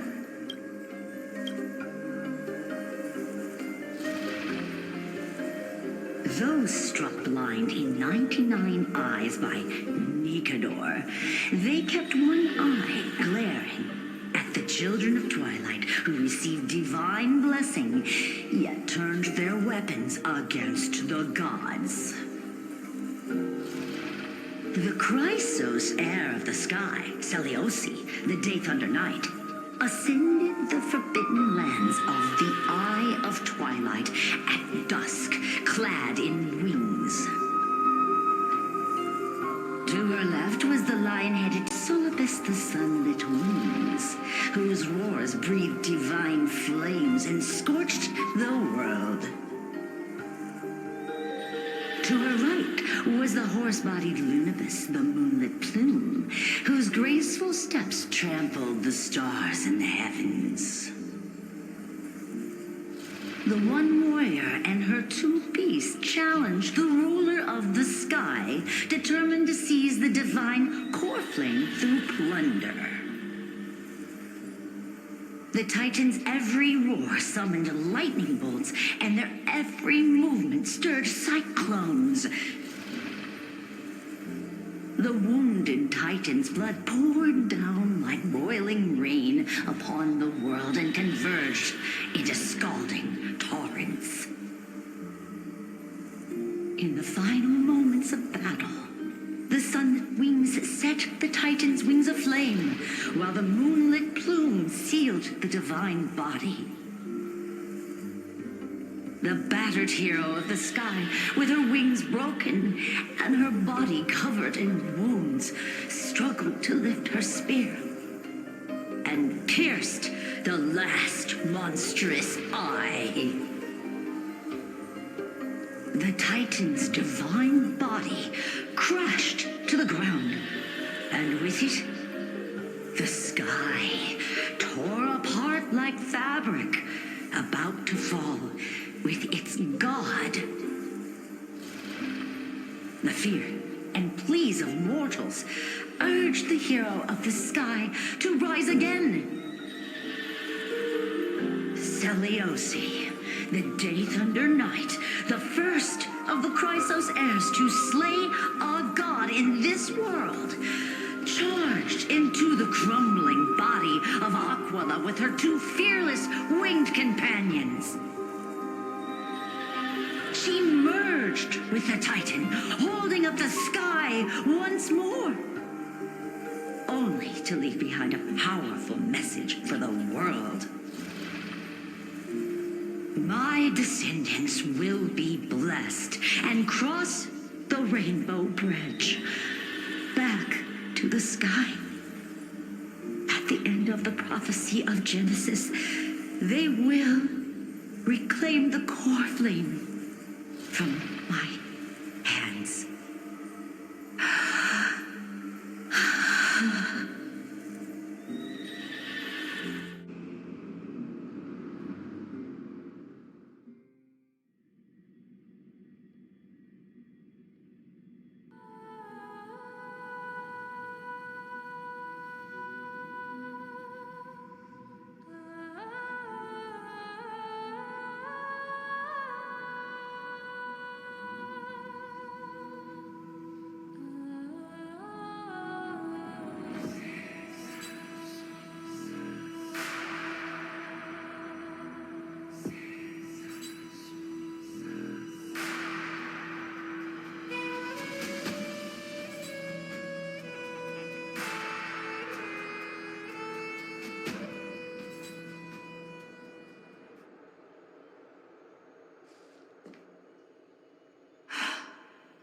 Today's the day.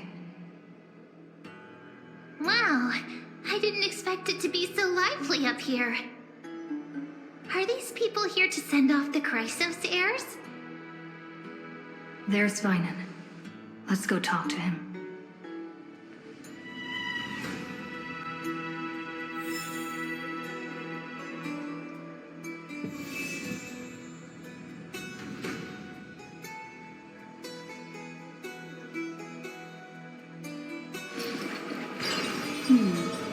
Memories seem to be different again.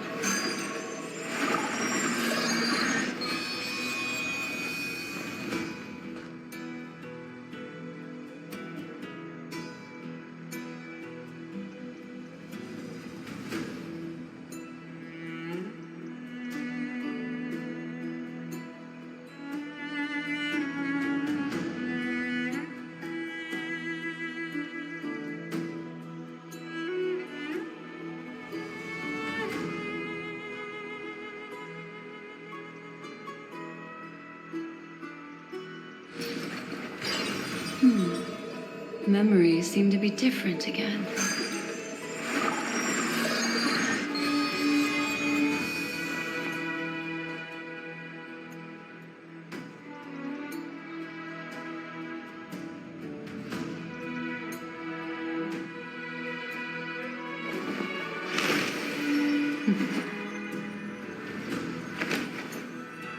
Discard your wordless destiny.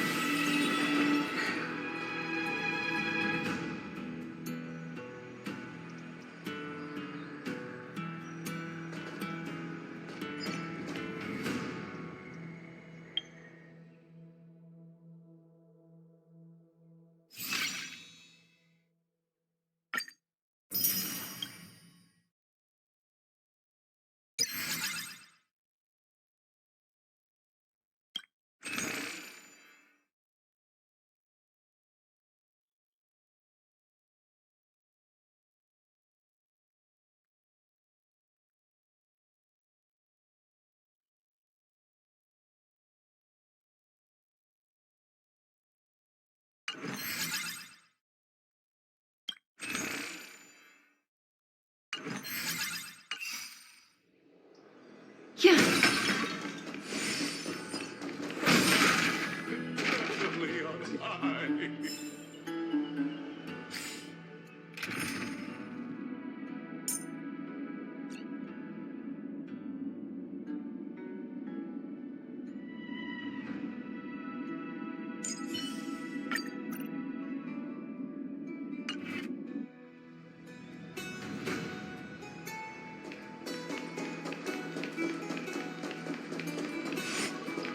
I know this is a big ask, Namazune. I hope you understand. Please don't say that, Lord Finan. It's an honor for us to be entrusted with this task.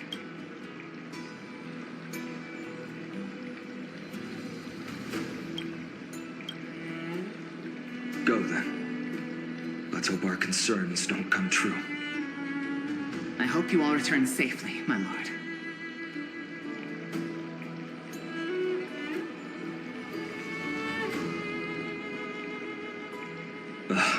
There you are, partner. You didn't oversleep this time, did you?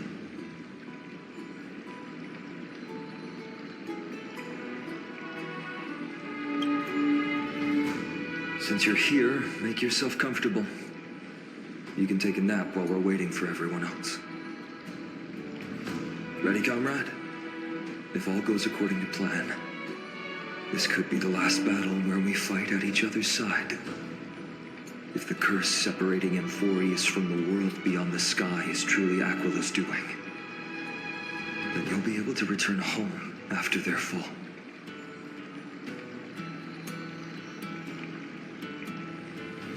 Really? That's the first time I've heard that.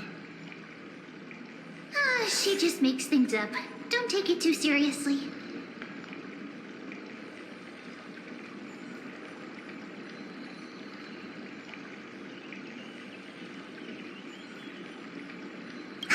Sorry, I'm no help there. Don't worry.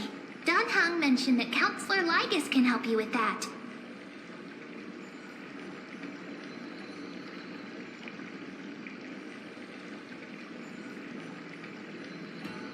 You sound a little insincere there, buddy. That was totally insincere, partner.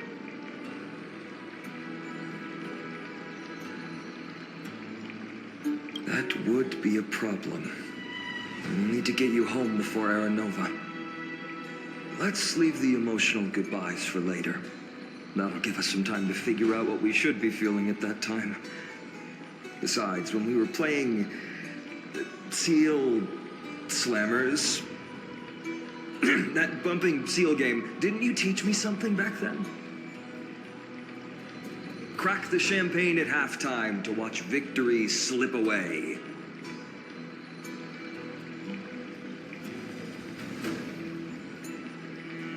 The last mile is the hardest. That's from Don Hung.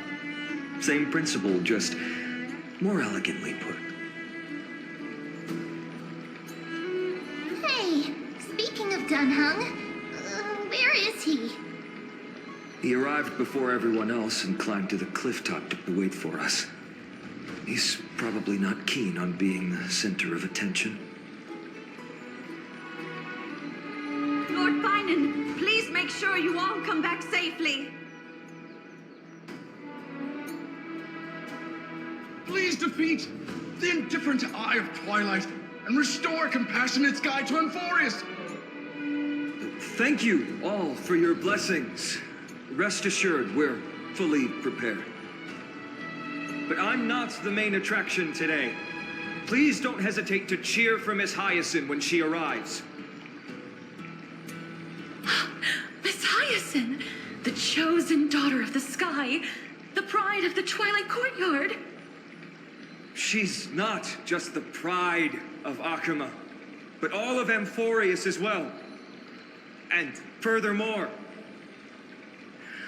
while the Flame Chase journey is led by the Chrysos heirs, it's not just those chosen by Aglaya who contributed to it. Let's extend our gratitude to the 2 warriors of the Outlands who bravely stepped up and risked their lives for those they've never met. Hero, your saga will be chronicled in epics and celebrated across the New World. Warrior from the Outlands, endowed with the might of Orynyx, the vanguard of deliverance.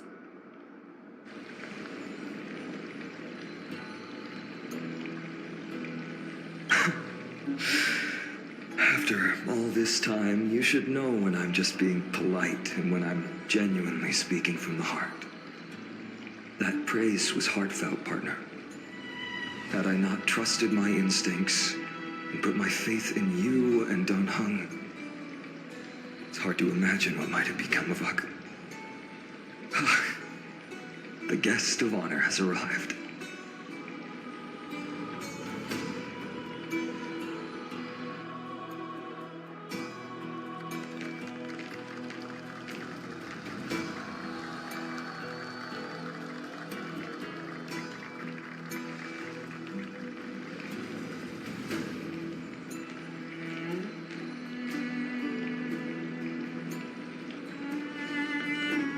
People of Akama, I've been blessed by the ancestors of the Sky People.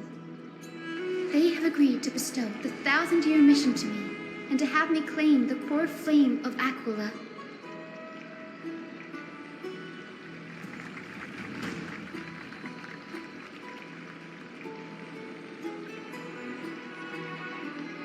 Today is the year 4932 of the Light Calendar. 1,062 years since the hero Seliosi initiated the Flame Chase journey. I, Hyacinthia of the Sky People, am prepared to lead the children of humanity back to the sky. History doesn't breathe evenly. At times, it suspends its breath for millennia, as though time is frozen. At other times, it pants rapidly, as if poised to topple the world and our civilization in an instant. Its hurried gasps have sparked a tempest, sweeping all of us along. Hyacinth, as an observer, you've witnessed the return of 4 core flames. And now, it's your turn to fulfill your duty. Please, guide us into the heart of the storm as the executioner of this mission.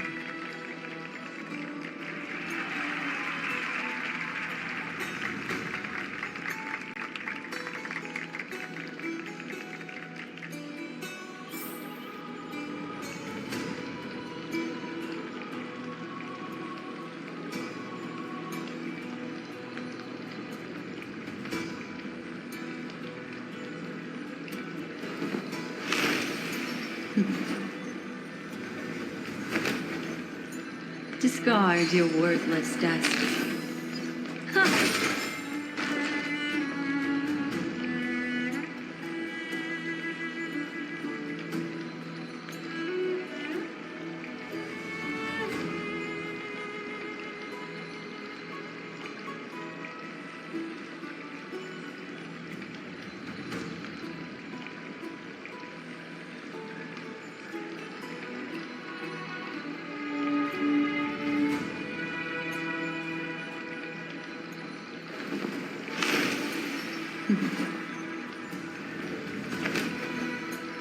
Discard your worthless destiny.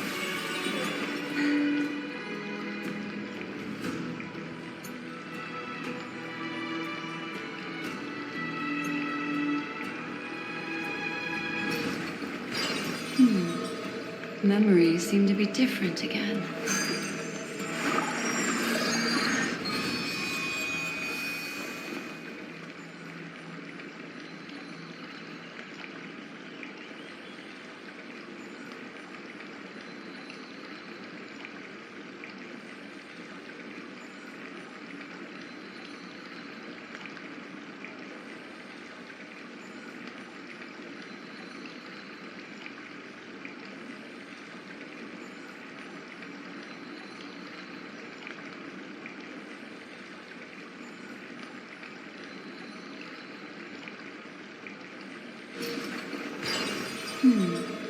Memories seem to be different again.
Discard your worthless destiny.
Chrysos Heir's triumph and bring light to this darkening world.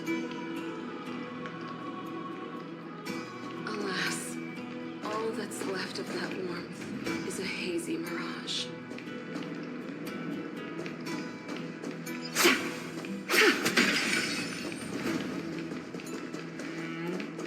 To be immortalized in song, one must inevitably perish in the mortal realm. They'll surely seize the core flame of sky and bring the flame chase journey to its perfect conclusion.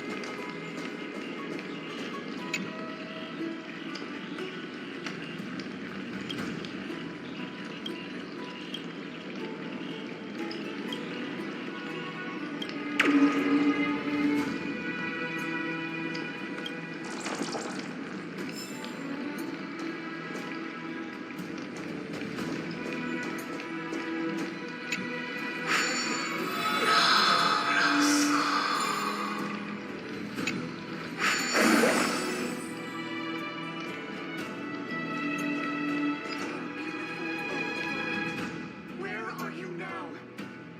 O legendary Erechrysium, return to the mortal realm.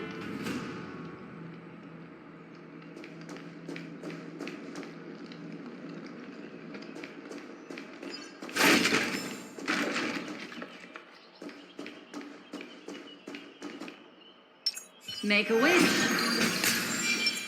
Let's wait and see.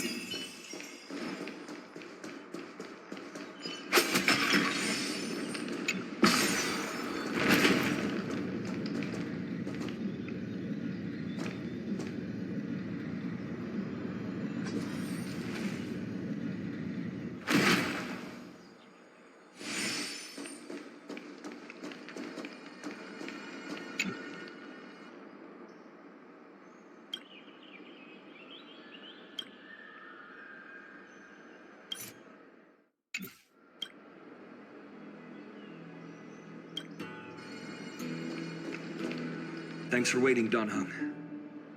The team tasked with conquering Aquila has finally assembled. We've reshaped the history of the world with our hands over and over. I bet this trailblazing expedition could even make Akavili jealous.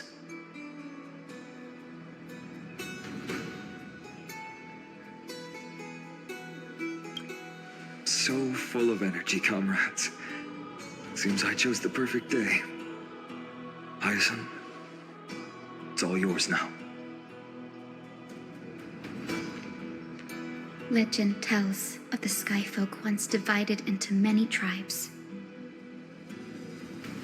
The Sunfolk worshipped the sun. The Rainfolk were devoted to storms. And the Winterfolk waited for signs in the snow. Our ancestors lived under Aquila's light. Yet they were blinded to all but one color. They forgot that the light that illuminates the world is made of countless different colors. That's why the rainbow is my favorite.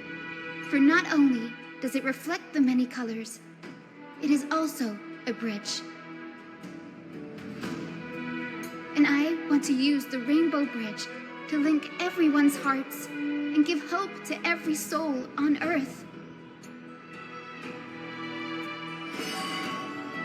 Ancestors, with the rainbow as your guide, lead me back to the home of the Skyfolk, a land we have not seen for 1,000 years.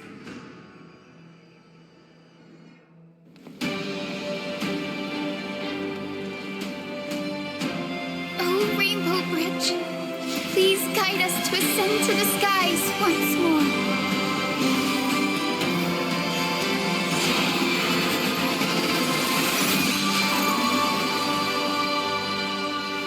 Friends, let us soar together.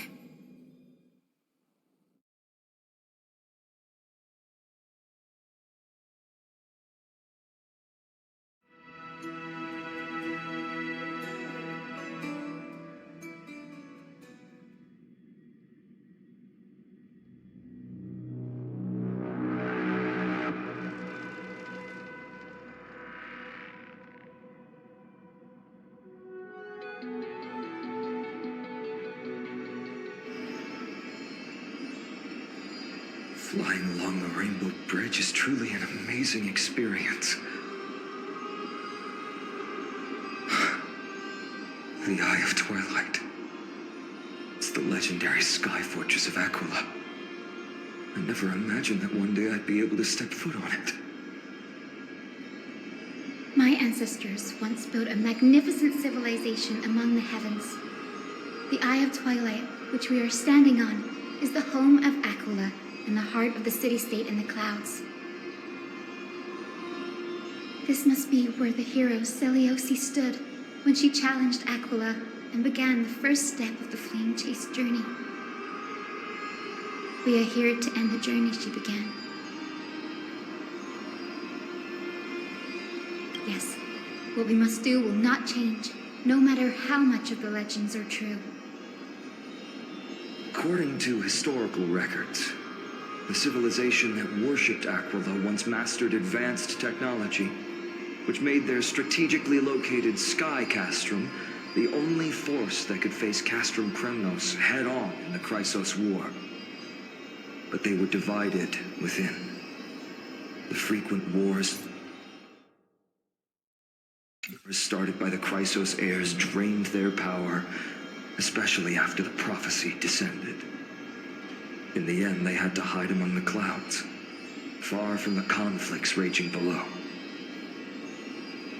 Apparently, the division was between the two most important sky tribes, the Sun Folk and the Rain Folk. And Seleucus' frustration towards the endless strife among her people made her turn her spear towards the Titan above. After driving the enraged Titan to the brink of defeat with her two-winged companions, they all vanished somewhere in the sky. Her courage was unparalleled. Yet she still could not end Aquila, nor bring back the core flame of sky. Some say she sealed the wrath of the god within herself, trapping them deep within the Eye of Twilight to support the heavens of Amphorius forever. In other words, she became one with the Titan. I would have considered it a fairy tale, but after seeing what happened with Professor Anaxa, not anymore. Has that Titan and that fused hero been looking down on the world from here for 1,000 years?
Should you have a moment, take some time for a bath.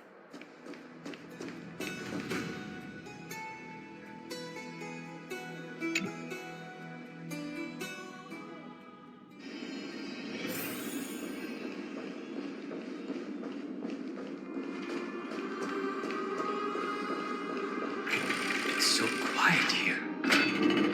It's been so long. Maybe the Eye of Twilight has already turned into ruins.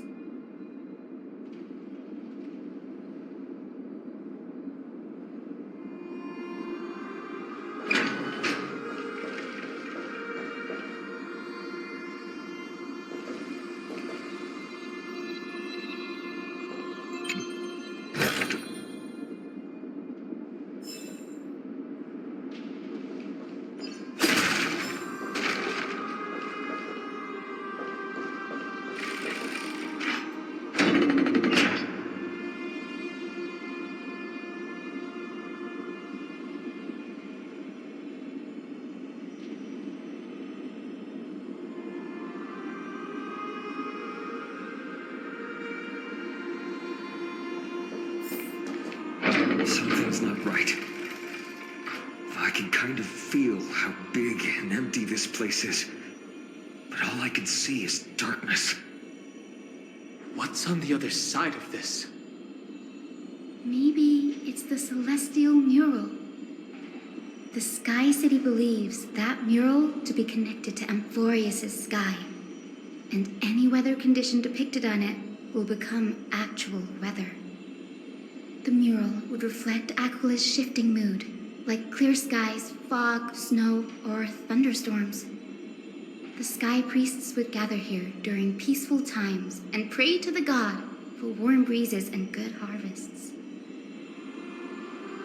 To put it in words that Gray and Danny would understand, just think of it as a massive screen. In any case, exploring in the dark is never a good option. If we could light up the mural, it might just provide us with the light needed to move forward. That really conspicuous device might be part of the ritual. Let's go take a look. It's dark, so watch your feet.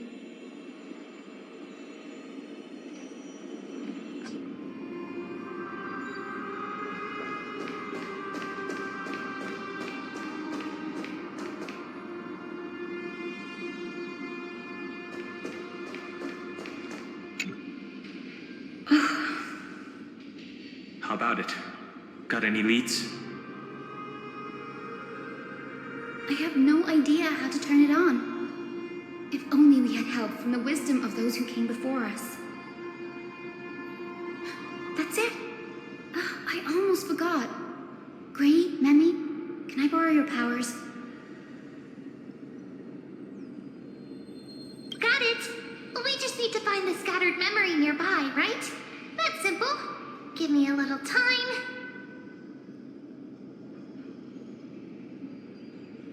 Feel the flow of time. Over there. And over there. Done. There haven't been many people for a while, so the traces of time are super obvious. I knew you could do it, Memmy. You are a huge help.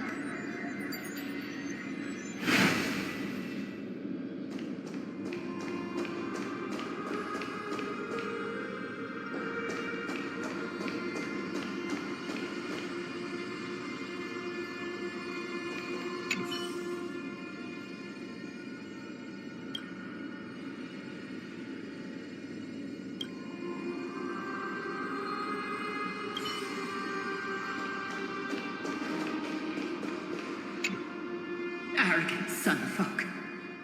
The Titan will condemn your brazen disrespect.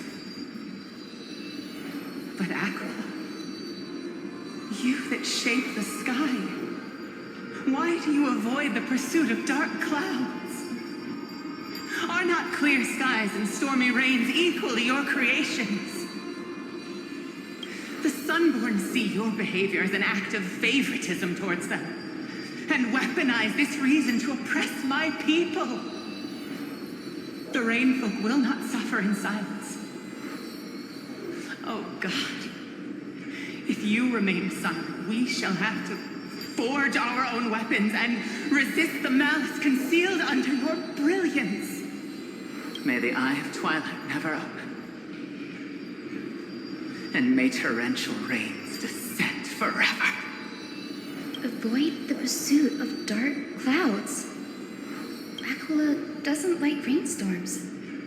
It seems a little hard to believe, but we should write this clue down first.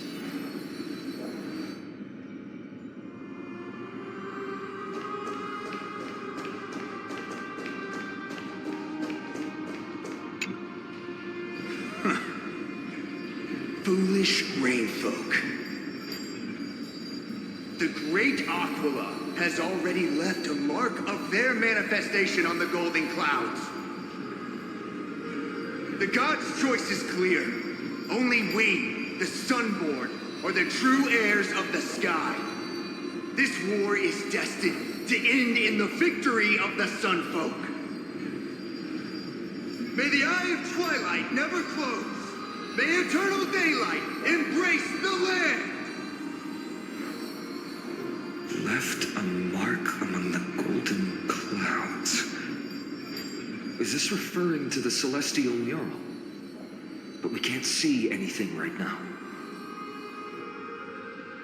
It is as the rumors said. The Sky Castrum was far from united. My guess was right. This venue is indeed where celestial rituals were performed. Memi, can you retrieve even more memories? No problem at all. Here goes. There we are. Wind, snow, rain, shine. In the name of the sky's 100 eyes, I bring celestial phenomena upon the world. The turn of dawn and dusk, commanding the celestial globe. Awaken, celestial mural. Stop, foolish Cloudborn! How dare you tamper with the celestial globe and distort the weather? This is blasphemy! The Titan bequeathed the celestial globe to our ancestors, so that we could divide the light and dark equally between day and night, so that all things could grow beneath the celestial phenomenon they preferred. But the Sunborn have asserted control over the celestial mural. And now the days are endless, subjecting the land to drought and burning. And you have the gall to accuse the Rainfolk, who you've oppressed. The land? It is our eternal nemesis. How can storm clouds and rain, unloved by Aquila, lead the Sky Folk to victory in the Chrysos War? Your character is as weak as your faith. Go seek out a corner untouched by the sun and weep solitary tears in the shadows. That's all you lot know how to do anyway. Cry in silence. Then let us show you what we are really made of. You? What are you? What are you trying to do? Fanatics whose minds have been muddled by the heat. By Aquila above, meet your demise!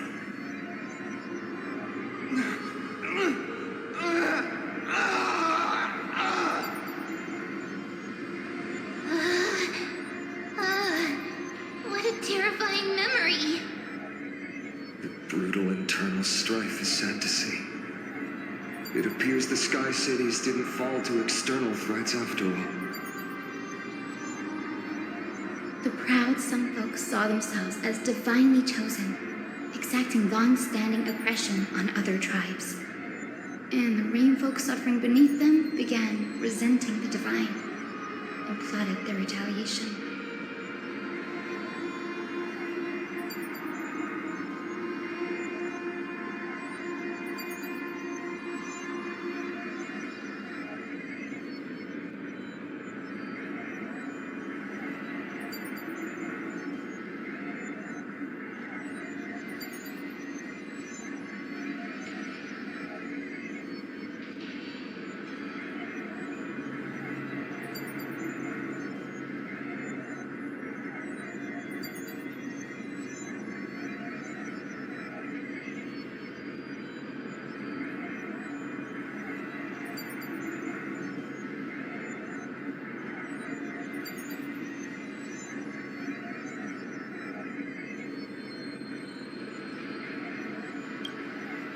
The Divine set the stage and the mortals perform the play. This isn't the first time we've witnessed such a scene while trailblazing.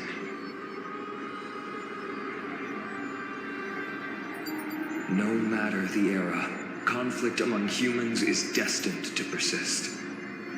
Having witnessed the actions of kindness and the cleaners, it isn't so hard to understand this piece of history.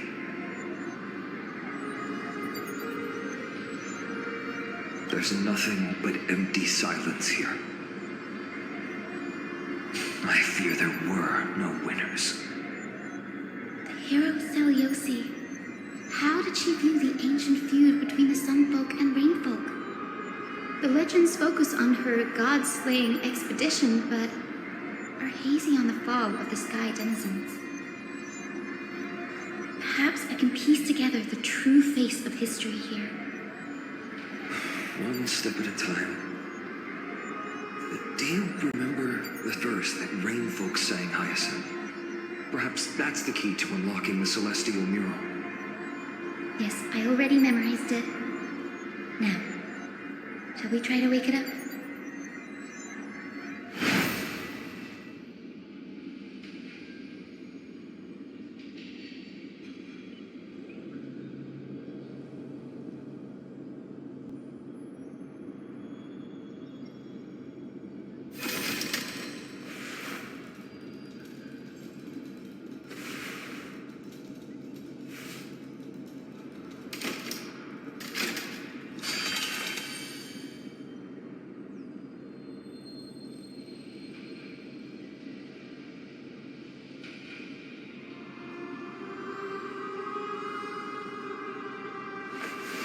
Reshape faith and weave a new beginning.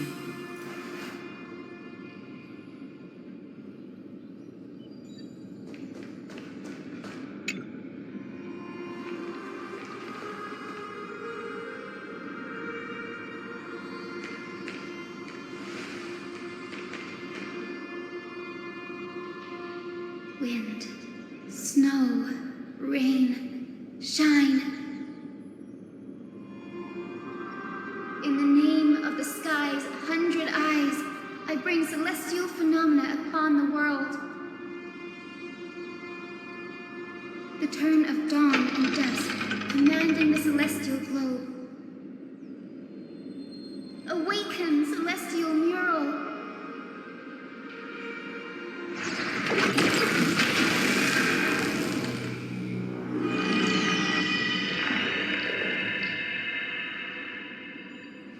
Golden clouds, blazing radiance. What a breathtaking scene. Look, the mark of their manifestation mentioned by the memory fragment.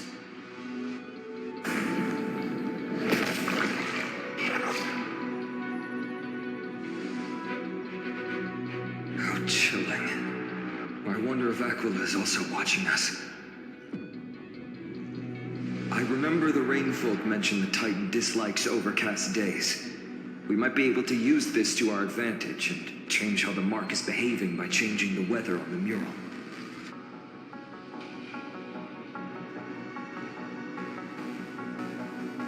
Wouldn't this affect Akuma? Don't worry. The mural probably lost its original function ages ago. Alchemist's light comes from the dawn device shouldered right carefully anyway.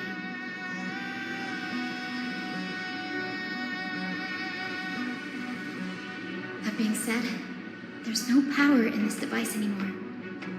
We have to find another celestial globe if we want to change the weather in the mural.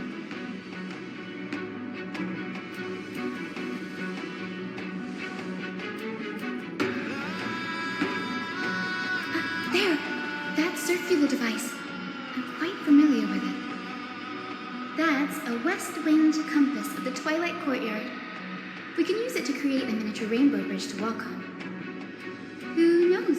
It might even lead us to other areas of the Eye of Twilight. Technology passed down from the Golden Age is finally proving useful. Let's go. Leave the adjustments and calibrations to me.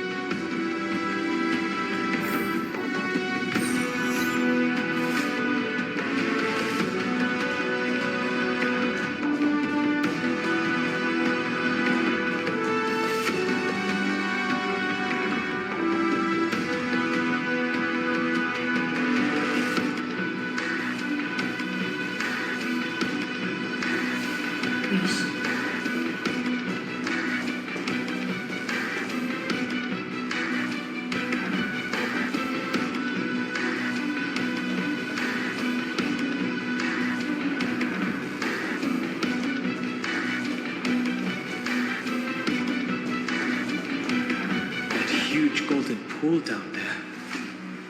A boiling pool of gold, said to be the energy source that powers the Eye of Twilight's divinity. You should watch your step as you walk.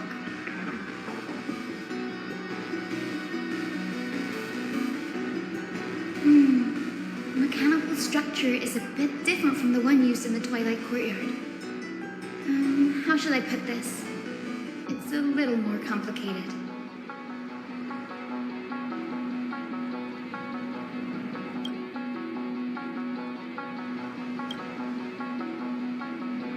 Can you handle it, Hyacinth?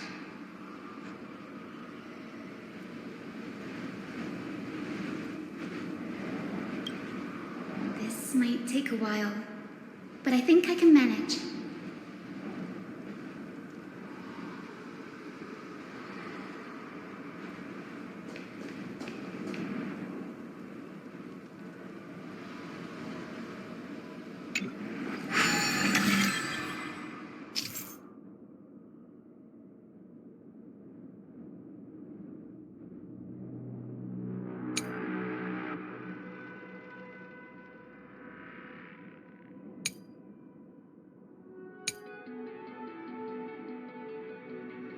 Deep breaths and find the way out.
Should be right.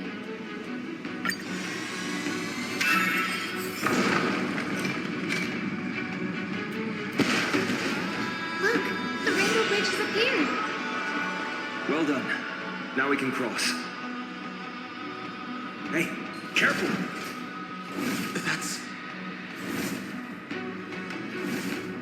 Is that a winged Pegasus?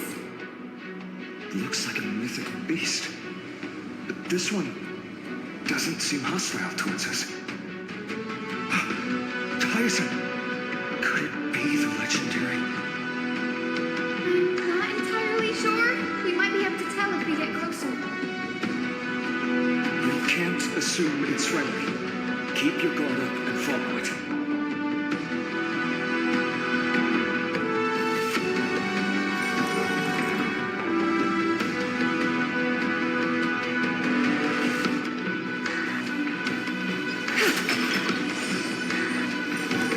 Legend has it that the hero Seleucid was always flanked by two winged companions.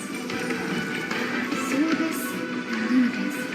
They were her steeds and comrades. If they are still alive, they might help us confront Aquila.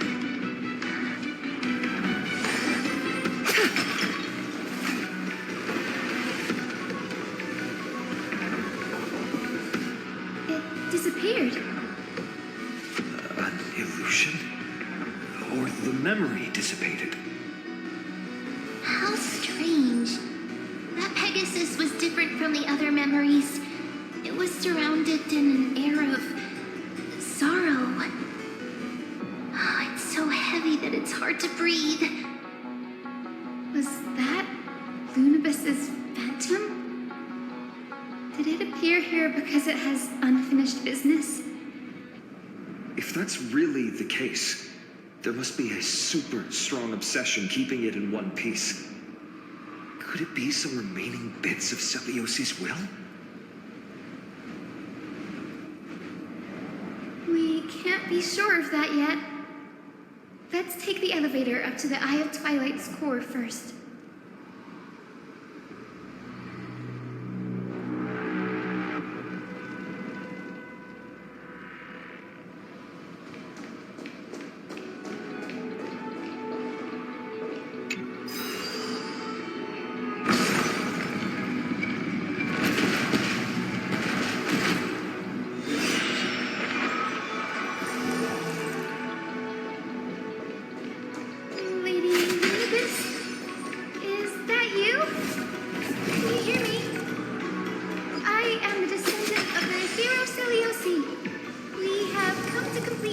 attention.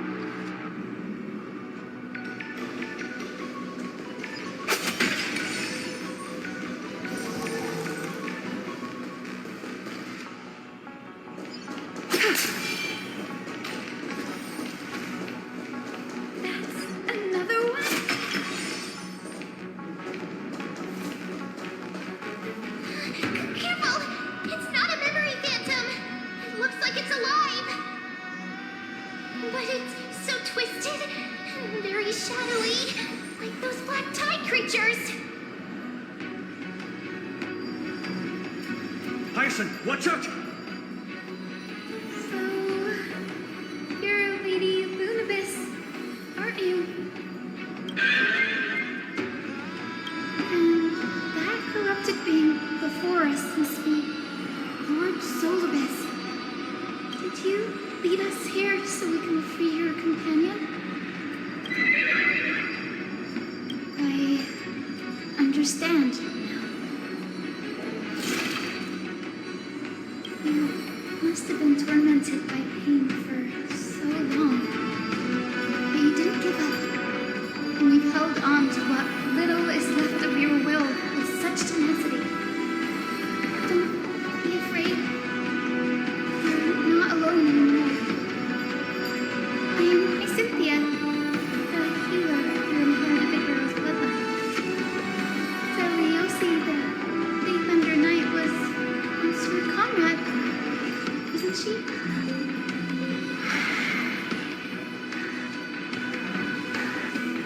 Lord Solibus, your body has been completely corroded by the black tide. But I can still heal your tenacious soul. Just like Lady Lunabis, even if you've lost your mortal body, your spirit remains pure. Please, keep holding on to what's left of your will, and I will reawaken you as a heroic soul.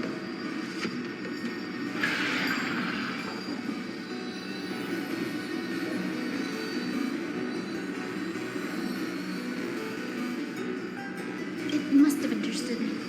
It's a creature of wisdom and tenacity, despite being mired in the agony of the black tide.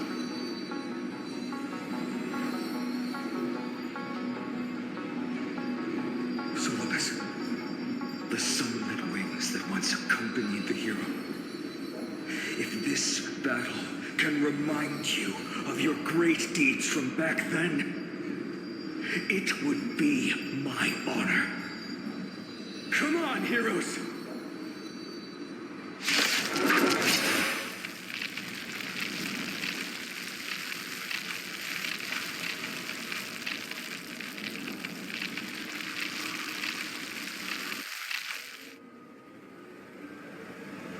Lord Solibus, please break free from the control of the black tide and return to your senses.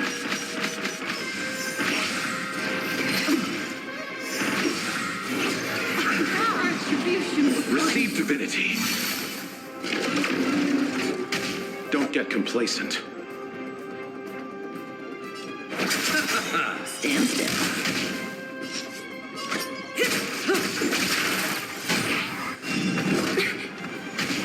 What do you want to know? Ill tidings manifest. Relax. Patate-douce? Is that... Stand still.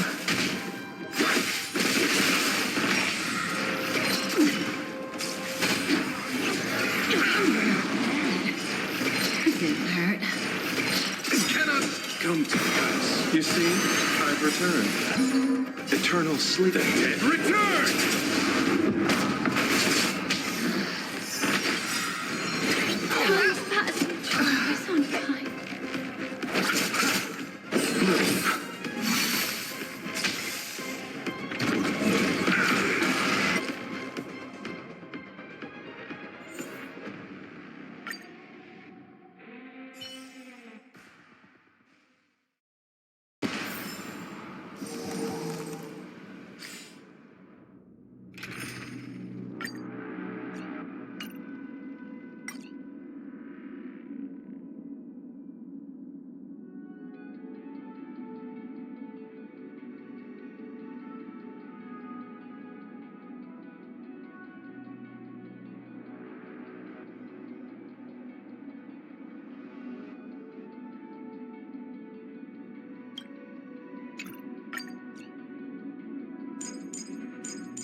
Solobeth, please break free from the control of the black tide. Let's try this other way. We can return to your justice. We can do anything!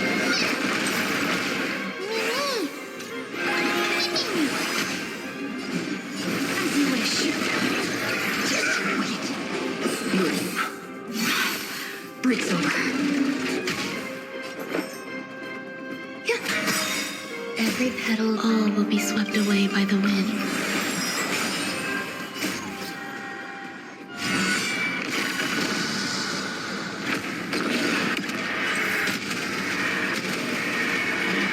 May death protect us!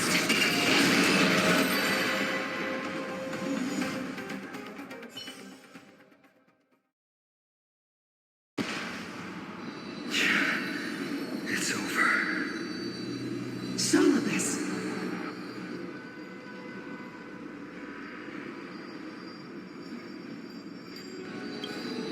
Oh, so she speaks. Solobeth, you're finally awake.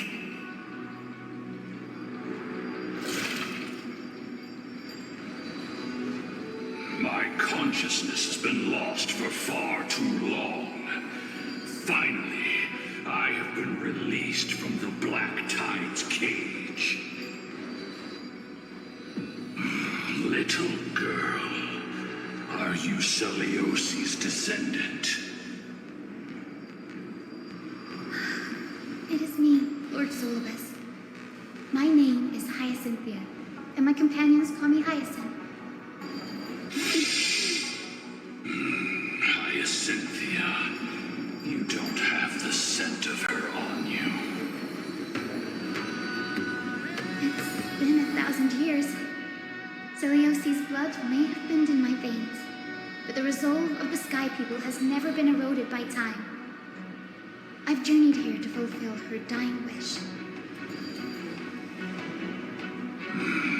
How much do you know about her dying wish?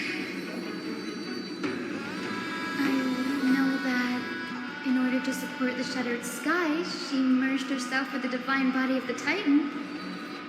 And I also know that she left behind a message, calling on future generations to one day ascend to the heavens again and reclaim the core flame of Aquila.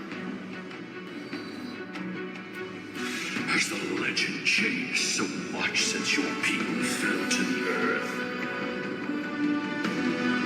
Girl, you said you're a doctor.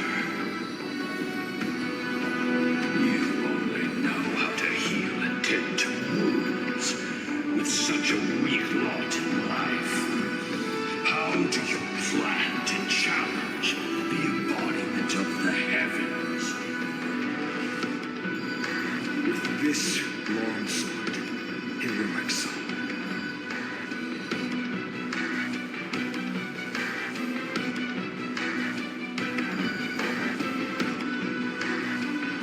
As you can see, we're all Hyacinthia's companions and comrades. You've already witnessed our combined strength. It's not bad, but still lacking compared to her. Solobeth, let go of your ego and accept their kindness. You've been trapped in time by the Black Tide, while great change has spread over the world. I'm not mistaken, the god of war Nikador also fell to the hands of these warriors. We've laid all the other Titans to rest, one by one. Now the final target for the flame chase is the master of this sky fortress. Please guide us to an audience with Aquila, heroic souls. Celiosi initiated the era of slaying gods and attaining their flames. Even if she could not witness the end of this era, you will all at least bear witness on her behalf. Confidence and fierceness. Yes, I do indeed see a shadow of her in you.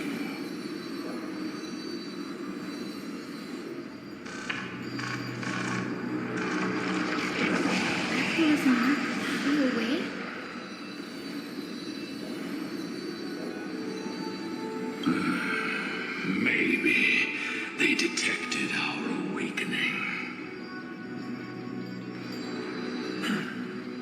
Perhaps our presence stirred memories of the fierce battle from 1,000 years ago.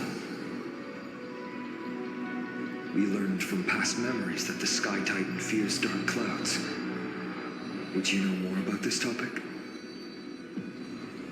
What the memo sprite said is true, but you all still need a guide. Follow me, Hyacinthia and fellow warriors. Let the hunt for the gods start again.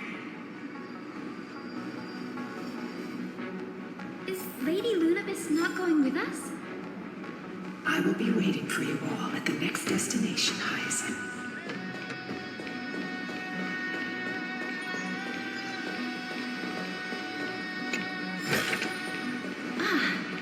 Make sure you keep it safe.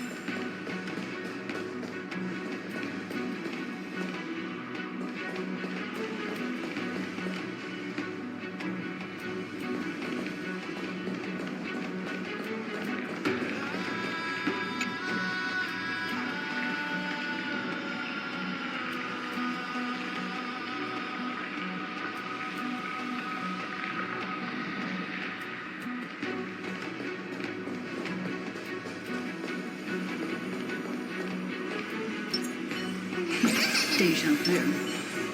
Sound Let's wait.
years have passed, and yet this place feels the same. Just that there is no more human clamor. This is the Hall of the Sunfolk, where the Sunborn once held grand ceremonies to give thanks for Aquila's gifts. So, did the Sky Titan really take the side of the Sunfolk? Everyone thought so until Celiosi's spear pierced through Aquila's wrath. Only then did we understand that Aquila wasn't hiding from the clouds and rain, but from the horror that lurked within the unlit shadows. The Black Tide's threat has forced the Chrysos heirs to complete our flame chase journey, heading toward the prophecy's miracle of Genesis.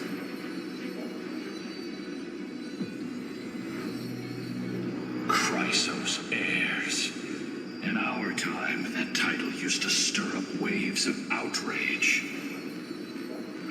But you all seem to be revered as heroes. It's all thanks to those who came before us. Trebios and Aglaia. You must have heard of these two names. So it was those two who made it to the end. What does that mean? Let's not elaborate on unrelated topics. You now know how to activate the celestial globe. So go and force out the Titan in the mural.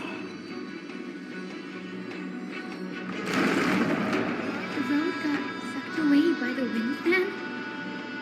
Did Aquila do that? You have nothing to fear. We can use the power of time to rewind it if we have to.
Celestial globe is right ahead.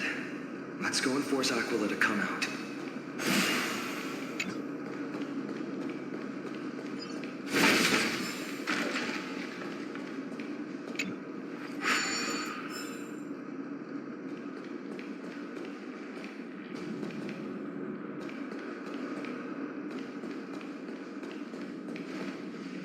The turn of dawn and dusk, commanding the celestial globe. Change, celestial mural. The celestial shift didn't work. Perhaps the device has been damaged during these long, merciless years. Do you see those two giant circuits on either side of the hall? Maybe we should try fixing them.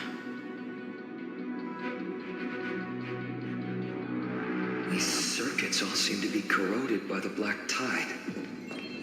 Here's hoping those 2 prophecy tablets can help us out.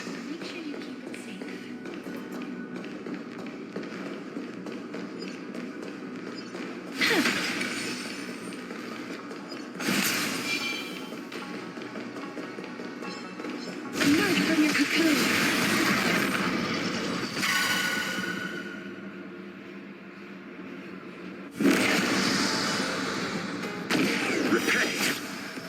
Existence is meaningless.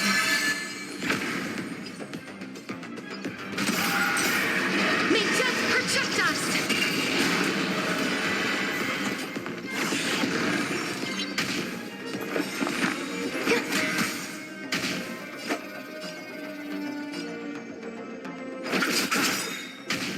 Please cherish this time. As you wish. Not a bad idea. We can do it! Bloom. Breathe over.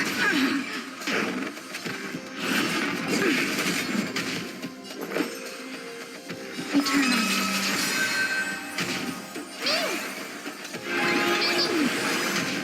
Life is not so fragile. Who's here? Let's settle this. Not a bad idea. You can do it.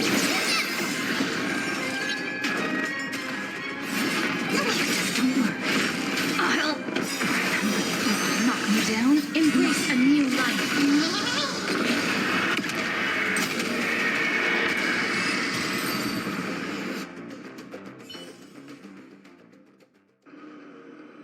May wandering souls find their own way out.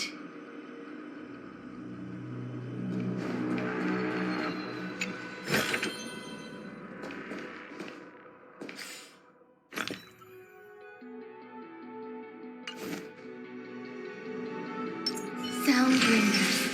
Let's wait.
I learned something.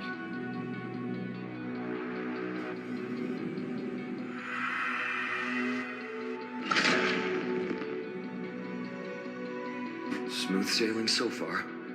We've got one more circuit to fix. Let's keep going and find the tablet on the other side.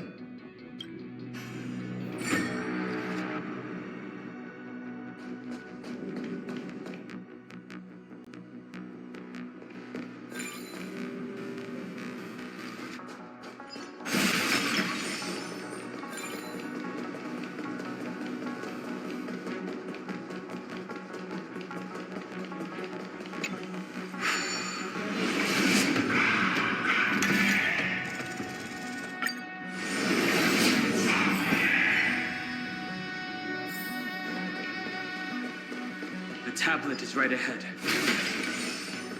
We finally made it.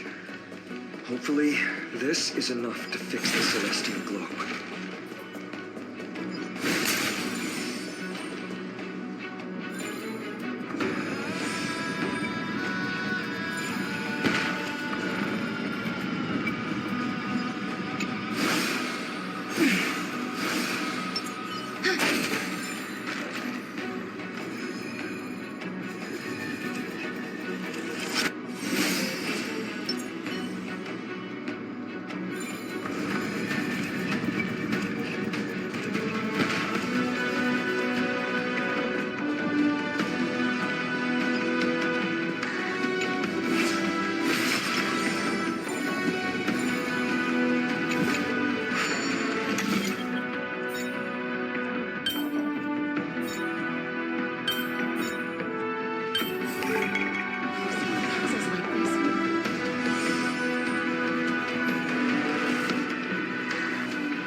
Make sure you keep it safe.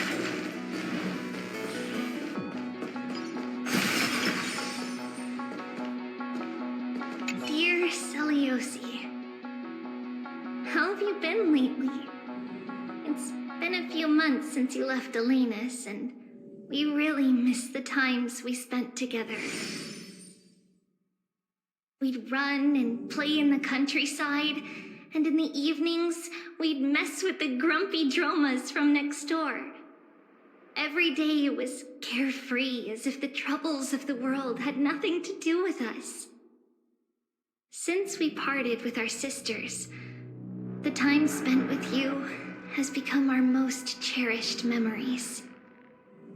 Honestly, when we learned you planned to pursue the prophecy and become a hero, we couldn't help but feel regret. We regretted telling you about the prophecy in the first place. It meant you would leave our side and embark on a dangerous journey. If it meant losing a dear friend, we would be heartbroken. But we have come to accept it. You're strong, Celiosi, and you're meant to leave your mark on the world. We believe you have the power to change the world. The reason we left Yanisopolis was to bring hope and miracles to Amphorius. But to turn those miracles into reality, our strength alone won't be enough. We hope you will become a hero and show the world that unity, not division, is what we need. All of this is only possible if you stay safe. With your ability, we believe you can do it. Your good friend, Trisha.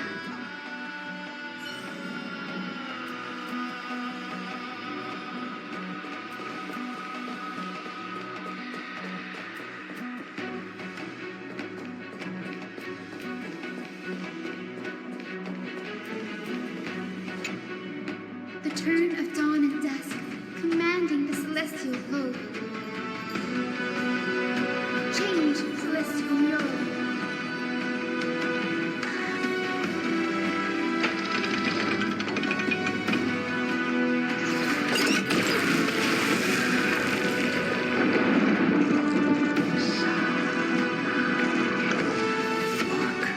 It's disappeared again? Looks like they're still avoiding us. I wonder if it's cowardice, or if they have something up their sleeve. I fear the Aquila of present has long lost their sanity. What instinct still drives them to flee from the shadows, to evade the Black Tide's encroachment?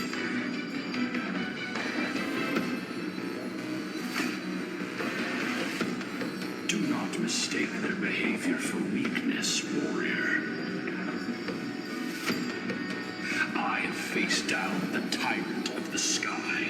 It is no hyperbole that their raging fire is capable of melting the firmament. Amphorius's heavens exist because of their authority. It is time to leave this place. Lunavis awaits you at the next stop. A moment, please, Lord Solibus.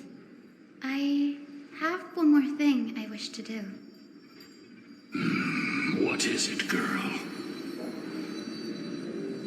To honor the pact with Selioci. Her descendants spent a millennium looking up at the sky. I believe my countless ancestors who lived for that purpose deserve to know the truth behind her legend. If you don't mind us knocking on the gates of the past, maybe I can peek into this place's history.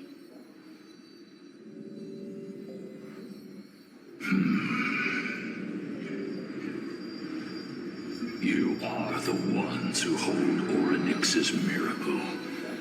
I have no authority to prevent you from delving into the past. Memi, Gray, could I please ask you for this favor? I want to show the truth to my ancestors waiting on the other side.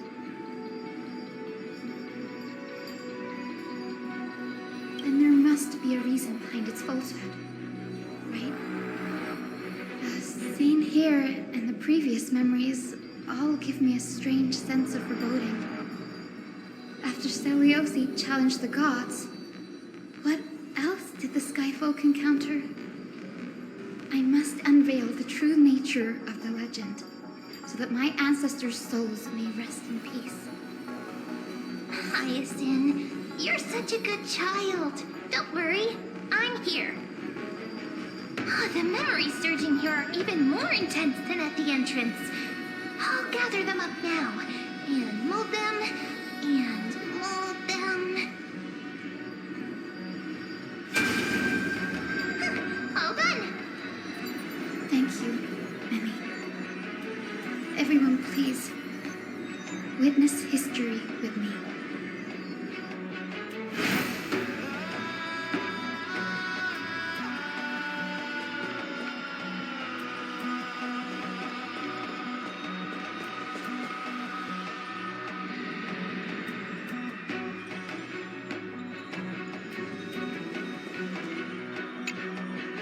Daughter of Dusk, have you finally gone mad? I knew it! The child with the blood of two feuding clans who will one day destroy the Sky Castrum! Will you really point the tip of your spear at our god? Stay your hand. Your recklessness will only bring divine retribution.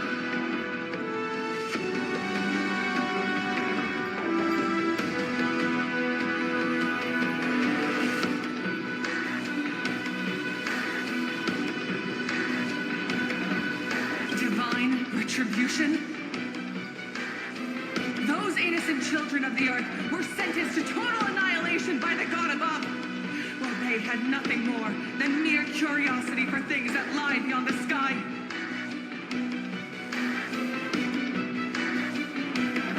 Look at yourselves.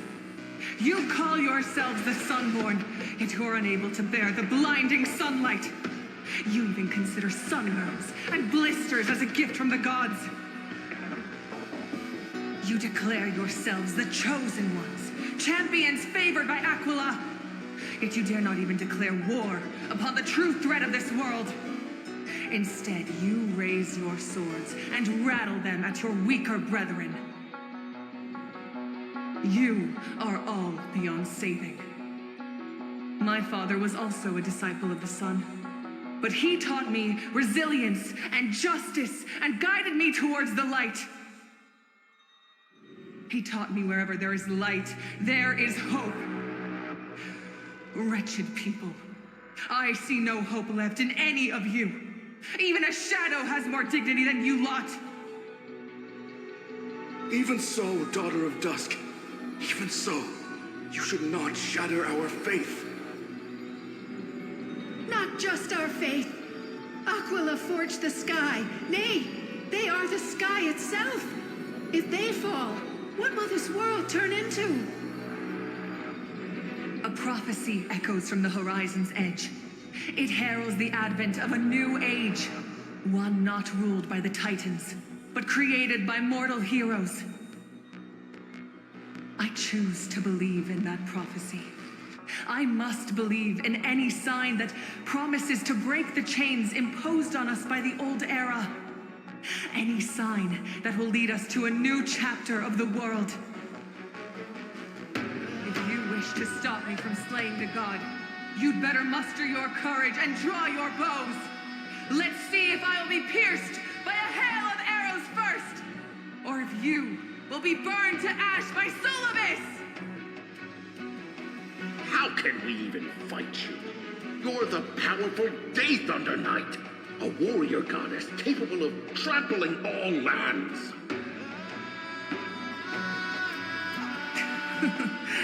I am not a god, but the only mortal in this cage who is brave enough to defy the Warden.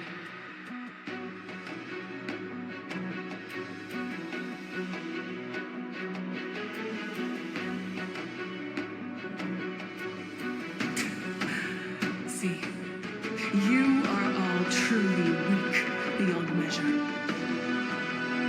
The hunting ground beckons. Come, Solobis! Seliosi, disillusioned by the Sun Folk's deeds, decided to sever the source of it all. God they so blindly placed their faith in. She was brimming with compassion at that time.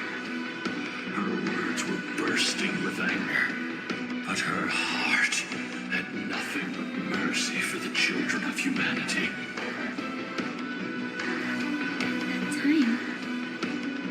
We should get going, Hyacinthia.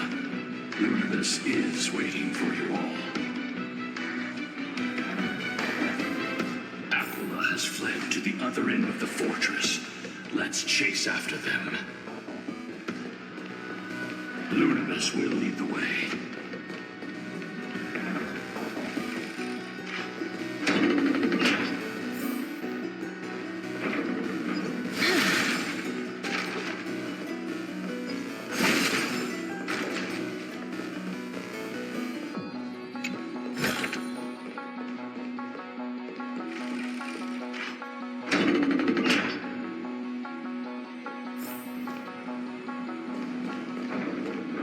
Lady Lunabis, we're here. Aquila, even though they have been corrupted by the Black Tide, they still maintain a connection with their kin. And in this fortress.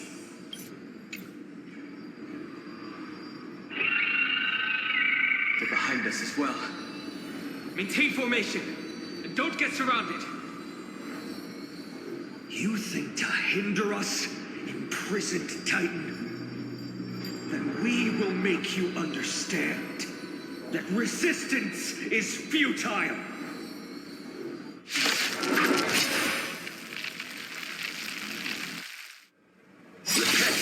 Eternal.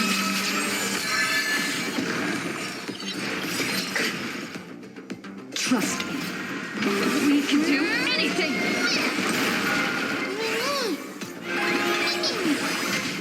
You two will head to the nether as you wish.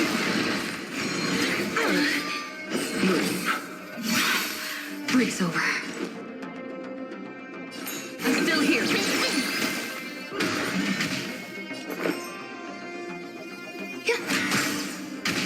I'll see you off.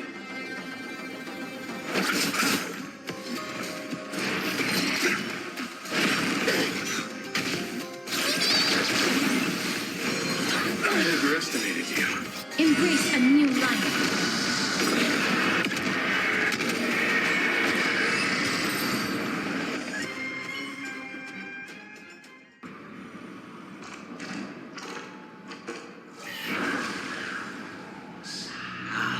The mark of manifestation. It fled to the other side of the mural. Don't stop. Follow it to the Titan. Even if plunged into madness, Aquila is still the Sky Titan. We mustn't let our guard down. Heroes, over here. Let's keep going. Aim for the next West Wind compass.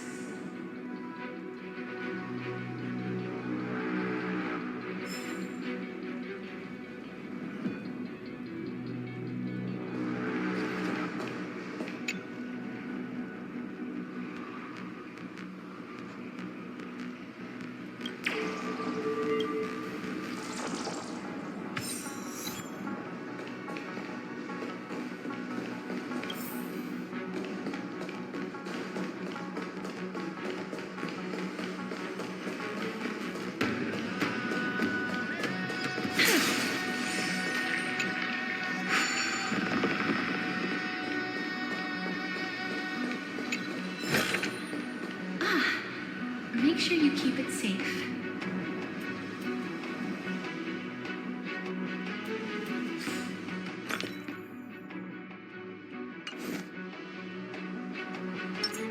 Sound leaders.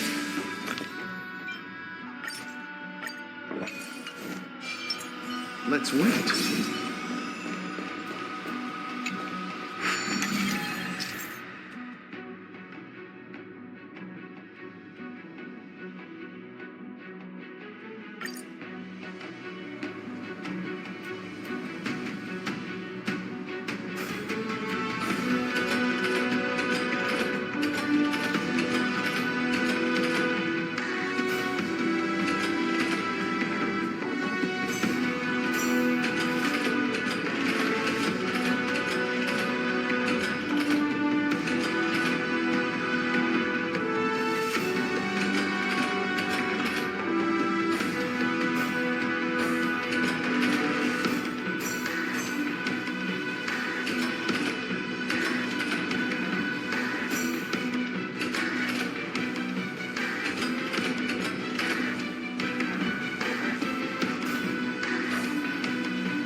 The Rainbow Bridge is leading us to our next destination. Let's hurry on. Follow Lady Universe.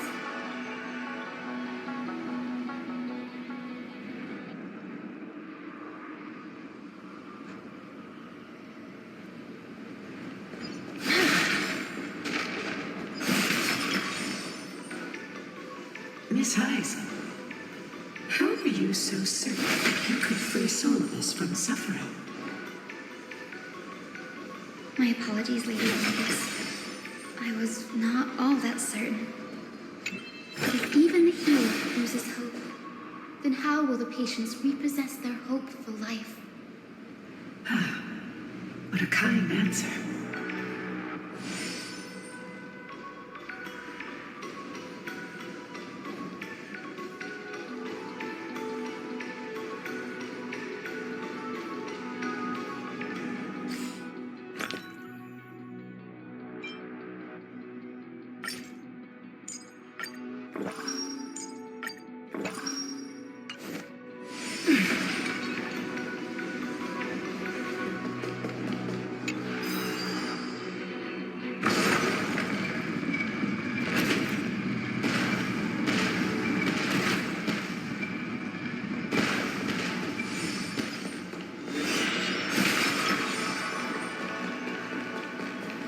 The Titankin here appear to have all been corrupted by the Black Tide. It said the Black Tide is a calamity from beyond the sky. If that's true, the sky's defenses would naturally be the first to be breached.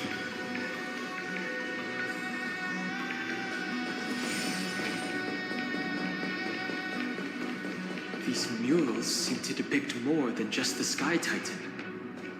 Shall we stop for a look?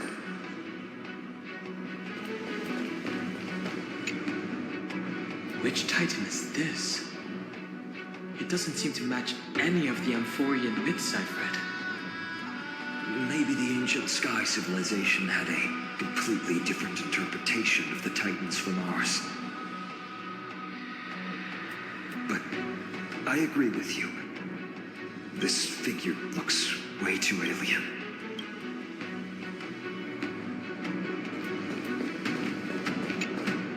No question about it.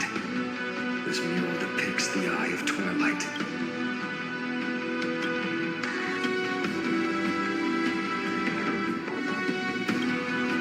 Perhaps this could be called concept art? Aqua's most common form in the myths looks exactly like a giant eye in the sky. Let's go. If nothing goes wrong, we'll be able to see their true form very quickly.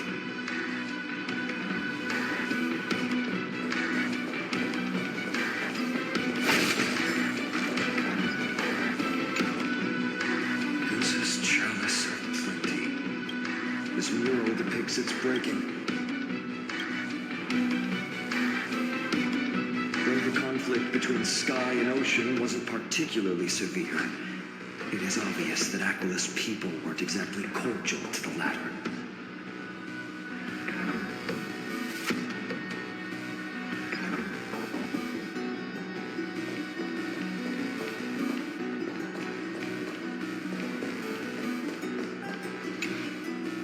Giorios, Aquila's nemesis. Unlike the three titans of creation that coexist in mutual benefit, the sky and the earth never ceased attacking each other. But when the Twilight Courtyard left the Sky Civilization and came down to the mortal realm to live, they discovered that the earth also possessed a gentle, benevolent side. Whether between people, cities, and gods, I suppose that all conflicts stem from misunderstandings.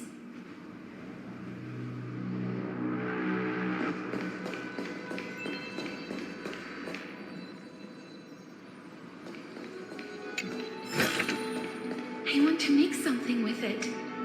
But what to make?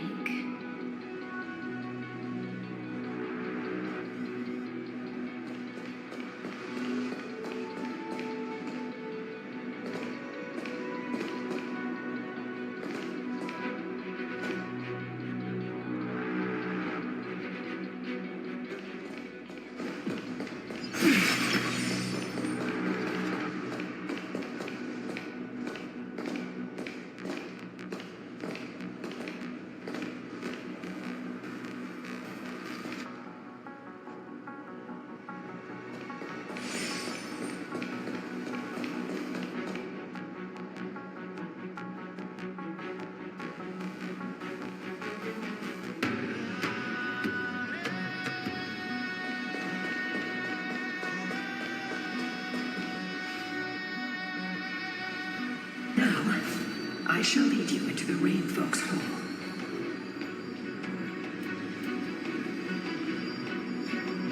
Legend has it Celiosi's father was a Sun Folk warrior who spent his years fighting and rarely returned to the Eye of Twilight. Her childhood was mostly spent beside her mother, a Rain Folk priest. Correct. That was true. It was also during her formative years that the conflict between the two tribes began intensifying. The Rain Folk feared the other half of Celiosi's bloodline and never truly saw her as one of their own.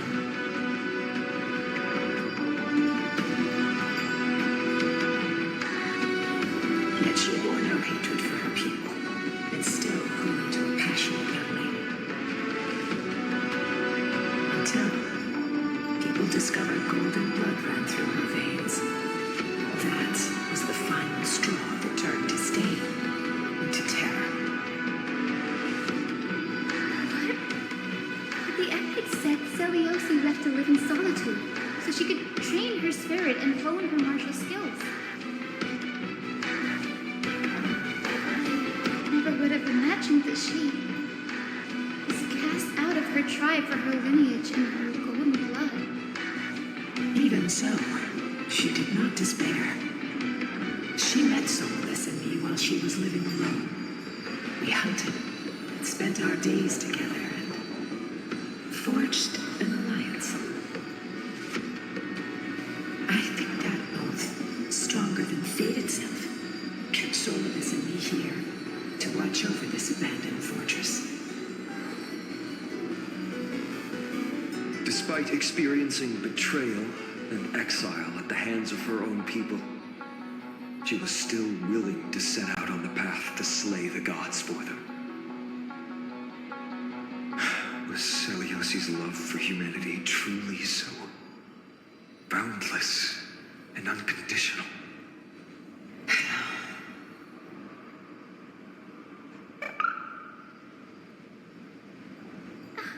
Lila Ika, why did you run out on your own? This little one.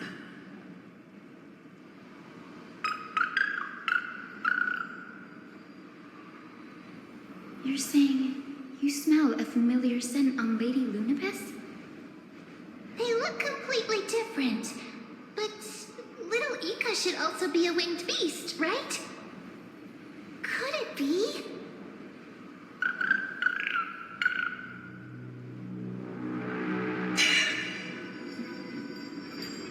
Truly, a miracle of fate. Perhaps we did leave something behind for this world. Celiosi. Lady Lunabis? Is little Ika your... Please press on, flame-chasing heroes.